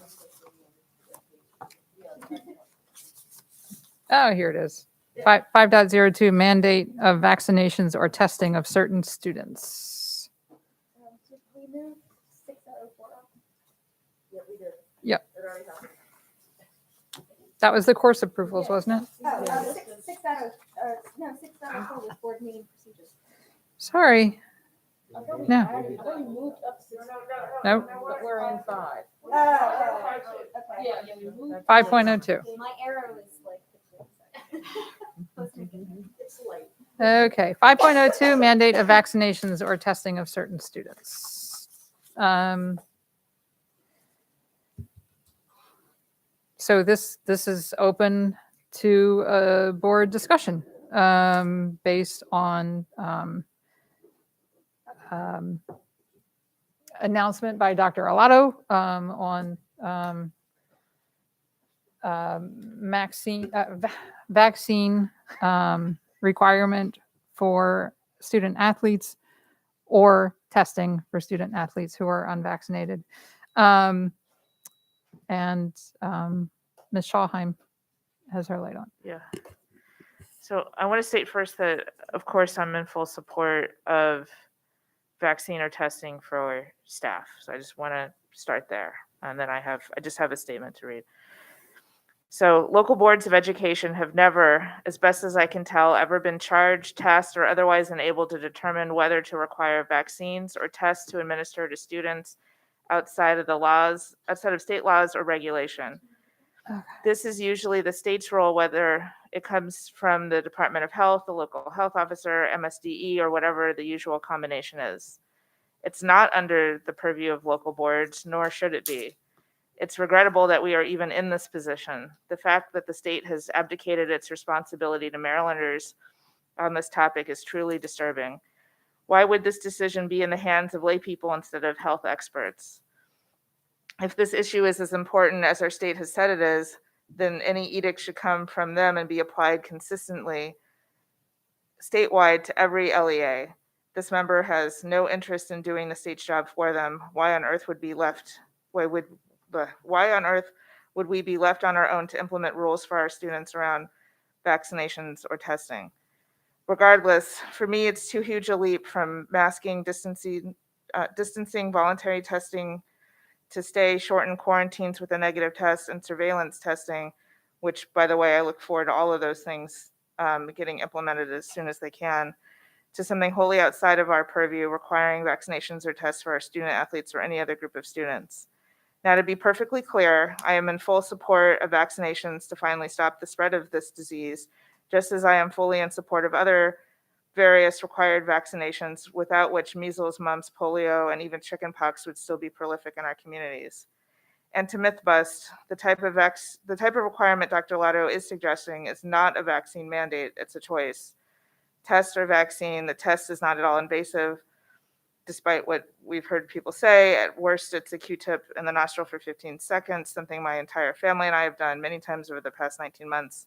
At best, it's spitting into a vial. Yes, I've done that too. The nostril test tickles and then it's over. It's not a pharmaceutical intervention, an invasive procedure, nor do they contain any carcinogens. The amount of misinformation out there is stifling. Remember, all student athletes must get a physical from their pediatrician to participate in sports.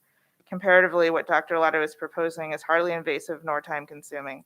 So now I find myself in the middle of a huge and consequential dilemma. Do I do the job of the state or turf it back to them?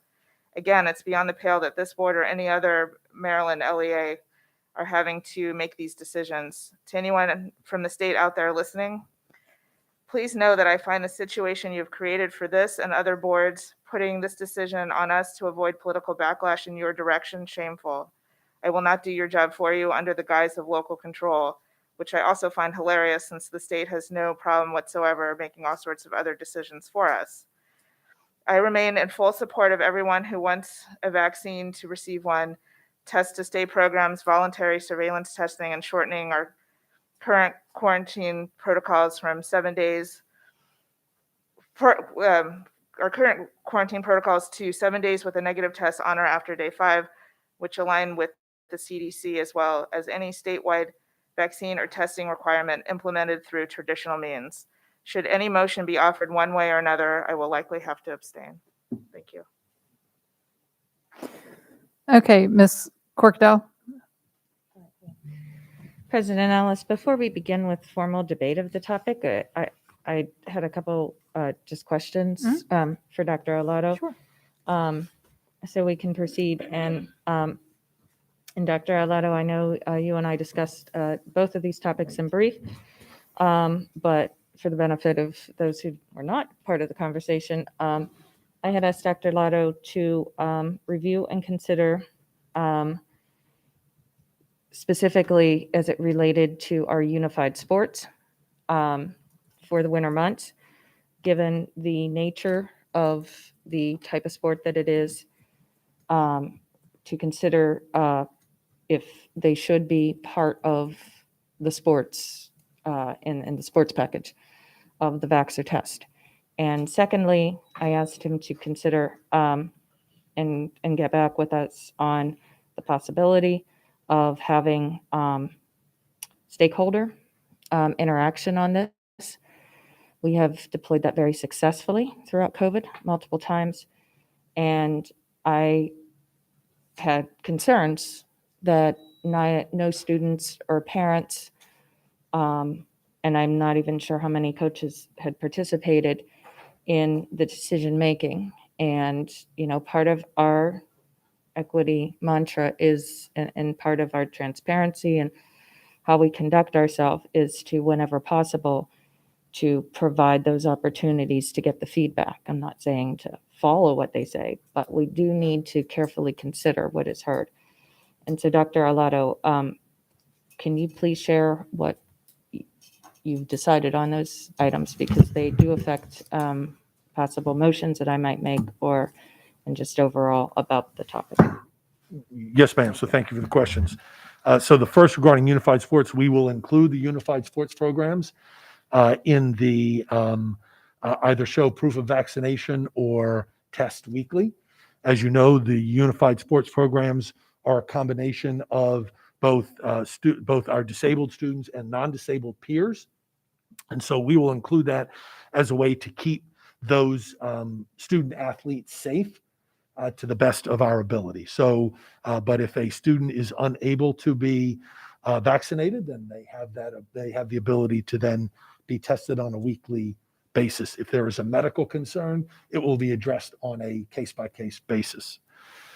Regarding stakeholder input, I've been trying to follow very carefully the guidance of the CDC, the Maryland State Department of Education, the Maryland Department of Health, and our own Department of Health. And it is those groups that are recommending that we create as much a layered approach to the safety, for the health and safety of our students and staff in each one of our schools and programs. And so, no, I didn't go out and ask the coaches for their opinion or the student athletes. We will, and the same holds true for, I didn't go out and ask if you people wanted to wear a mask or not wear a mask. I was following the direction of the public health professionals. And so I want to be really, really clear about the program. And I appreciate Mrs. Scholheim stating from the very beginning that this is not, as you heard tonight in some testimony, a vaccination mandate. There is no mandate to the vaccination. Vaccination is a choice. But I have been instructed from the public health professionals to create as much of a layered approach to the safety of our schools as we can. Masking is one of those in the layered approach, as is distancing, which is really hard when your school buildings are full and your buses are full, for example. Continuing to focus on hand washing and good hand hygiene is another part of the layered approach, as is vaccinations and testing, regular testing. Those are parts of the overall layered approach that we are trying to create.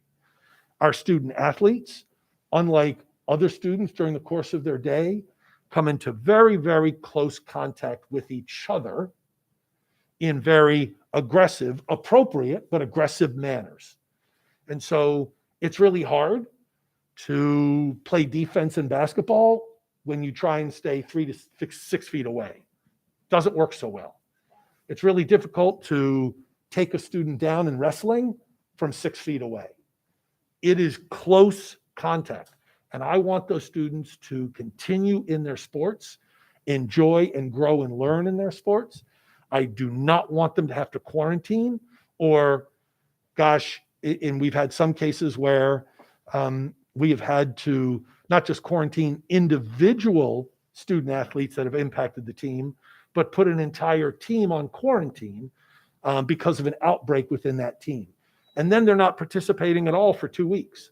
And that's not what we want. And I know that's not what you want, right? It's not what the board wants. So we are looking for and talking to our public health professionals about the layered approaches that we can put in place to protect the student athletes, all of our students, because of course, the student athletes are athletes in the afternoon and students during the day. And so it could possibly impact other non-student athletes in the classroom and around the school building. So it's part of our layered approach. It may be that you disagree with that, with us implementing that layered approach for our student athletes. Okay, you can disagree, and you can pass a motion, and you can say, Dr. Alato, we don't think you should do that. But I am trying to produce as much of a layered approach to protect our student athletes so that they can continue to participate for their entire season. I don't want their season interrupted. Thank you. I appreciate the additional outside of what I'd asked too. But can you? My understanding is that unified sport in the winter months is bowling, correct? That is correct. Okay, and so I can appreciate the wrestling, the basketball, and some of our other winter sports, and that interaction. But and I even went after our conversation. I went to a bowling alley to scope it out again to see if I'm missing something, and even talk to the Annapolis Bowl manager about how they handle their protocols, and they continue to use the same ones as pre-vax, basically. Through the whole thing. And so I'm not aware of bowling activities involving even close proximity. I mean, even the lane distances, even if everybody lined up to throw their balls at the same time, they would all be more than 6 feet apart. So I understand the simplicity of imposing it on the whole, but of just all winter sports, and that has some, I'm sure some efficiencies perhaps, but can somebody explain to me what is so risky about bowling compared to what we're doing day to day in the others? And I don't want to include the other sports. I'm focusing exclusively on unified sports to better understand why this imposition would exist, because I am not seeing any contact or close proximity for this winter. Now, maybe come spring, we maybe want to address that, and I am happy to differentiate that in the proposal. If there is demonstration that we get to the spring, it may be a problem, that's fine. But can someone better explain to me what makes our winter unified sports program in the same category of those outside of they are one of our sports? Absolutely. Thank you so much for the question. So I would offer two things for your consideration and that of your colleagues. One is bowling takes place at a venue that I don't have control over. It's not inside a school building. So I don't know who's going to be masked or not. Those students, while bowling is going on, they're using a certain number of lanes, and there could be others that are in the bowling alley and coming and going. And so we are talking about the protection of our students. In terms of proximity, it's a really great question. No, unified bowling doesn't have the same proximity as, say, wrestling, but there in many instances, the students are assisted in their bowling. They're assisted with picking up the ball, and putting it down the lane. And sometimes they have to use equipment to do that. We have equipment that is built that allows the student to put the ball up on the slide or on the roller and allow the ball to roll down. So there are a number of times where the students are in close interaction, close proximity, because they are being assisted with bowling the ball down the lane.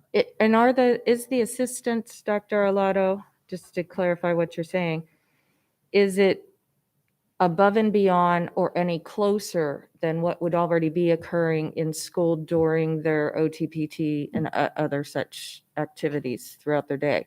In other words, like the child that would require that level of assistance would typically be having certain assistance as well in our schools and classrooms, which are environments that we are not saying vax or test. So is there any proximity or interaction going on as a result of the sport that is outside of what is going on within the classroom?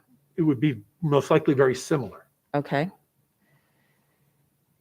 Is there, and has anybody explored the idea of an MOU, for example, with a lane or a bowling, place, to at least ask if there was an ability to accommodate with certain additional provisions? You mentioned mask, for example, in that capacity, because our kids go off and intern outside of our school systems and then come right back in the same day, the next day, and we don't have control of those environments, right?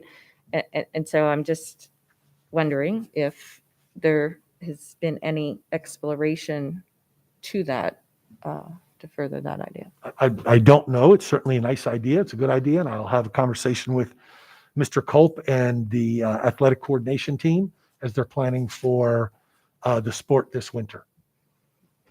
Okay. President Ellis, I have, I'm going to have one, possibly two motions as I'm formulating them as everybody's moving along. And then I also have deliberation points to make, but I just wanted to clear my questions first. All right, thank you.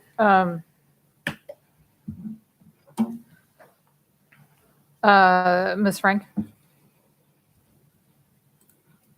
I have a motion, and if Ms. Corkadell would like to make her motion first, that's fine. But if you are done, I submitted a motion. You had submitted one, so in yours would. advance, so Yeah. I can. Yep. Okay. Yeah, Okay. your latest Yeah, one. yeah, we're I don't going think in it's going to matter. turn. Did you have questions? Is that what? Because if you have Well, a let's see what statement, happens with we're going in turn of the lights. Because I can flip this Okay. around a little bit. Okay, Ms. Frank. Yeah. So I would just like to say that, we want a lot of things for our students this year, and playing sports is one of them. But in this particular case, I don't think it's about what we want. It's about what people decide is best for them. And I don't think that we should be swerving into the lane of parents in this particular case. This is a far cry from masking and hand washing and keeping away from one another. So I will just go ahead and make my motion, and we'll see where the debate leads us.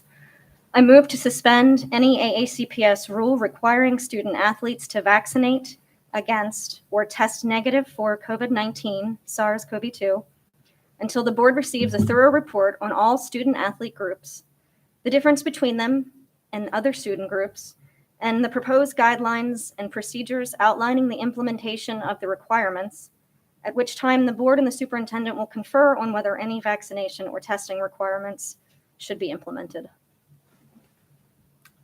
Second.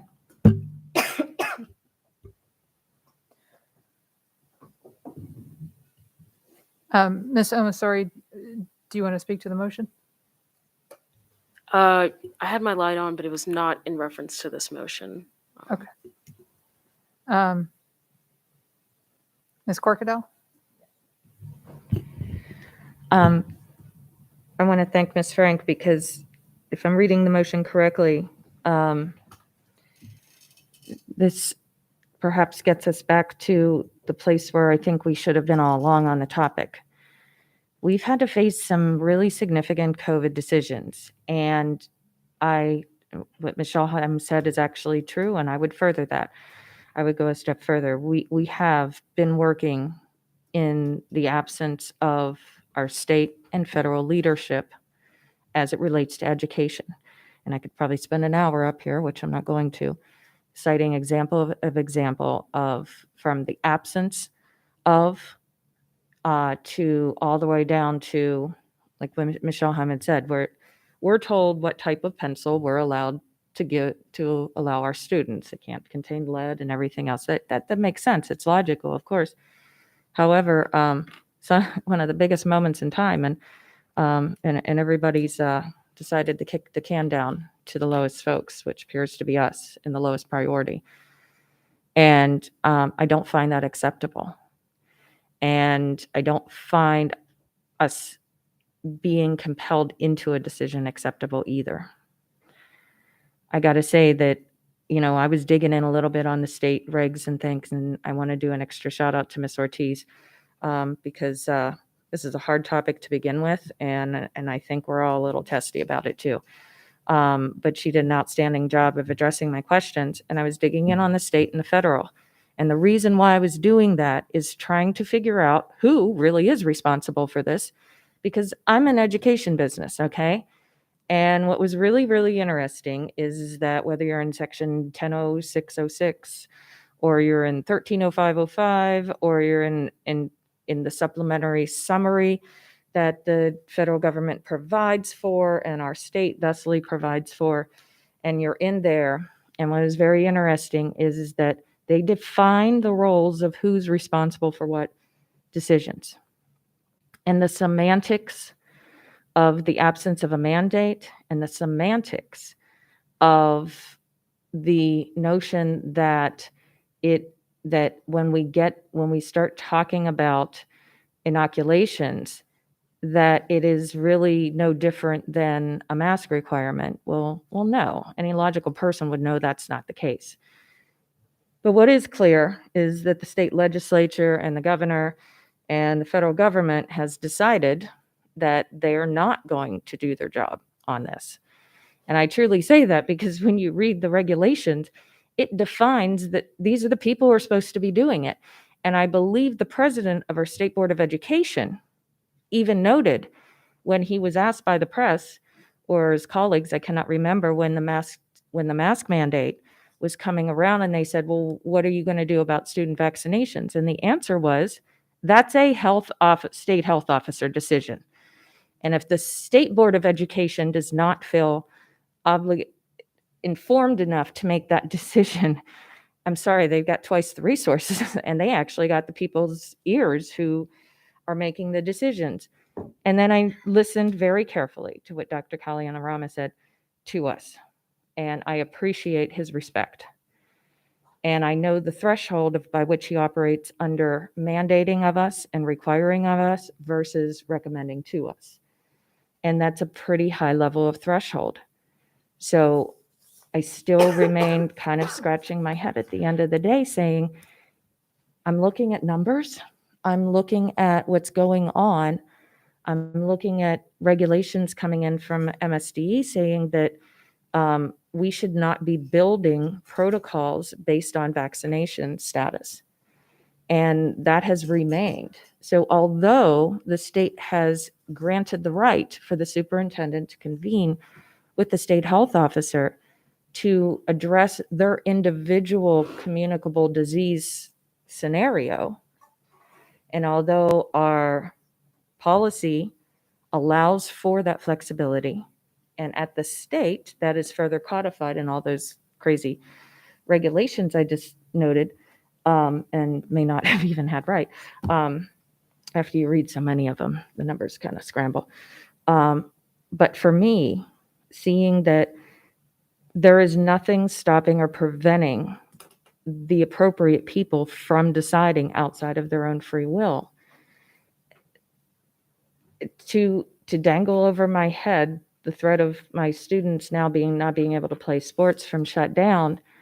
We're halfway through the season of the fall sports, And yeah, we do have some stuff going on. But if we have tests to stay, the test to stay could also apply to that and minimize any, the amount of benching. And maybe it's not the whole team, maybe it's several who are all practicing on the defensive side of the field that day, who were at the party. Let's hope the parents aren't allowing all of them to all jump in during their season like that, but like maybe what happened last spring, but a little bit. But we learned a lot from last spring, and we're almost through a very, very successful fall sports. In the absence of that necessity and that mission critical, in the absence of the states of emergency that are referenced in the federal code, even as it relates to what you do with an EUA versus a federally approved. And I honestly do believe that it probably would be a slightly different conversation if we were talking about our high schoolers and all of them were in the age group by which the vaccination received full approval.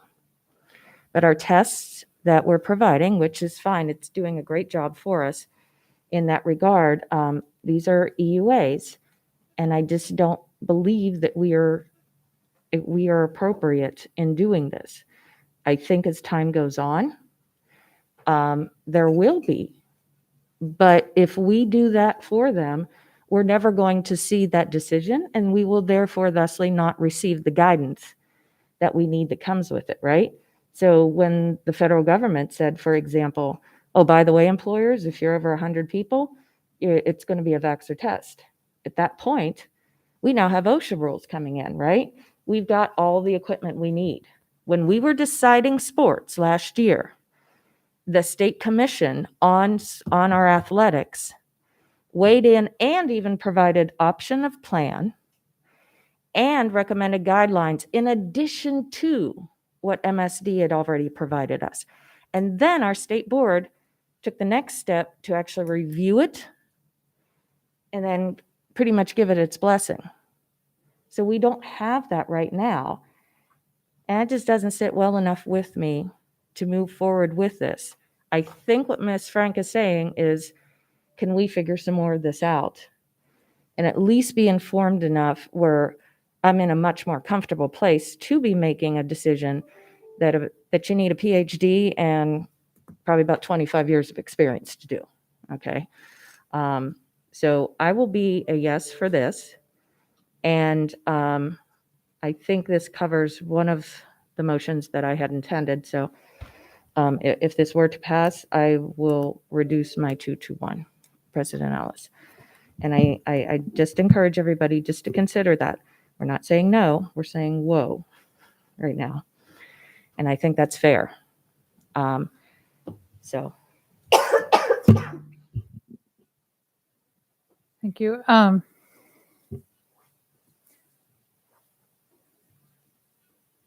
I only see, I'm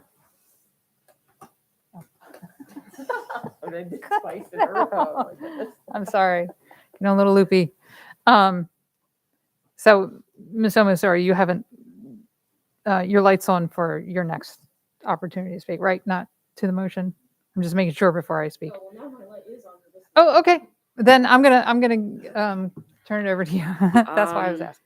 Yeah, after listening to what Ms. Corcadell said, and it has made me think, because, right, this motion isn't to, I guess, throw out the mandate, it's just to kind of wait and see. But it does, and this is a question I have to a lot of people with kind of the same arguments that Ms. Corcadell was making. What would the information that you're requesting need to look like for you to be in favor of passing this mandate? Because even with the rationale that, oh, well, the top officials have made a decision, so why should we?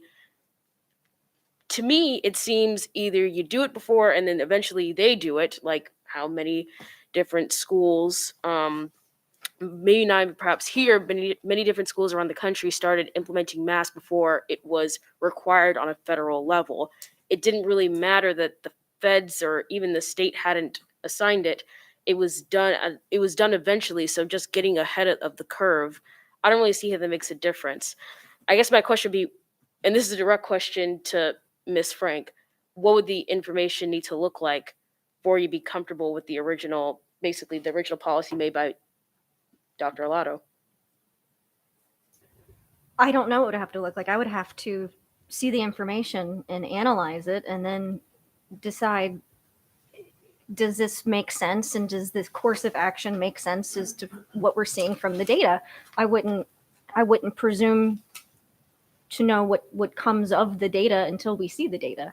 But we should be studying what student athletes groups, if we're going to mandate student athlete groups, which ones are most at risk, are all at risk. We should be looking at the difference between them and other student groups. Why are we segregating athletes and mandating or creating stronger guidelines for one student group as opposed to another? Is there a rationale behind that? And to see what shakes out of that. And then how would that implementation occur? As far as I'm aware, there has been no follow-up, and I did check in on Friday. There has been no plan outlining how this would occur. We just heard that there are some very difficult concerns with staff being able to keep up with the contact tracing. Does this now add another level of tracing and tracking for our weekly testing to our athletes? Who's going to keep track of that? Is that going to be our employees?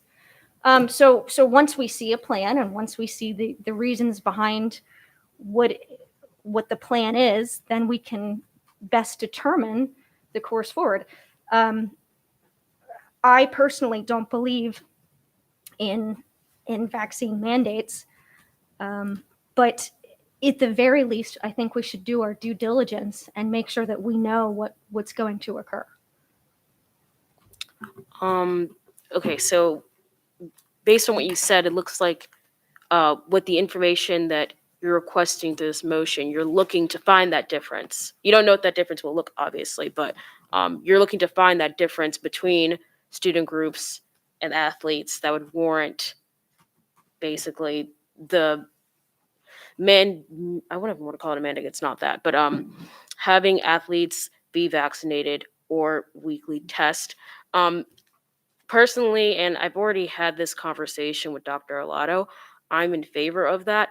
The only question I have, and I don't know that it goes to the concern of, is it warranted, the implementation, and I've had the discussion with Ms. Corkadell, actually, the equity of it, because if you are a student who is under 18, you have to have a parent, obviously, there to be vaccinated, and if you have a parent who cannot, take off of work to get it done at school, if you have a parent who, what do we say to that student?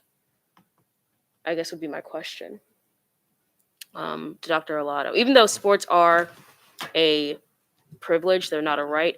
I'm just wondering, this is like just a point of inquiry, what would you say to that student who has only a single parent, who's working 7 days a week, and just by virtue of being not legal, they can't get vaccinated by themselves to be able to play?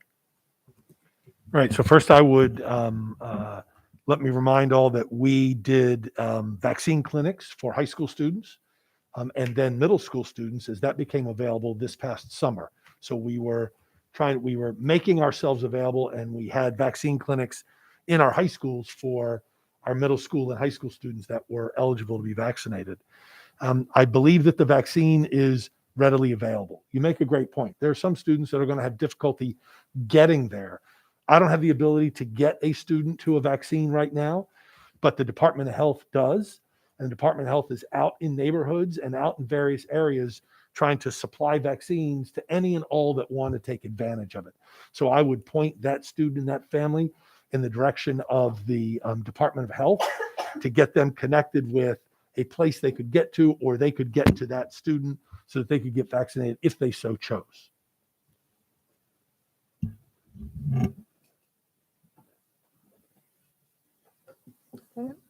Okay. Mr. Silkworth? I just wanted to remind everyone, I continue to hear this mandate. And I was going to say it earlier, but Dr. Alada a few minutes ago made it very clear. This is not a mandate. It is a choice. You have a choice to get the vaccine. You have a choice to test. You also have a choice not to play. And as to the question about why athletes, again, a few minutes ago, Dr. Alada answered that question in terms of the close proximity that our football players, our basketball players, and so forth, that they are as they play and as they practice. So I just wanted to make it clear to everyone, it's a choice. Dr. Tobin? I would also like to add, all the concerns notwithstanding about whose decision this should be, and I certainly share some of those concerns. There is a clock ticking with regard to the winter season. Our winter athletes haven't had a winter season in quite a while. The winter season for certain sports, not all, has particular concerns in this area because they're indoors and you're not on a field, you're not outside. And I, I won't kid you, I find this a difficult decision, but I have said before a version of what Mr. Silkworth has said.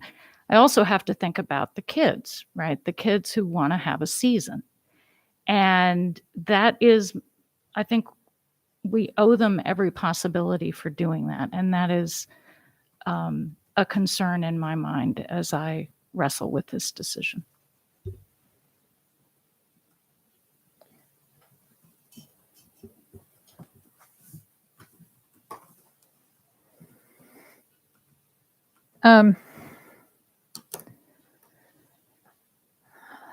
So when I look at these decisions, I look at what is going to be the effect of this decision? What is this going to look like?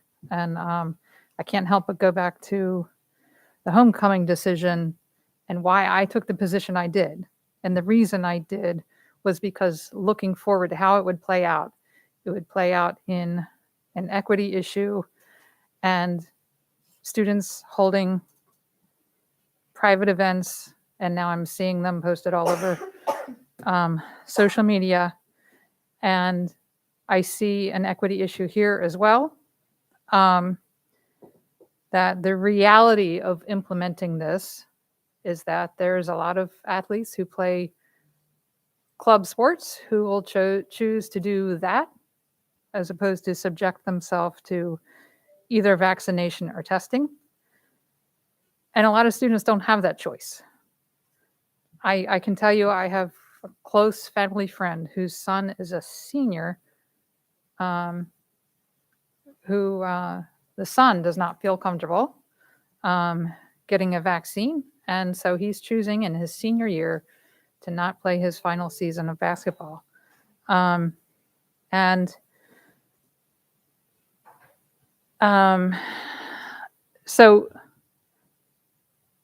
I look at why are we doing this? What is the scientific basis for this? Why are we singling out our athletes? And I'm not saying that there's not a basis for that, or there might not be found to be a basis for that, which is what I believe is in the motion. Let's look into this and figure out if this makes sense, why it makes sense. But I mean, right now it feels like we're doing something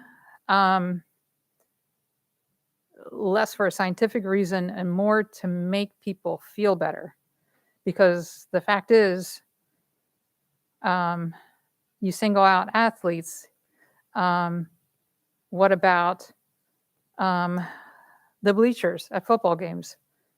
What about the weekend parties? What about concert attendance? What about professional and college athletic competitions, football games? I mean, you can see videos of all of those events are very, very crowded.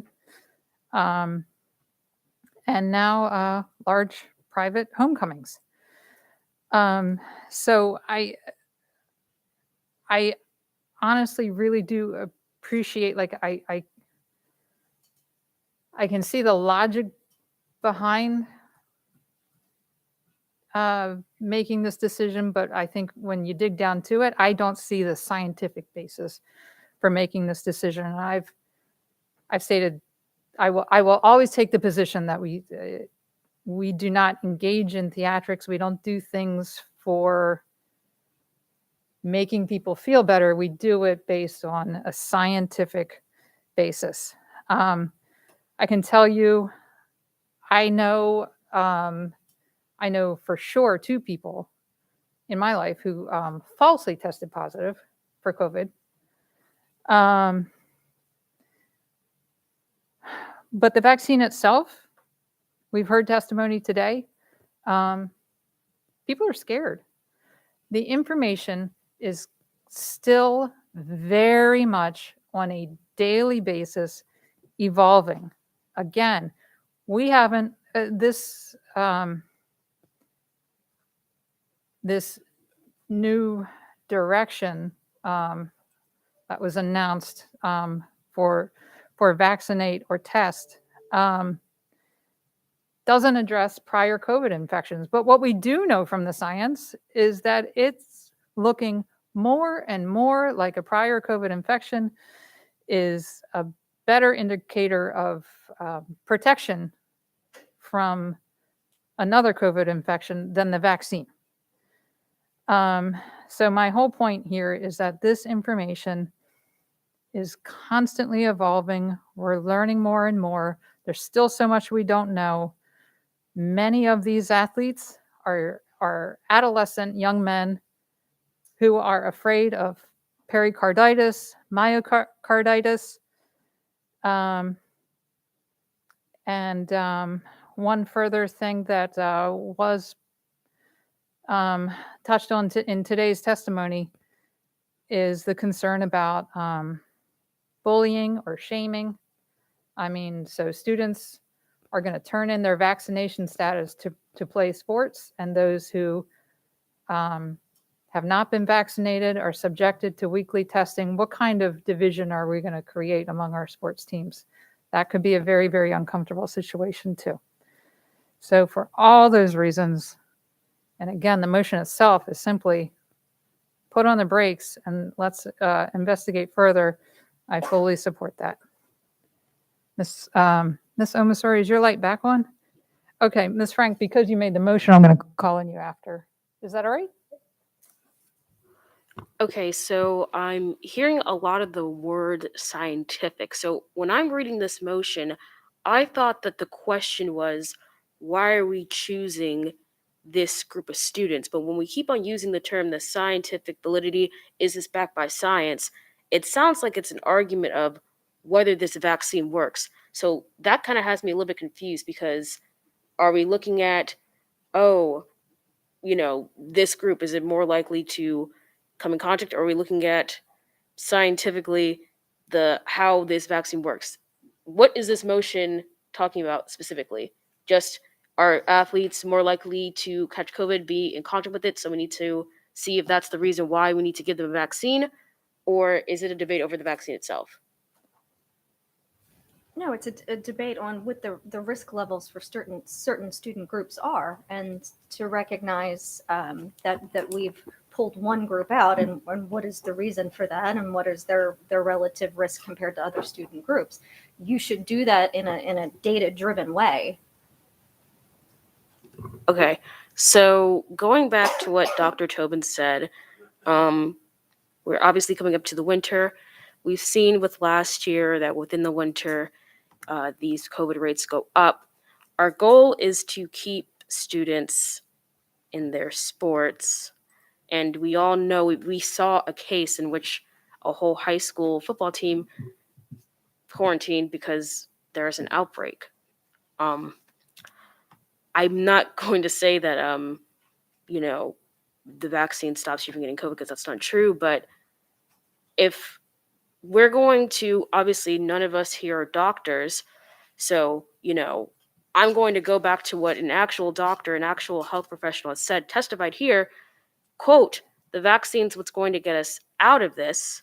That's what Dr. K said. And so I'm thinking, since this isn't a mandate, since these students have the choice to get tested, I'm not really sure what other safeguards we can provide, because even if we're going to say, let's stop the brakes or slow down, are we just putting this off until later? Like, I guess my whole thing is I don't really see I understand the concern, but to me, this kind of seems like, and obviously I'm not a scientist or a doctor, but this kind of seems like we're stopping the inevitable. And I think it's really evident how I will vote on this, but I'm just concerned that, no, I won't say that. I'm a bit concerned about why I don't want to say, actually, never mind. Never mind, because I feel like I'm going to misrepresent my thoughts. So overall, I'll state again what I stated before. I'm in favor of what Dr. Arlotto's already proposed. Ms. Frank? Just to reply to that, I don't particularly think that this is inevitable. I think as evidence is gathered, even if we move forward with this, I think that there's a body of evidence that we're going to be seeing for years to come that could change regulations, policies, and procedures surrounding this particular vaccine. So I think slowing it down now would be prudent and wise, but also recognizing that there may be updates and there may be things that we learn for a very long time after this. So I would just suggest that this is certainly not something that is inevitable in my mind. It may be inevitable for this school system. I don't know, but I certainly don't think that this is something that would be considered inevitable. I believe that medical decisions should be evidence-based, and we haven't seen the evidence. To your earlier point, what are we looking for? We're looking for the reason for this decision. If there's a decision that comes from this school system, we should be well-versed in all aspects of why this decision came to a conclusion. I think that it is certainly our responsibility to provide not only ourselves, but our constituents with all of that information. To that end, I'll give my concluding statements. When Dr. K was here, I specifically asked about the risk versus benefit for a vaccine. And his response, and he used hepatitis B in his response, was to talk about prevent severity in adults. That there was, because children are less susceptible to this, the reason that we have a lot of push is to prevent community spread, which I don't think directly benefits our athletes. As somebody who is in theater, I played Juliet in high school. I can assure you I was up in Romeo's face way more than a basketball player probably is. And there are certainly other risks that we need to look and compare and say, well, why is one student group being singled out? If there are similar risks in other walks of life that maybe they're not being susceptible to anything. And in the specific case of the high school, there are specific reasons why that particular group of students were exposed, and it was behavioral, not necessarily that they just sat close to each other or they did something sports related. So I think we should take that into consideration. But I absolutely wanted to touch on, if we're trying to implement a system that increases vaccination rates, but it's not to help these particular students. It's just to get more students vaccinated. I think we need to be honest about that and not say this is to protect these athletes. Because if the goal is that you just want to encourage higher vaccine rates, that's a different message that's being sent out. And that's not what we're hearing. We're hearing that we want these students to compete. But certainly if that were the actual goal, that should be stated. Even students who are in quarantine and have been exposed have an extremely low rate of subsequent positive rates. So we know that even when exposures occur, our students are not catching this virus at extremely high rates. So I think that the testing aspect of this requirement is arbitrary. I think that the subsequent testing is not really helping to mitigate the spread. I think the idea is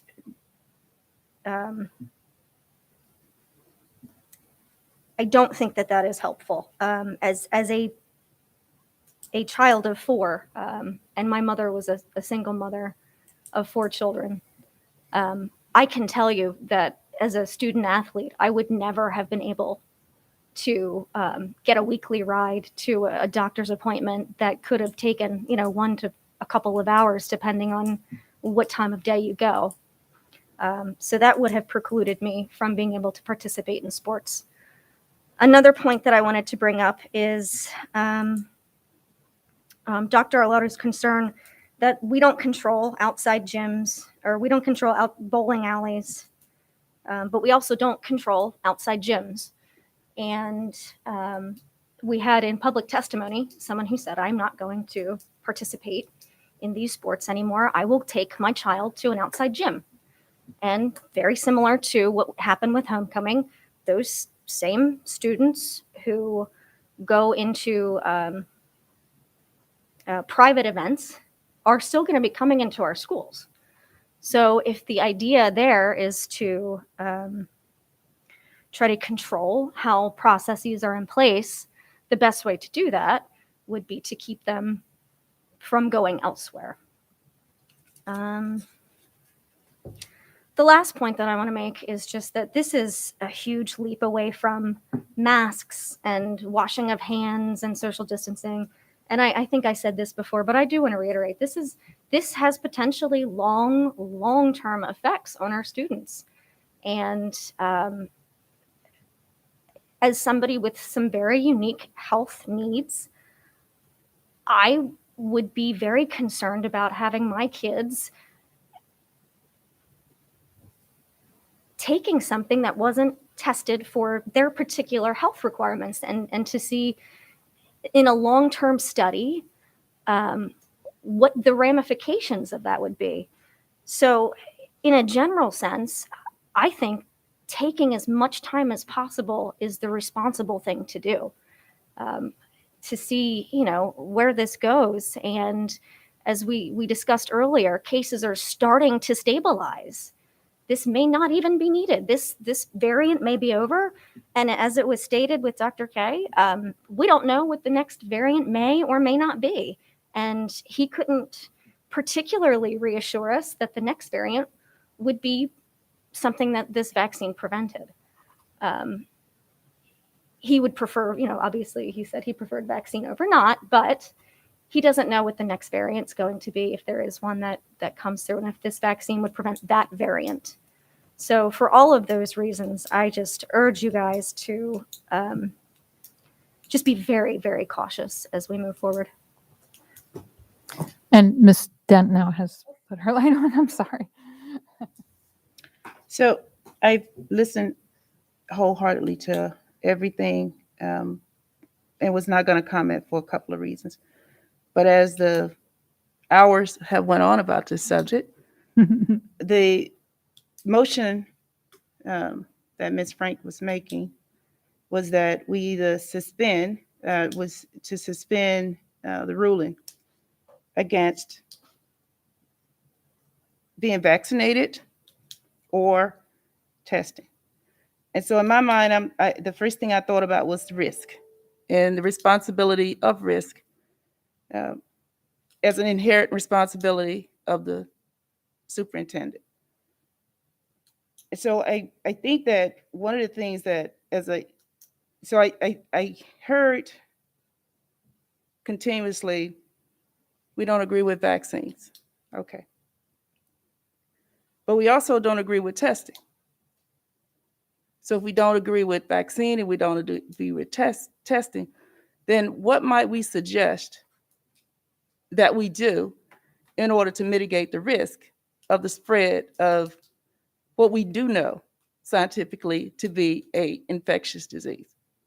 So if we peel away the onion of trying to figure out what are our first, second, and third steps, I look at underserved communities and the households that are in there. And predominantly those communities play sports just like everybody else do. So when you think about the contact and the spread of those diseases, it's not just the athlete that's on the field that's being affected. Although that's not what we're talking about, we're limiting our conversation to the vaccine. So I think inherently for me, if I'm going to make a motion to remove or stop or suspend because I'm going to wait on a report, the report would have to contain information pertaining to student athletes being vaccinated, but that's a decision that student athletes may or may not make for the next 3 or 4 years. The spread of the testing and the access to the testing. All of this has to be considered. At the same time, I'm asking Dr. Alato to overturn his decision or suspend his decision, but I don't have anything to do to help mitigate the risk.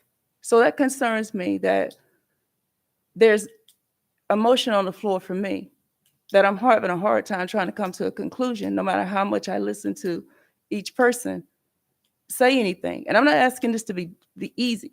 What I am saying is, what are we going to do in the meantime? If we allow our students, athletes, to lose their season of high school, whether it's in 11th grade, I don't care if they're in elementary school. This means a lot to students. And so we have a responsibility to give them something. Parents do have a responsibility to have input. I've got at least 30 emails over the last 30 minutes or hours that we've been sitting here about don't make my child take a vaccine. There's no mandate to say take a vaccine. There's no mandate to say take a vaccine. I haven't seen that yet. It was an either or. So if it's not either or, then what is what I would like to ask the board? What else do we put in place to mitigate risk to the students? That's my question. Ms. Corkadell?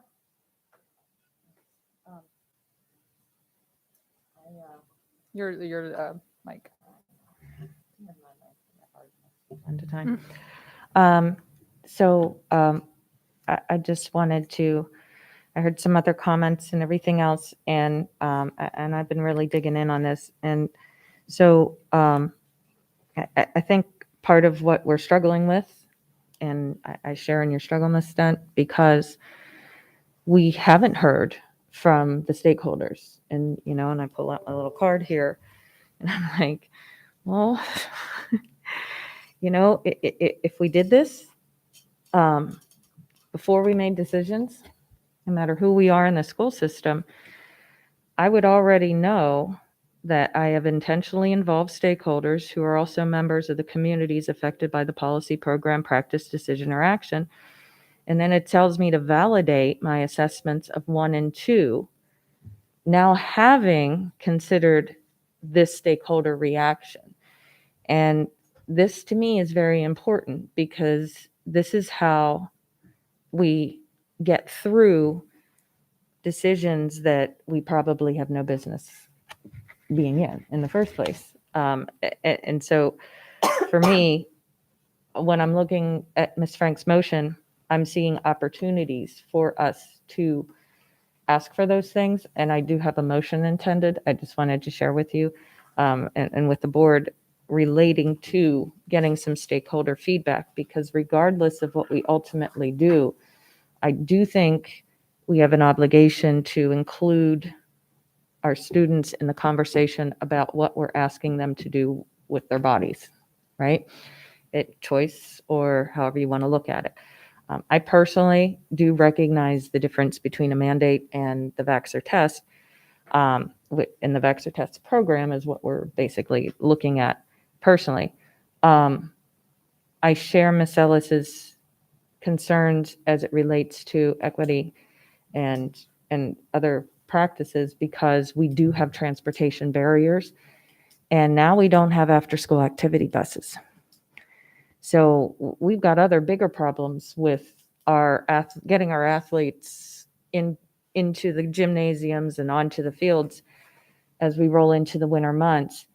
And I've always looked at myself as the most choice and the least barriers to accomplish education.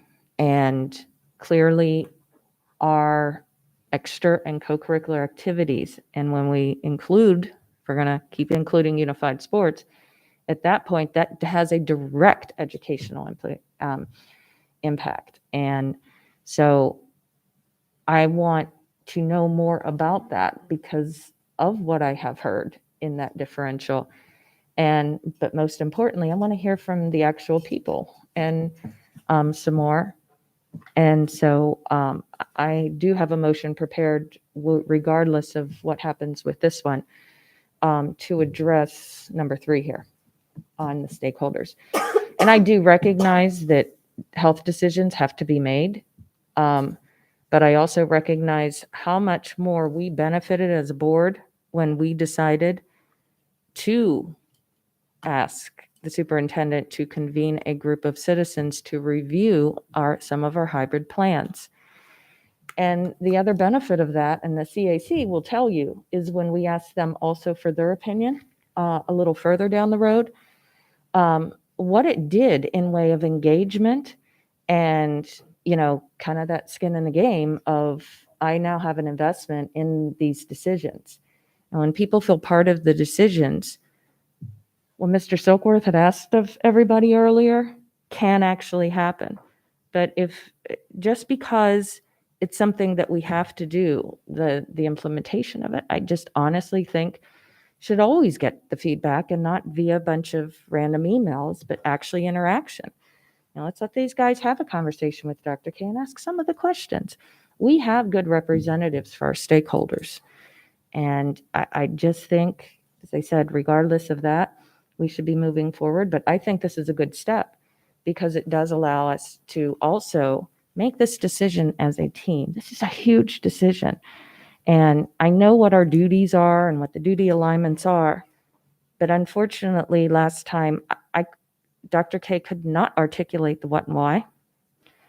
And I do not have, and that's concerning because that's who's recommending doing what we do. So, so that is my final comments. And I think I hit my 10 right around there. So Ms. Schulheim. I'm going to self-manage on that one. I call the question. There were no other lights on. Are we going to vote to call the question? Well, it just kept going on and on, so I thought Ms. Frank would be the last, and so then Right. descended into this. So. Right. I hadn't called on Ms. Dent because I hadn't seen her light before Ms. Frank, and Ms. Dent, as far as I know, hadn't spoken. So thank you for weighing in. We ready to just vote? Do you mind? Okay. Ms. Howell. Ms. Frank moved to suspend any AACPS rule requiring student athletes to vaccinate against or test negative for COVID-19 until the board receives a thorough report on all student athlete groups, the difference between them and other student groups, and the proposed guidelines and procedures outlining the implementation of the requirements, at which time the board and the superintendent will confer on whether any vaccination or testing requirements should be implemented. Ms. Corkadell. Aye. Ms. Amasore. Nay. Dr. Tobin. Nay. Ms. Schulheim. Abstain. Ms. Stent. Nay. Mr. Silkworth. Nay. Ms. Frank. Aye. Ms. Ellis. Aye. It's 3 in the affirmative, 4 in the negative, 1 abstention. Motion fails. Corkadell, I believe. Ms. Howe has motion number 1, and there will be one more on top. If she could please send that around, it's pretty simple.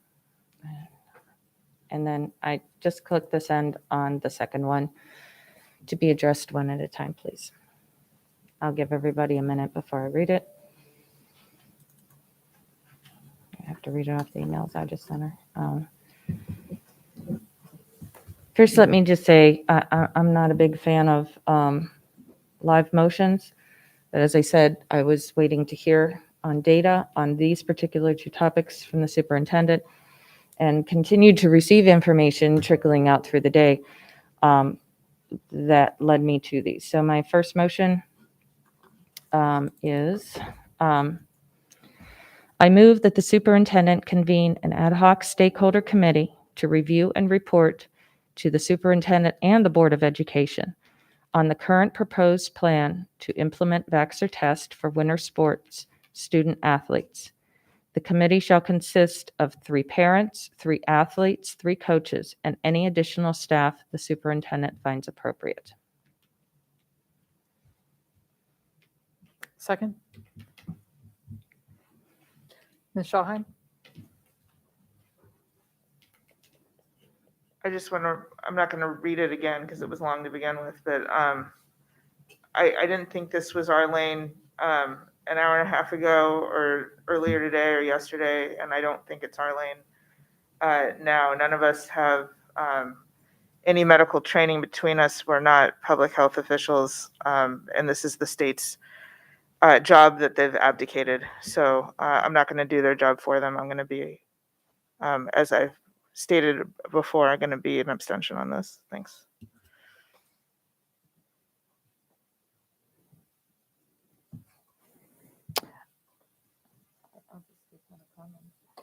Yep. Sorry, Ms. Corkadell. So for just some final comments, I think it's important that our people have a say, and they have not. And our lane is to represent the people and to provide them with as many opportunities as possible. That's always the Board of Education's lane. This is not about them supplicating any expert advice, but giving us feedback. And we know that feedback led to us adapting to Dr. McMahon, for example, adapting how the squares happened with the teachers, right? That's what these committees do. And we were not provided enough advance warning to convene our own CAC on this matter.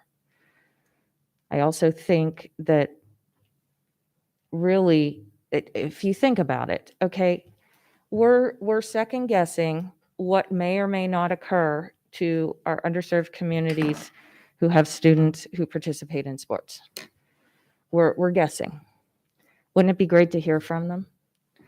We're about ready to impose a whole bunch of rules and stipulations on our coaches and on our athletes. Wouldn't it be a good idea to want to hear from them? I don't think this stops or slows anything down because as of right now, from the report, we don't have a whole lot of details yet. Is this not the moment in time to engage the residents? I think when a big issue like this steps up, we need to step up too and do the extra work. And if assistance is needed from the superintendent to implement this, so be it. And I'm a happy, willing party. But pulling some folks together to take a look and to engage with those staff, I think will be of value. And I do not see most importantly, I don't see how it harms anything. And if there is no harm and we have nothing but benefit to gain, at the very least, that our people felt heard, I think it's worthy of consideration. Thank you very much for considering it. And I do have a new light, Ms. Omasori. So I do have a question as to what the selection process will be for those on the committee? Is that up to the superintendent, or how will that be basically? Typically, the superintendent would do it unless we otherwise instruct. And so I just want to make sure that we have these 3 core stakeholders included. And then Dr. Olato does these committees and advisories all the time. And so I don't see any reason to dictate that level of detail. If someone would like to amend it, I would consider it based on what it said. But I was just trying to make sure that 3 groups that I have the most, that I know are definitely stakeholders in this, are going to have a seat at the table to have a conversation with our superintendent and athletic director and whoever. I mean, so no, there is no shalls on that outside of what I am stipulating, so that they can have flexibility. I mean, ideally, you'd form a group like this, and even after you implement, you would want to check back in to see how it's going and how we can tweak it. And then now you have a more informed group, or maybe even better still, they can actually get their questions in some interaction with Dr. K, but we have no control over that. But who the superintendent chooses to inform them, he's always done a very good job of that for us when we have asked for some additional. And I know that members current, every single member current and in past, that have been presented with these opportunities have usually chosen to take them, because hearing from the people or from your stakeholders is a key part of our role. Did that answer your question? It answered my question, but it also brings up a new thought, which is that, and I agree with you, it's important to include stakeholders, but it seems as though you're including about 9 different people who odds are going to be in the same boat as us, in the sense that they probably are going to be health professionals. And so I kind of wonder, when it comes to things like this, and this is the same thought process I had with the homecoming debacle, where it's important to include stakeholders, but when it comes to health decisions on the public health, shouldn't we prioritize the, what do you call it, testimony, the opinion, the informed beliefs of those who are actually in the medical field? And so that's where I get concerned, because it's not like I can force Dr. K to sit on this committee, but I would say someone of his caliber or someone in his industry is one of the most important, if not the most important person to sit on something of this, which is to decide to enforce any type of medical action, procedure, things of that sort, which is what kind of has me concerned about this. But at the very least, I agree with you. I don't see the harm in getting feedback. So I agree with you on that point. Dr. Tobin? Thank you. I just want some clarification. So is what you're proposing, if I understand it correctly, it's a concurrent advisory committee because the decision's already been made. Dr. Arlotto's made his decision, right? That So is correct. This is that's- not for them to do a health analysis or Right. any professional analysis on the should, Right. right? This is them engaging in the how. And as I said, ideally, these groups form and, they get enough information. If we limited our stakeholder input to moments of what they are only experts on, we actually wouldn't have any committees or stakeholder engagement, because the idea of the individual telling you is you getting their impact and their impression. And so it's no different than a redistricting committee, or, as I said, we pulled these together on a couple occasions during COVID, and they're not experts in what Dr. McMahon knows, right? But they do. And the Dr. K thing, I mean, he didn't make the decision. Our administrators did, and our superintendent did. So I got to presume at least they know, and they feel that they know enough to have made this decision, and therefore would be able to inform the group Did that answer your question? Because I don't want to get into debate, Yeah. but I do want to clarify that this is not a should the decision be made group. This is the decisions may, I mean, regardless of what happens going on, what may or may Sure. not have occurred over there. I was planning on preferring this because I just feel I understand Dr. Arlotto not perhaps having reached out during the making of the decision, but now that the decision is made, just like we have an equity committee advising our superintendent and ourselves from time to time, to say, hey, does this look copacetic? Because I think it is, right? So I mean, like it is the implementation, and this is the details.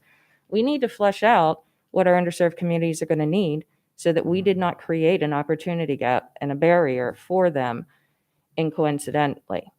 And so that would be, in theory, brought out by them sharing as representatives of what their communities are experiencing. And the students too. We want to make sure that whatever type of testing access that they may need, and other barriers, because not all of our children have able and willing parents in those environments for the consistency, and what some of those things could look like, and how do they need communicated about this stuff. And as we continue to change the quarantines, they're in a different environment. We've decided to treat them differently. Having that feedback, I think, would be beneficial. Well, then, let me ask this of Dr. Arlotto. I mean, Dr. Arlotto, you already have a bunch of advisory groups, right? You have PIAC, you have a teen advisory. But they're not sports. No, I These get are the it. affected people, and it's not the decision. That's what I was just saying. Presumably in those populations of your advisory are PIAC includes parents who may have kids in sports, I would assume. Teen advisory includes some athletes. You certainly, I'm sure, meet with your athletics staff on occasion. So I guess my question is about the need to form a specific committee around this versus advisory groups you already have, which I'm going to say I assume you might be talking to about this, but I probably shouldn't make that assumption. So. No, it's an appropriate assumption to make among many topics that are going on in the course of this short school year. So there are already ready-made groups that exist that we can have conversations with. There are also 2 athletic groups. There is an athletic advisory that Mr. Culp, our athletic coordinator, puts together each year of student athletes representing all of our schools, including the unified programs. And so he meets with them on a fairly regular basis. And I get invited maybe once or twice a year to present to them and have a conversation. There is also, just so you know, that, of course, we have an athletic handbook. Now, that athletic handbook gets updated each and every year. And so in the spring of each year, we convene, Mr. Culp and the athletic department here convenes a committee to review the athletic handbook. That includes student athletes, parents, coaches, athletic directors, booster representatives, and others to review and suggest changes and modifications to our athletic handbook. So those are just examples of some of the committees that exist now. Okay, thank you. That's all I have. And I'm sorry, I didn't weigh in before, but I've heard a couple things and I just have to say something real quick. I rarely do not support motions that seek more information and involve stakeholders. I think this particular motion leaves me with a couple of questions. First of all, 3 parents, 3 athletes, 3 coaches. Not that you want a committee to be too large, but that seems like a pretty small pool of the stakeholders. I honestly would prefer to see this happen through our CAC, except I hate to task them with any more right now or ask because they do have a lot going on. But and a couple of statements that were made. This is called. This was stated as a public health decision. I consider it my responsibility as a board member when we have when we're talking about mandating or vaccinating students that it is a student health issue, not a public health issue. And for me, there's a difference. What is best for the student, not what is best for the public at large. There are medical professionals that do have a different opinion than Dr. K. That is not me saying anything negative about Dr. K, but we have put all our eggs in one basket there if we continue to refer to Dr. K as our source of all medical information and research. And then again, the reason, again, I don't normally not support a motion like this is because hearing what impact this is having on me is valuable information, and it's really our responsibility to understand that. So that's just what I'm struggling with, Ms. Corkadell. Well, I'm not opposed to changing up the makeup because, as I said from the beginning, I did this as a result of hearing information, not having prepared it in its full form. So what I did hear, Dr. Tobin, in the answer that Superintendent gave you is that we may already have a committee that has a balance of all of this that deals with their handbook stuff. And I am happy to amend if that creates the balance that some of the concerns we're seeking. As I said, I just wanted to make sure that we have the right people involved. And yeah, I am aware we've got a lot of advisory groups, but because this is just for students, we're not like, from what I understand, we're not test driving this for others. This is an identified unique group if everybody's being forthcoming about it. Then in that case, these are the people affected by it. Like I would hesitate to put one of our other groups on it what if that parent doesn't have athletes? I value their opinion in my schoolhouse, but I want the parents of the athletes who have to make that decision for the student, because we're still dealing with minorities and health. And so parents go hand in hand with that. So I am happy to amend. I don't know if it needs to be formal or not, but I am happy to accept an amendment or to withdraw and redo, I guess, if we needed to defer to that group. But I would need to know the name of the group that's hanging out for the student athlete handbook. I don't know if they have a formal name or not, but if they do, I would put it in the motion in lieu of the 3, 3, and 3. Question for Dr. Otto? I guess so, because he would be the one who would know the name of the group. It is our Athletic Handbook Advisory Committee. Okay. It is put together once a year. And this kind of makes sense because the handbook says how they're going to operate anyways. And this is a new requirement of how they're going to operate. And if we wait till spring, I think that would be a missed opportunity anyway. So I will defer to legal counsel as to what would be the appropriate way of amendment, because normally a motion maker does not amend. But I could also withdraw and reissue with the committee that instead convene an ad hoc stakeholder committee, that we reconvene the student athletic handbook committee, correct? Or the athletic handbook committee. Is that what it's called again? Yeah, that's what it's called. That's not what I'm recommending, but yeah, that's what it's called. I know. I already asked Sorry, could about it the be a answer. technical edit to change the name? To reconvene. Okay, hold on one second, then I'll give it over to Diane to send out. If there's any other commentary, that's fine. If May I, Madam President? Yes, ma'am. Sure. Yes, sir.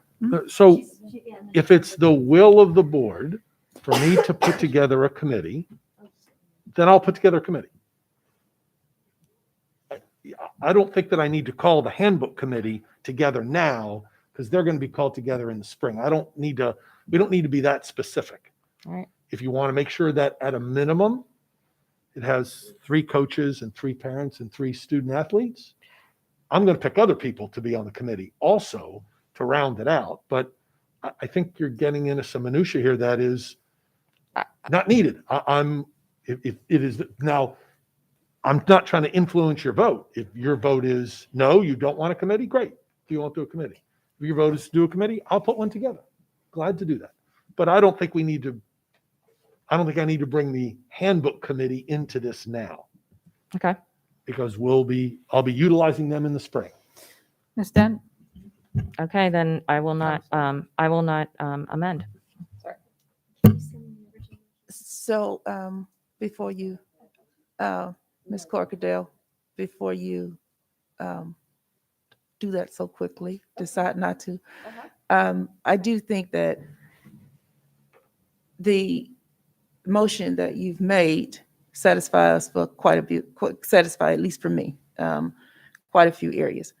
However, I'm in agreement that I don't know what the right committee would be, whether it is the Handbook Advisory Committee. I would like to recommend that the motion be amended to be not limited to 3, as opposed to prescriptive in that matter. And then also include that we don't determine or amend the word ad hoc to be a committee instead of Okay. ad hoc. I'm going to suggest, in the interest of efficiency, that we withdraw this and I reissue a new motion. And so I'll defer to the president on parliamentary for that while I am typing to get this out and get us out. So you're directing me to fill the airspace. No, but just if there's any parliamentary that you want me to do in order to do this while I'm doing it. Yeah. Dr. Tobin, is your awfully close here? Let me just, Is your light on again? Okay. So I really do have to fill the airspace. So I see no lights. Yeah, I'm redoing, and I think I'll get it. And then, as I'm making it before we second it, let's just the people who had an interest in having some of this, because this should be ours, and so it's always a challenge when we have responses and as a committee.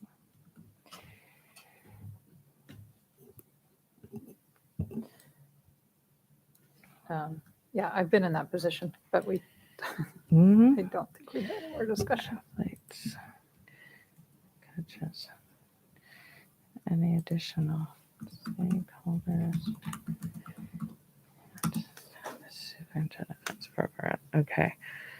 I'm going to send this over to Ms. Howe, and I think I got it before we conclude the withdrawal. Okay. All right. So here.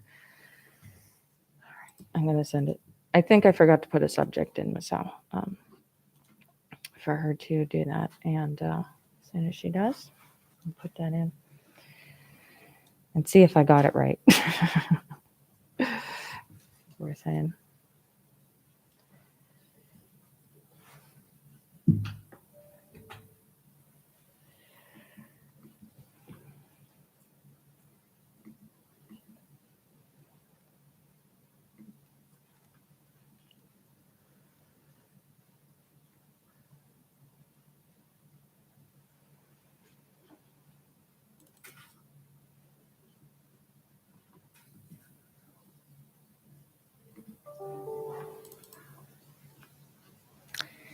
Thank you, Ms. Howe. Madam President, I move that the superintendent convene a committee to review and report to the superintendent and the Board of Education on the current proposed plan to implement vax or test for winter sports student athletes. The committee shall consist of parents, athletes, coaches, and any additional stakeholders and staff the superintendent finds appropriate. Did that cover everything before we go to second? Ms. Second. Dent? Yeah, okay. I don't have any further comments. I think we've. This being an emotion is, does it seem more appropriate to say vaccinate or test? Oh, yeah, I'll accept the technical edit. Okay. If Ms. Howe can provide that, we're going to use the official word vaccine. or- Vaccinate? Oh, implement. I'm Yeah, sorry. vaccination or testing, I guess if we're going to do vaccination, it Yep, would be and correct. testing. Yeah. Yeah, right. Where's the English teacher in there? I went out the door about an hour ago. And, Righty. I see no more lights. anything else to say? Are we ready to vote? Yes. Ms. Corkett, I'll move that the superintendent convene a committee to review and report to the superintendent and the Board of Education on the current proposed plan to implement a vaccination or testing for winter sports student athletes. The committee shall consist of parents, athletes, coaches, and any additional stakeholders and staff that the superintendent finds appropriate. Ms. Corkadell? Aye. Ms. Amasore? Aye. Dr. Tobin? Aye. Ms. Schulheim? Abstain. Ms. Dent? Aye. Mr. Silkworth? Aye. Ms. Frank? Aye. Ms. Ellis? Aye. 7-0-1, motion passes. Okay, Ms. Corkadell. Ms. Howe, have you done the, have you sent the second one? I think, or did you receive it, I guess I should say. Okay, cool. Awesome.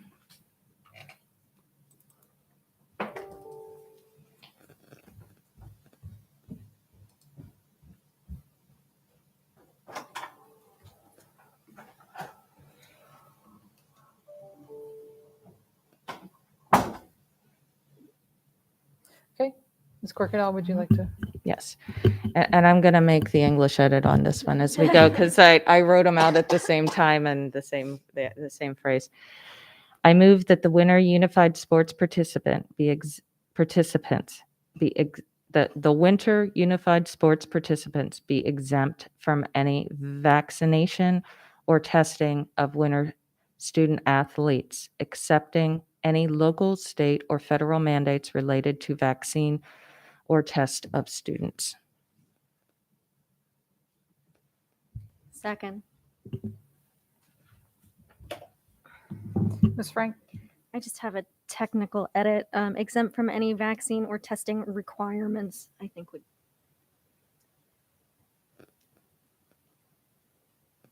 No. Okay. Can I weigh in with a concern? Any testing, in other words, let's look at it as a vaccinate or test program. The wording you're suggesting tells me a student may not have to test under any circumstances. I don't know. I'm just trying to be protective. I'll accept the edit because I recognize that I put the word any in there, and I don't think I would have done that otherwise than to accidentally type it. Let me, if I may withdraw and rephrase, because now we're at like 3 tech edits, if I get this right. If we have consensus on that? Okay, thank you. I move that the winter unified sports participants be exempt from the proposed program of vaccination or testing of winter student athletes, accepting any local, state, or federal mandates related to vaccine or test of students, or any programs not specific to the vax or test program for the athletes. Does that clear it up, or I just made it The muddier? last part didn't. I thought you're Okay, original without the okay, last so I part. was good till then. All right, okay. Okay. So I move that Winter Unified Sports participants be exempt from the vaccine or testing program of winter student athletes, accepting any local, state, or federal mandates related to vaccine or testing of students. Okay. And then probably needs another second again. Another second? Second. Okay. Okay. And if I may just introduce this here, the local, state, and federal mandates is that obviously we wouldn't have the authority to supersede, but I would not want to revisit that because of it. I mean, if they do go there, and I'm not suggesting that they should, but this is in response to the information provided during earlier in the evening, combined with some of the reopening report components. I was not going to propose this, except we are not, the board did not want to afford additional time to work with staff to get more information on this. So in lieu of that, based on what was reported, I really do feel that, you know, this is a group where I don't see any reason to create any barriers. And, you know, we can talk about the justification all day long, but this is about education, and there's educational components for those who are participating, not all, but for some. And that benefit translates in a variety of ways. And I would hate to see one of these families have to be struggling with that and having to make a decision about an OT, PT, or educational direct component, and being compelled to be subjected to that when they are not in the regular course of receiving same or similar services. I think everything else is just already has been said, and I'll just reserve final comments and defer the rest of my 10-minute time to final comments as the last speaker. So sorry. So, when it comes to exempting those participants who play in Winter Unified Sports, a lot of our students who are special needs, who are involved in Unified Sports, also then tend to have the underlying conditions that make them, let's just say, more dangerous when it comes to catching COVID. So that's why I kind of am a bit confused as to why a group I would say is more sensitive than our other students in relation to COVID would then be the ones who are exempt. If there's a health reason as to why they can't take the vaccine, then what would hold them from getting tested? I know that you said before that's a barrier in equity, like who's going to handle the testing, who's going to manage it, those questions. But I don't really see how medically a lot of these students tend to have additional conditions. I don't see why that it would be a good idea to exempt them from the very facts that really helps protect them, and those around them being vaccinated protects them more than arguably other students in our student body. Ms. Frank? Oh. But actually, I would actually like to respond to that. So I wish that we could discuss medical autonomy a little bit more. When we have student groups that we know are medically fragile or likely to be medically fragile, isn't that more reason to encourage medical autonomy into those student groups? Clearly, they know their medical history. Clearly, they're more aware of it than a board or a superintendent could ever be. And, you know, I think respecting that is really, really important. Dr. Tobin? Well, to follow on both Ms. Omasari and Ms. Frank's comments, it seems to me the operative term here is unified, right? So the point is the ability for students who may have an underlying medical condition a disability to be able to play with students who don't. And the encouragement, again, we're back to the original structure that we're dealing with, which is not a mandate to take a vaccine, but a requirement to either be vaccinated or be tested. It seems to me we owe the students who are potentially most vulnerable an opportunity to be a part of the unified team and feel as safe as possible that they can be a part of that unified team. So for me, that's part of the concern here. Mr. Silkworth? Thank you.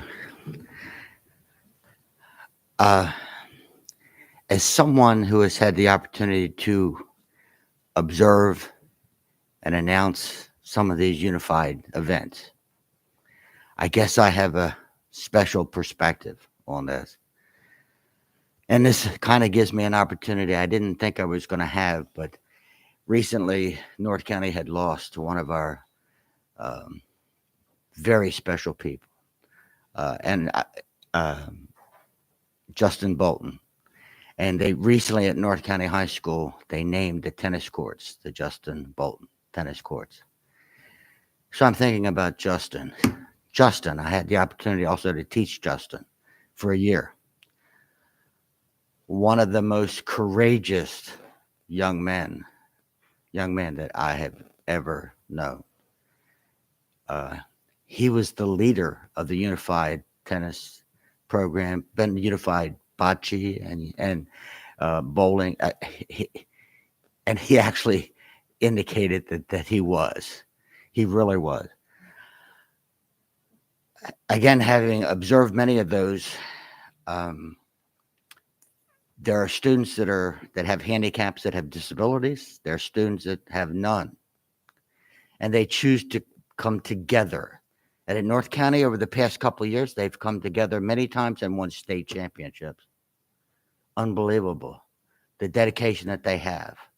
They do have every right to have the choice. And although some of them, as it's been indicated, they are compromised, it's their choice. And I know from what I know about Justin, that Justin would affirm that. Justin cared about being a knight. He cared about being involved, and he was involved. And the students that he was able to work with and play with were dedicated to him just as he was dedicated to them.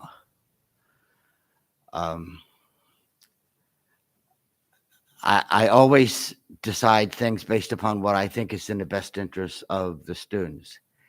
And in this case, I'm going to say again that it's a choice, but I do not think that we should exempt them from that.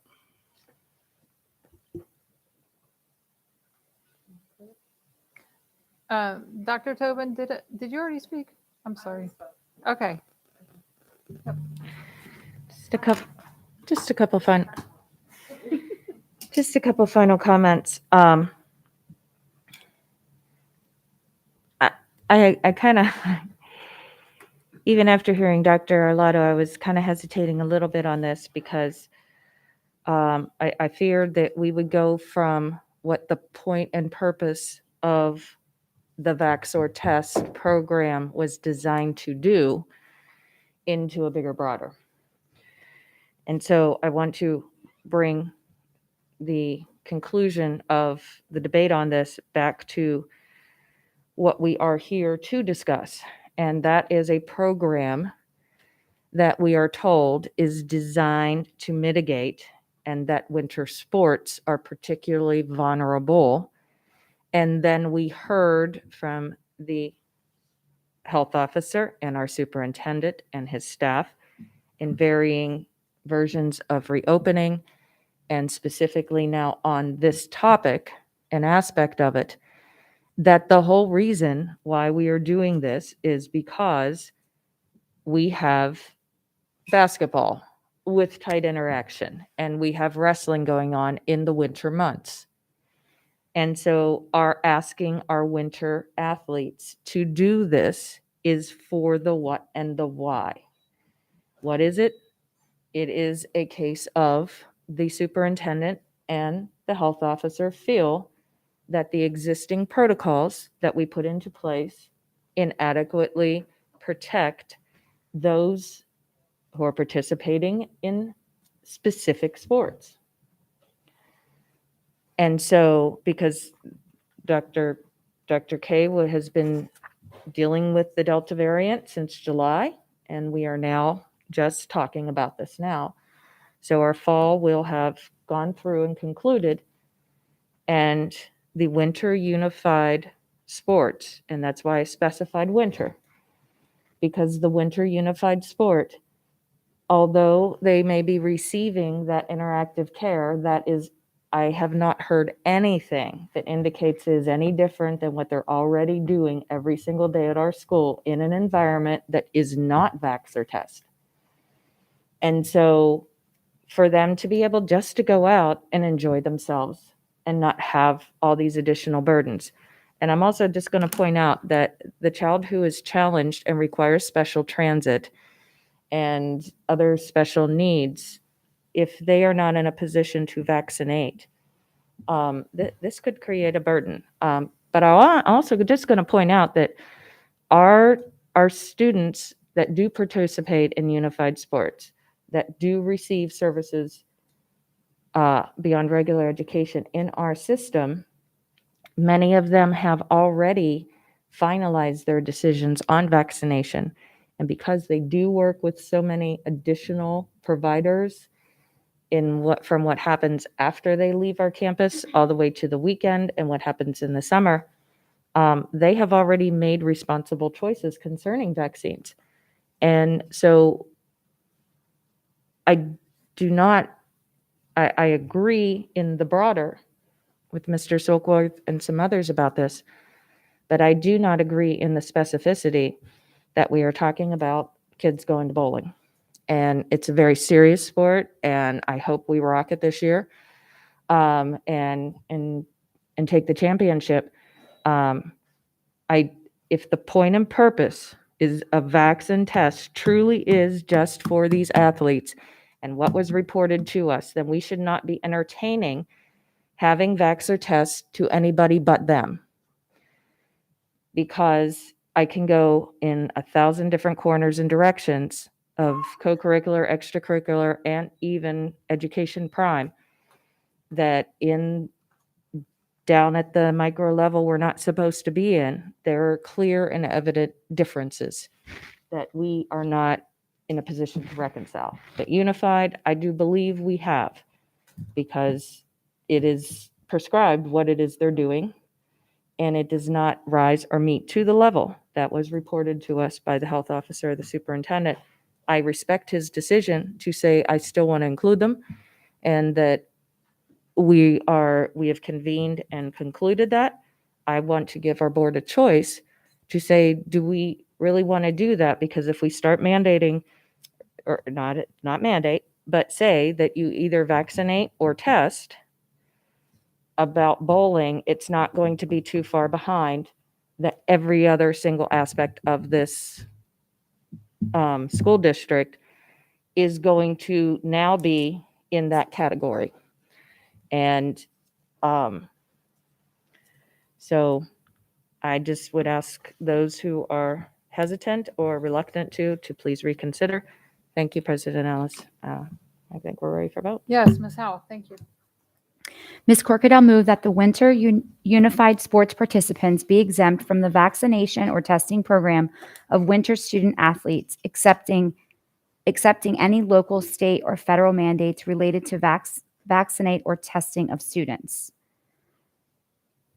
Ms. Corkadell? Aye. Ms. Omasore? Nay.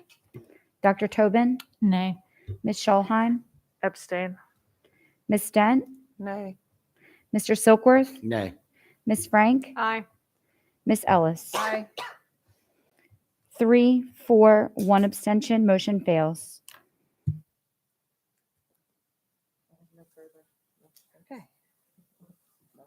Seeing no lights, I think that concludes item 5.02.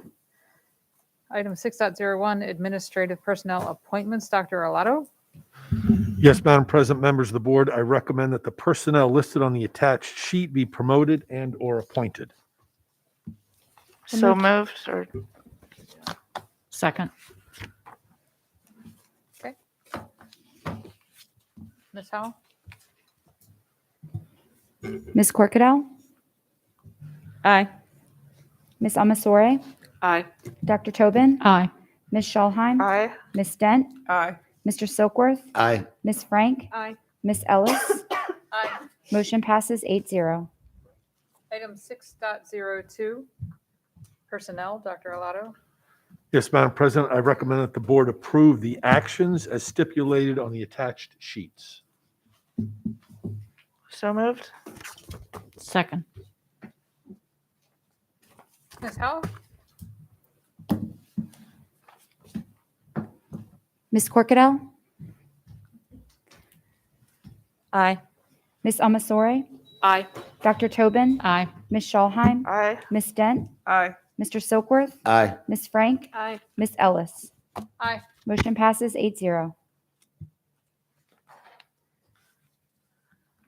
Item 6.04, board meeting procedures.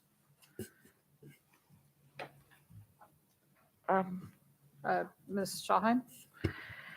All right, here we go. So I think this deserves no explanation. We're living it right now. Oh, the irony. So pursuant to policy BF section C, paragraph 3, sub-item F, I move that this board waive its usual policy-making rules and establish that from the next meeting on, no open session of a regular meeting of the board lasts longer than 5 hours in length, excluding any time in closed session or recess, that the board president restructure agendas and Q&A within agenda items to make certain that critical board business is completed within that time allowed, and that the policy committee review all applicable policies to ensure alignment with this motion. Second. Ms. Corkadell? So, just a couple of things. I've been wanting this for a very long time, and I have been patient to allow it to go through our formal process of the handbook committee, which is where it was originally living. And I guess I'm a little taken back on, surprised as it were, because the handbook committee is pending to provide this board with the opportunity to discuss this, and as well as coinciding with many other strategies to help get us to here, not this just being the exclusive way to address it. And we just adopted our policy calendar, and we're asked by our policy chair to promulgate anything that we may have an interest in.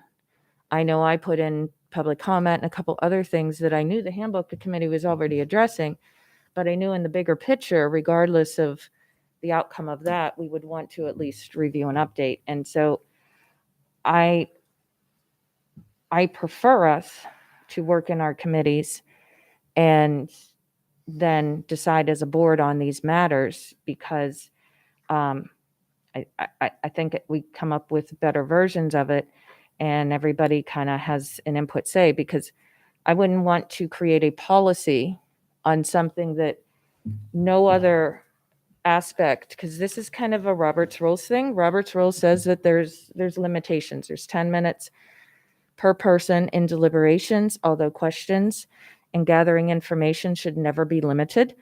And it goes on to explain why, and there's many, many other examples there. Our handbook is designed to bridge between the bigger what and why we want to do. So this is the how. And although our policies contain how, through our regulations, whether or not we are self-regulating on the policies that pertaining to the board or to the other. And so having this stand out here, I'm afraid may diminish from some of the others.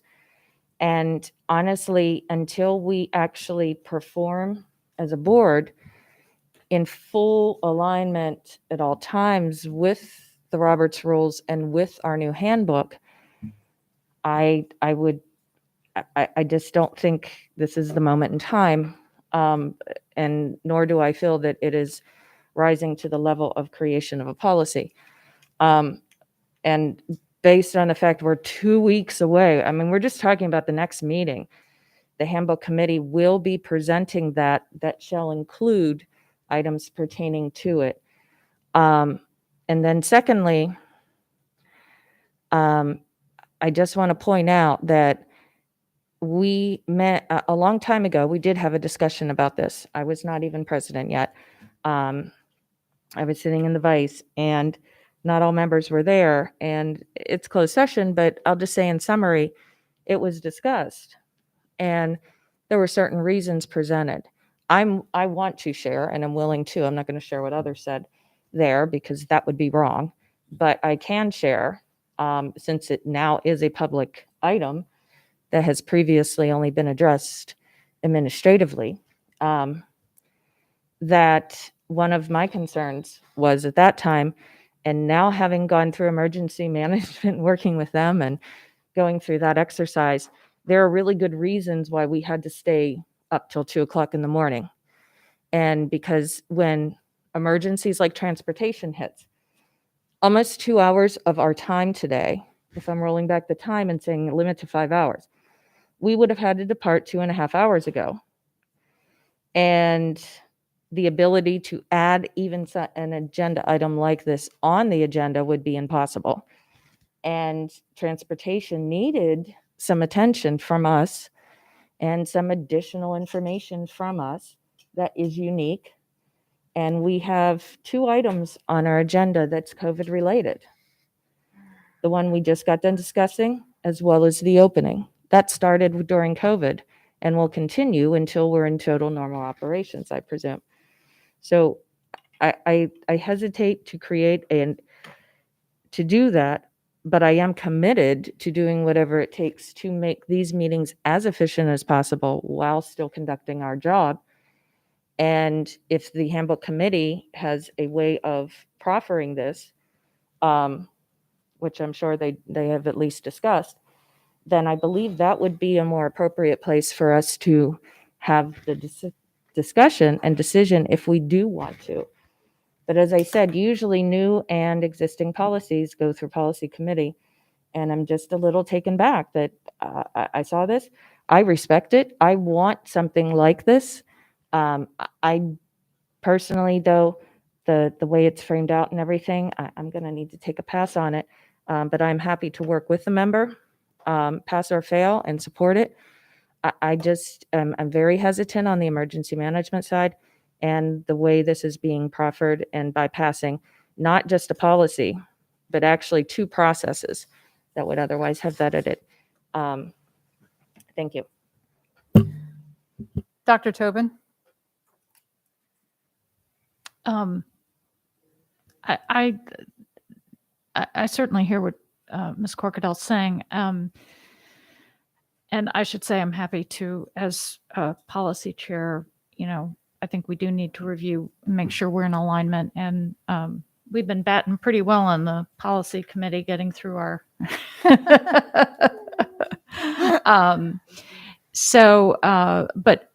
But all of this is to say, I think this motion is a recognition that we have not governed ourselves well. Mm-hmm. I don't know how else to put it. And we have an immediate responsibility, I say, as the clock is ticking towards 8:00, that to the public, to not assume people can, as these 2 very patient ladies have, sit here for a day, and those watching, and to recognize that there will be moments that require some, and there's got to be some mechanism in Robert's rules for saying, you know, we are in an extraordinary situation right now, and we've got to be able to extend or have a session tomorrow there or is. whatever. Yep. And I know there is. And so this does not preclude that, but it is to recognize that emergency is emergency, right? I mean, we've been in essentially, not in the legal sense, but in an emergency setting for so long. I think sometimes it's hard to, you know, remember that there was once a time when that was not the case. It has been suggested to me by some helpful members of the public that maybe one answer is for each board member to have a chess clock. And, you know, we've got our 20 mints or whatever. And every time we talk, it's takes away, but just a thought. But the point being, this is a recognition that we got to do something, because this is not working for us or the public. We cannot make good decisions at 1 or 2 in the morning or the equivalent. When we get to 9 a.m., we will all have been here for, 9 p.m., I don't know what time it is. We will all have been here for 12 hours. And that doesn't, you know, we're not making good decisions at that point. Well, I shouldn't speak for others. I am not making good decisions at that point. So the process questions recognized, Ms. Corkadell, I understand. I am a process person myself. But in this case, I think it's a recognition on Ms. Schalheim's part that, you know, sometimes you got to start somewhere, and maybe this is where we start. And then we, you know, it's our board, it's our motions. We can go back later if someone wants to change or reverse some of this, we can work through that. But right now, I have to say, I think it's necessary. Thank you. Ms. Frank? Just a couple of comments, and then I'm going to ask for Mr. Burns to weigh in for just a quick second. I know. So first I want to say it's not just the public, it's the staff too. The staff have been here for so long, and I know that, you know, we've called people in here at 2:33 in the morning to talk curriculum, and I worry about that. I also worry because we do have a student member, and, you know, I feel like we could be in trouble for making her work for this many hours. We don't. Yeah. So however we have to do it, if this is a bit faster, that's fine. I'm fine with that. I have a couple of questions and concerns I'm going to just double check. But the other piece of this is we're no longer in a state of emergency. I would certainly, if we were in a state of emergency where we know that there are emergent issues at every meeting, would be hesitant to consider this at that time, but we're not. And I think that it's responsible for us to move into a manageable position. Having said that, Mr. Burns. The council has been summoned. I know, I'm sorry. We also,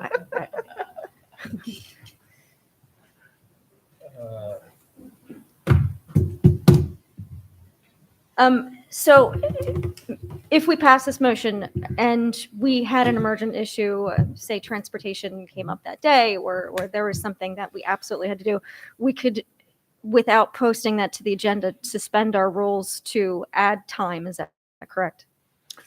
Or no? A couple ways to address that. Darren Burns, Board Counsel. Usually under Robert's rules, taking it out of this policy setting thing, just generally speaking under Robert's rules, if you're doing something extraordinary in some way, the safest way to look at it is at a minimum, you require a supermajority vote, which for you all, since you're a 5 affirmative vote board of 8, you're really looking at, in essence, 6, no less than 6, right? That's 75%. And Robert's rules make some reference to that. I think the better way to approach this would be either that if you are going to proceed with with waiving your policy setting procedures to create a policy in this formal way tonight regarding the limit to your meeting, you need to maybe add some language that gives you the ability in, emergency circumstances that's determined by a 2/3, or I'm sorry, there's no 2/3, that doesn't work, 3/4 vote of the board, the meeting could be extended. Like you'd want to put that in now. I don't think you'd necessarily want to worry about it being a Robert's Rules issues later. And if as I think Corkadell was saying, if this were something you handled in some other way, right, as opposed to this formal policy matter, again, whoever were working on that, I'd suggest to consider this piece as part of what they did. I wouldn't wait until your meeting to have to deal with that. If you mean what you say with this, if you want it to mean what you say, right, then I wouldn't leave it to chance how you get around the 5 hours to later. Deal with it now as a way you would get there. And that is not to say that you couldn't under extreme circumstances. I mean, you could be in a situation where you all have extended it already by an hour and whatever's going on that causes a need for even more time in your meeting, right? That's not to say you couldn't on the spot with a sufficient vote and a predicate and some adherence to the Robert's Rules, go ahead and extend your meeting some more. But again, it sounds like the purpose of the motion, I'm trying to speak the motion, is to create a set limit. And if that's what you're doing, then deal with your exceptions now, not later. Ms. Corkadell has a question for you, Mr. Burns. Oh, are you still, I'm sorry. Are you still? Yeah, Ms. Corkadell can go while Mr. Burns is up. I will want to amend or offer an amendment in a moment. Okay.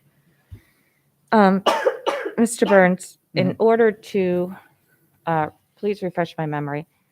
I thought that in order to suspend the policy on policy in its form requires a unanimous vote. Is that correct? Yes. And the actual word, I think I caught myself. So that's one reason I'm saying this. I think the actual word in the policy is waive as opposed to suspend. Okay. And I believe the current form of the motion says waive as well, right? Right. It does say suspend. So if you're asking whether the waiver in the policy is unanimous, it is. It's unanimous of all members present at the meeting. It is not, that does not say a vote of all members of the board, regardless of who's here. It says unanimous vote of all members at the meeting. I have one more question.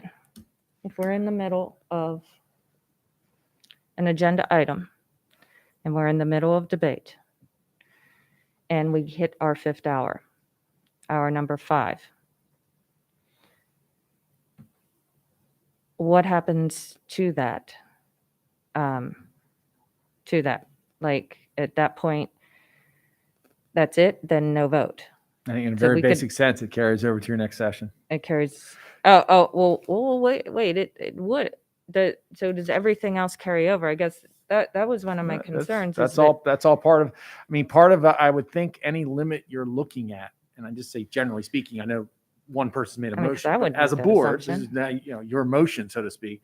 If you're looking at this, you're capturing all of that in your thought process. In other words, I believe part of this motion was that the president would structure meetings a certain way, right? So all of that filters in. I mean, a 5-hour limit will mean a certain approach to your meetings that hopefully accounts for, the number of motions, what you have at the end of the meeting, some flexibility towards the end. All of that would have to be part of your thinking. Thank you. No further questions.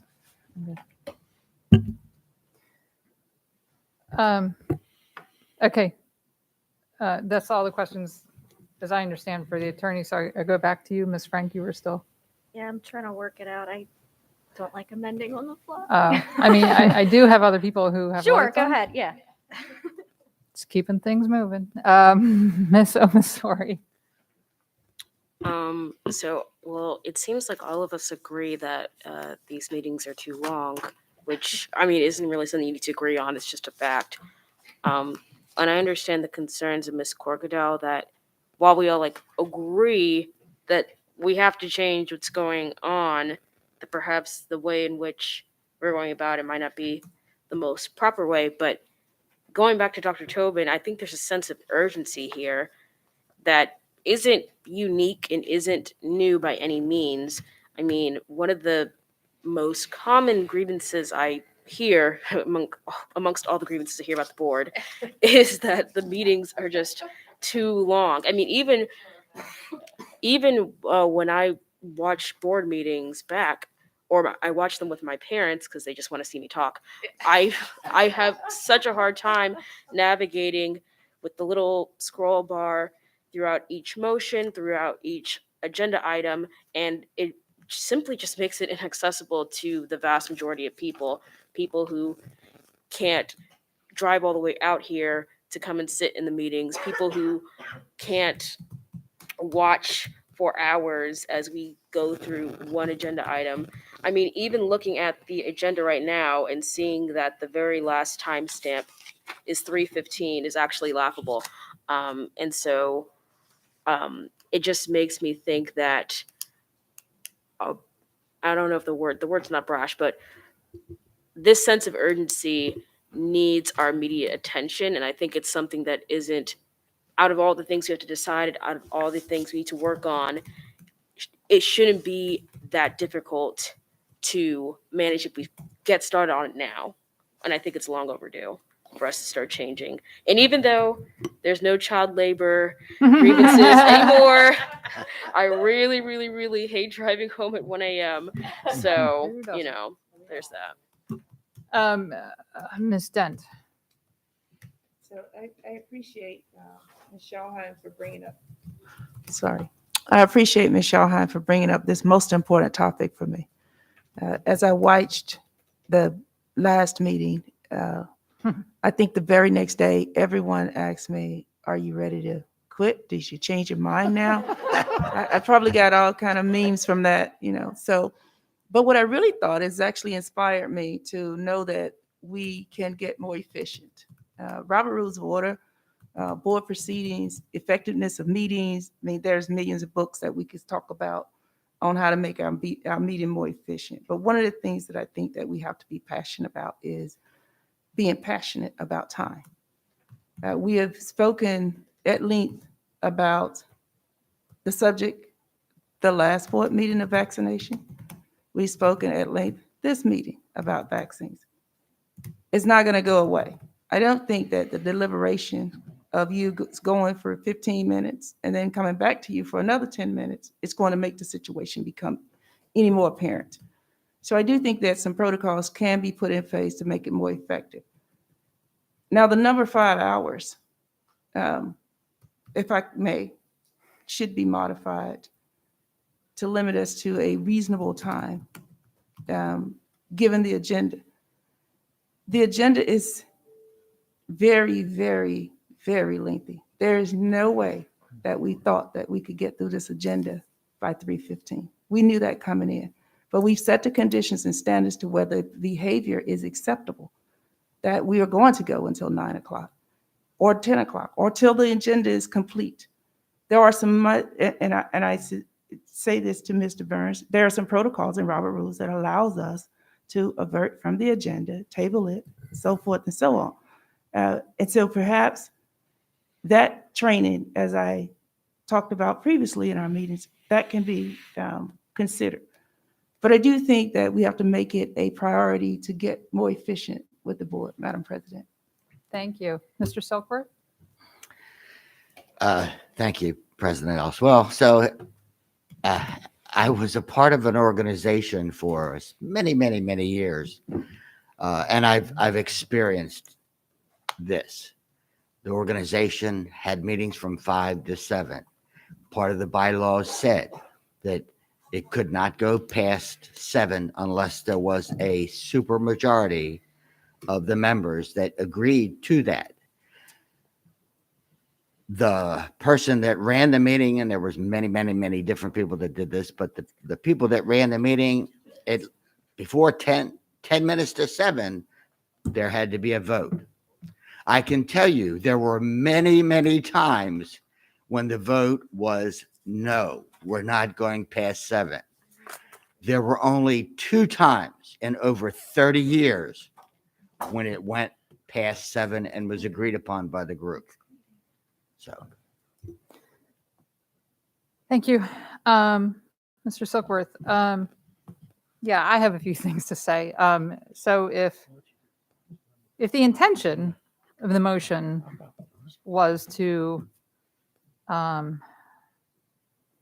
provide a wake-up call to do better, no one wants that more than me. From from the time I became president, I without, again, revealing closed session discussion, there were several administrative agenda items dealing with parliamentary procedures so that we could support our school system more efficiently. So again, no one wants us to be more efficient than I do. But let's face some facts. We are, with our administration, running an 84,000 student school system and one of the largest employers in the county. And we've been dealing with a pandemic for nearly 2 years now, dealing with constant major operational changes, and we still are. Whether we're in a state of emergency or not, we're still on a regular basis dealing with significant operational changes. And sure, we could leave that all to the superintendent to make all decisions and announce all decisions. I mean, we are talking about operations, but again, we're talking about significant changes that this board hears, I don't want to say excessively because it's not excessive, but superfluous. I can't say the word. We hear a great deal from our school community. Thank you. On all of these decisions, and we have a responsibility as a board to listen and address what we hear. So I ask you, and here's where I struggle. This motion makes my job much harder than it's already been. I try really, really hard to move our meetings along. When I have cut people off, I've been accused, certainly by members of the public, sometimes by board members, of being selective and being, shutting down voices. I never want to shut down voices, but we're all adults. And so you all need to police yourselves. Please, if you want to be more efficient, then please choose your questions, ask your questions up front, and get your answers prior to the board meeting whenever you possibly can. And we all know this, and we all try to do this, but there's just too many exceptions. And then when we debate, we'll go around, and then, everyone's had their say, and then all of a sudden another thing. And so there's a lot of back and forth. So I would like to know, if we were to implement this policy, what would we have removed from today's agenda?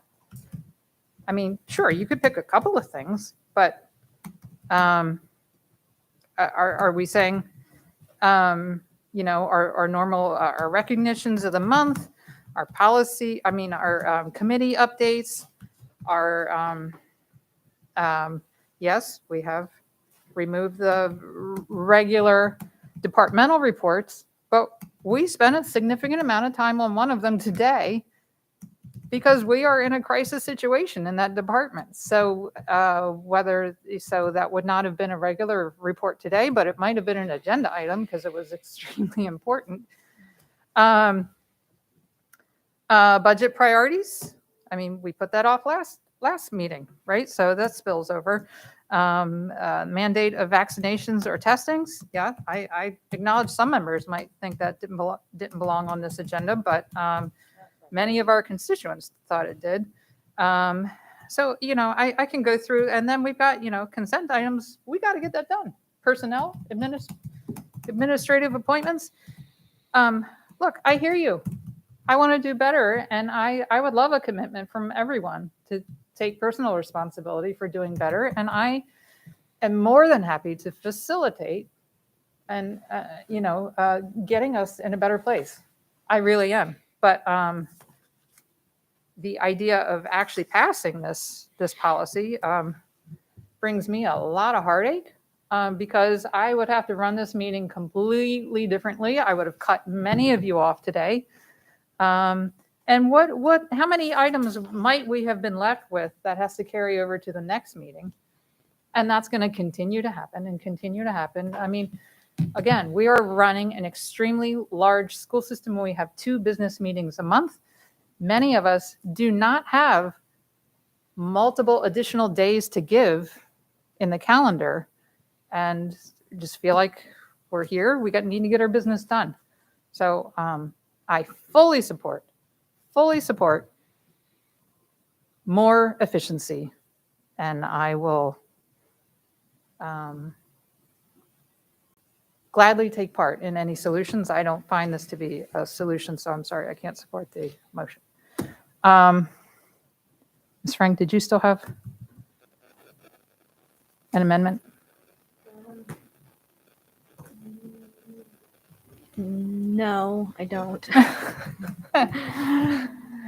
And is So, your so light to on? be clear, this takes an 8 vote Correct. to pass, correct? Then no, I don't have it. To suspend our, Suspend unanimous. That was my question that I had asked him. Yeah. is your light on, Dr. Tobin?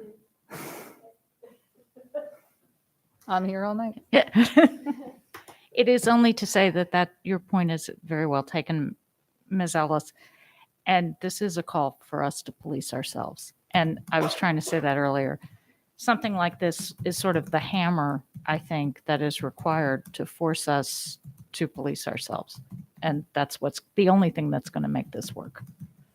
And I just want to, I want to add, I apologize. I do sound very frustrated. I am tired too.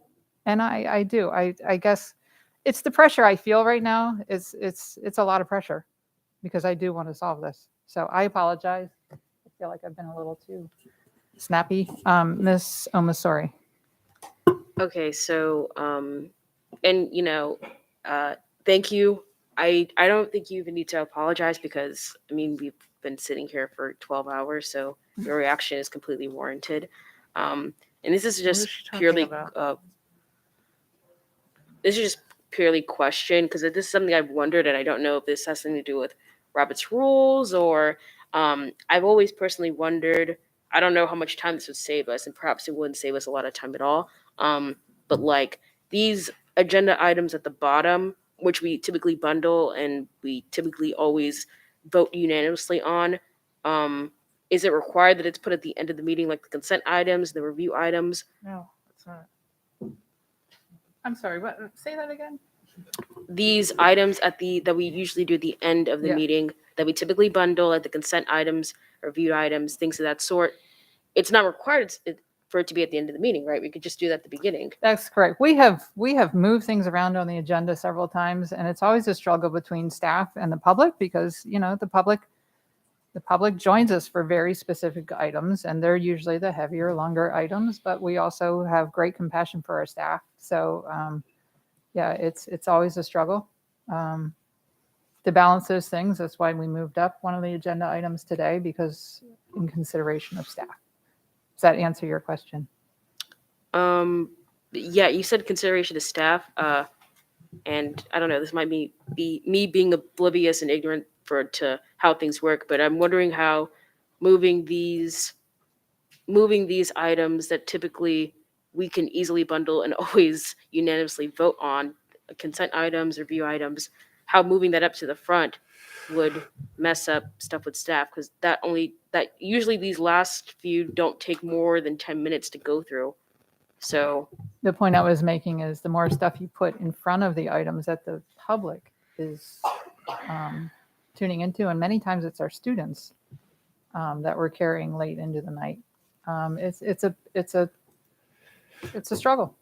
Ms. Ellis, too, may I just remind Ms. Almasori to answer your question as fully as possible. There is not a law that tells you the sections and the ordering on your agenda, but you should know that your current handbook, which is in the process of revision, does list a proposed order, and you have a policy that talks about the order.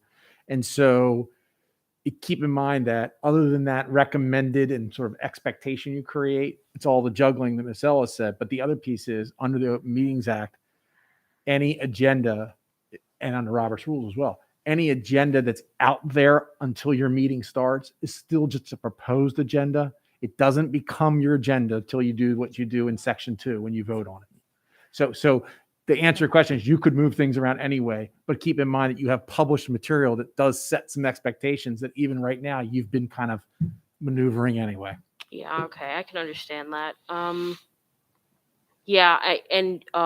Your thoughts, like what you said, does put a lot of things in perspective because really a lot of this does fall onto you to figure out as our chair. So that kind of changes some of the ways I was thinking about this because I don't really know if you've already tried moving things around and doing things.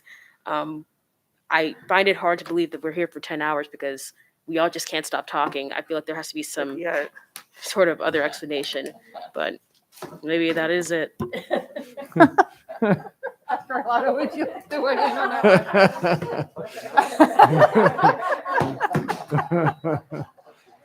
Is it back to me? No. One quick thing. One more. I just wanted to just advise the board because I didn't want the item to be closed out upon conclusion of the vote. I do have a motion to make at the conclusion of the vote, regardless of Yeah, the I have outcome. several. So yeah. So I just wanted to advise that I would like to prefer my motion after this one. Thank you. Ms. Shawheim. If I had talked before that, I would have said I'm going to withdraw this and put in a similar motion. So I'm going to do that right now. So I'm going to say that I move that the board, starting with next meeting onwards, that no session of the regular meeting of the board lasts longer than 5 hours in length, excluding any time in closed session or recess, and everything else is the same. We need 5 for that, not 8. And so that's what I'm putting forth. Why? What's that? Well, I'm getting rid of the waiving of the policymaking stuff. So let me repeat, it's after 8 o'clock. Isn't that what we're doing? I'm sorry. That's worse because now you're violating. Is it my turn to talk or is it yours? Because I just wondered. I was Ms. making a Shawheim, point of it's- order. I was making a point of order. I can't interrupt for that. I- I'd like legal clarification, please, before proceeding with the second, right. because if we do Great. the second before we get this clarified, I will lose my right to possibly take other action. So I would like point of order for legal clarification on the motion on the table prior to proceeding. I mean, no disrespect, but there's a process, and I'm But yeah, speaking of wanting to follow it. I want to follow At it. the beginning of that motion that I did not pick up on because I was trying to hear the whole thing, I would ask that it be repeated. And the only thing I would suggest, Ms. Ellis, is if someone has a point of order, just simply say point of order. Okay. And then that it's like an objection in court. That allows you to call on that person. That stops the conversation. Like that be the first words is point of order. Yep. But Right. can I hear the motion again? So I'm going to move that the board establish that from next meeting onwards, no open session of a regular meeting of the board lasts longer than 5 hours in length, and that the policy committee review all applicable policies to ensure alignment with this motion. I just wanted to hear it before. Point of order. On two aspects of that. Number one is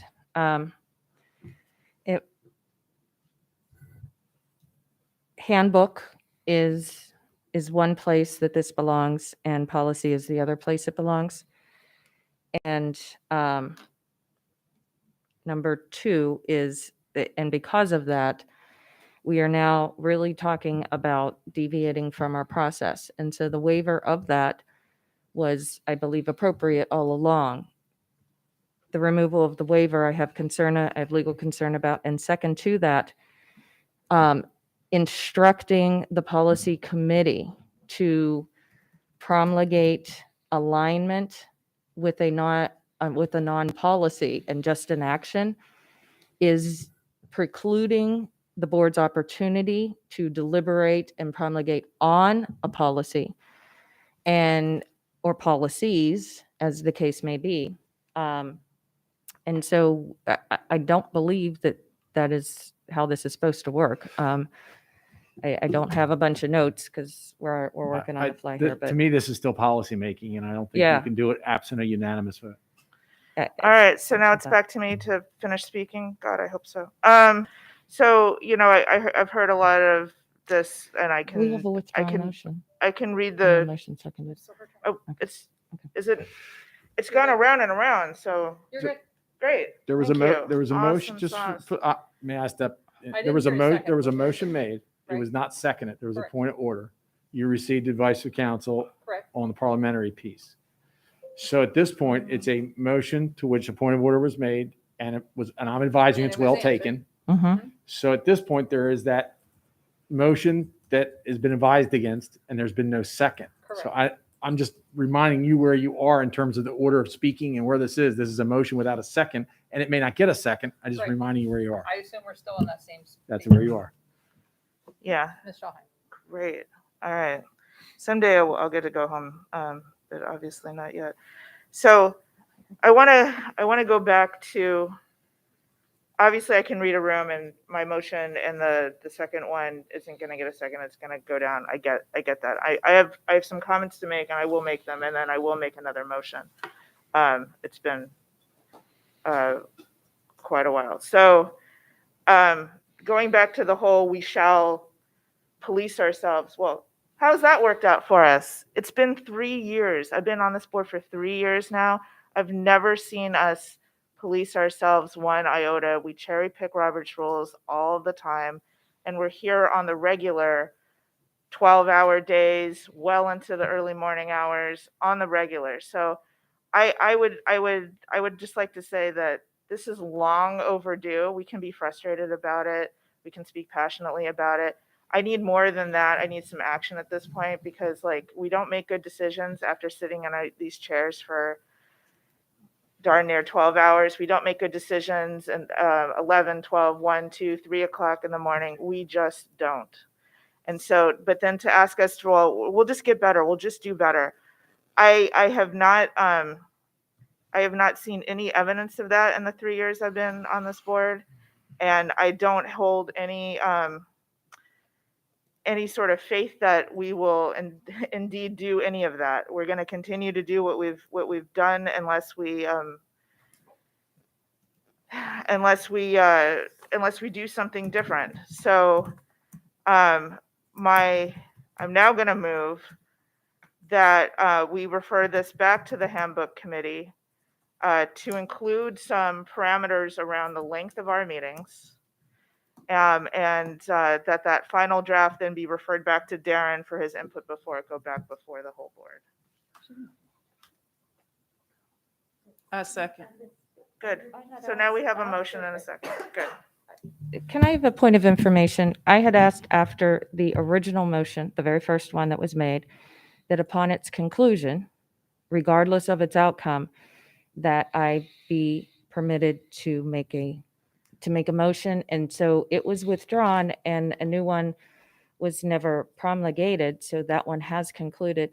And I just would like, The way this works. I was asking the president just to weigh in, just to advise me if I should be proceeding or we should be proceeding with yours based on what I had stated. And I'm good either way. My understanding is when I have a speaker that has the podium, they they go until they yield the podium. Mr. Burns, am I? You're now within your realm of discretion. If one of your members prior to Ms. Shawheim continuing with her other efforts had said to you that they had a motion, you have been recognizing those folks throughout the night. I mean, Okay, you that's may a have good wanted point. to recognize her. But it's gone around and around, and it doesn't come back to me until the very end. So I wouldn't have had an opportunity to say, earlier that Ms. Shaheim, if I'm hearing our attorney's observation and advice, and I do want to treat everyone the same. It has gone around and around, but first of all, currently you are the only light that's on, spoken the most during this agenda item. So I do want to treat everyone the same, and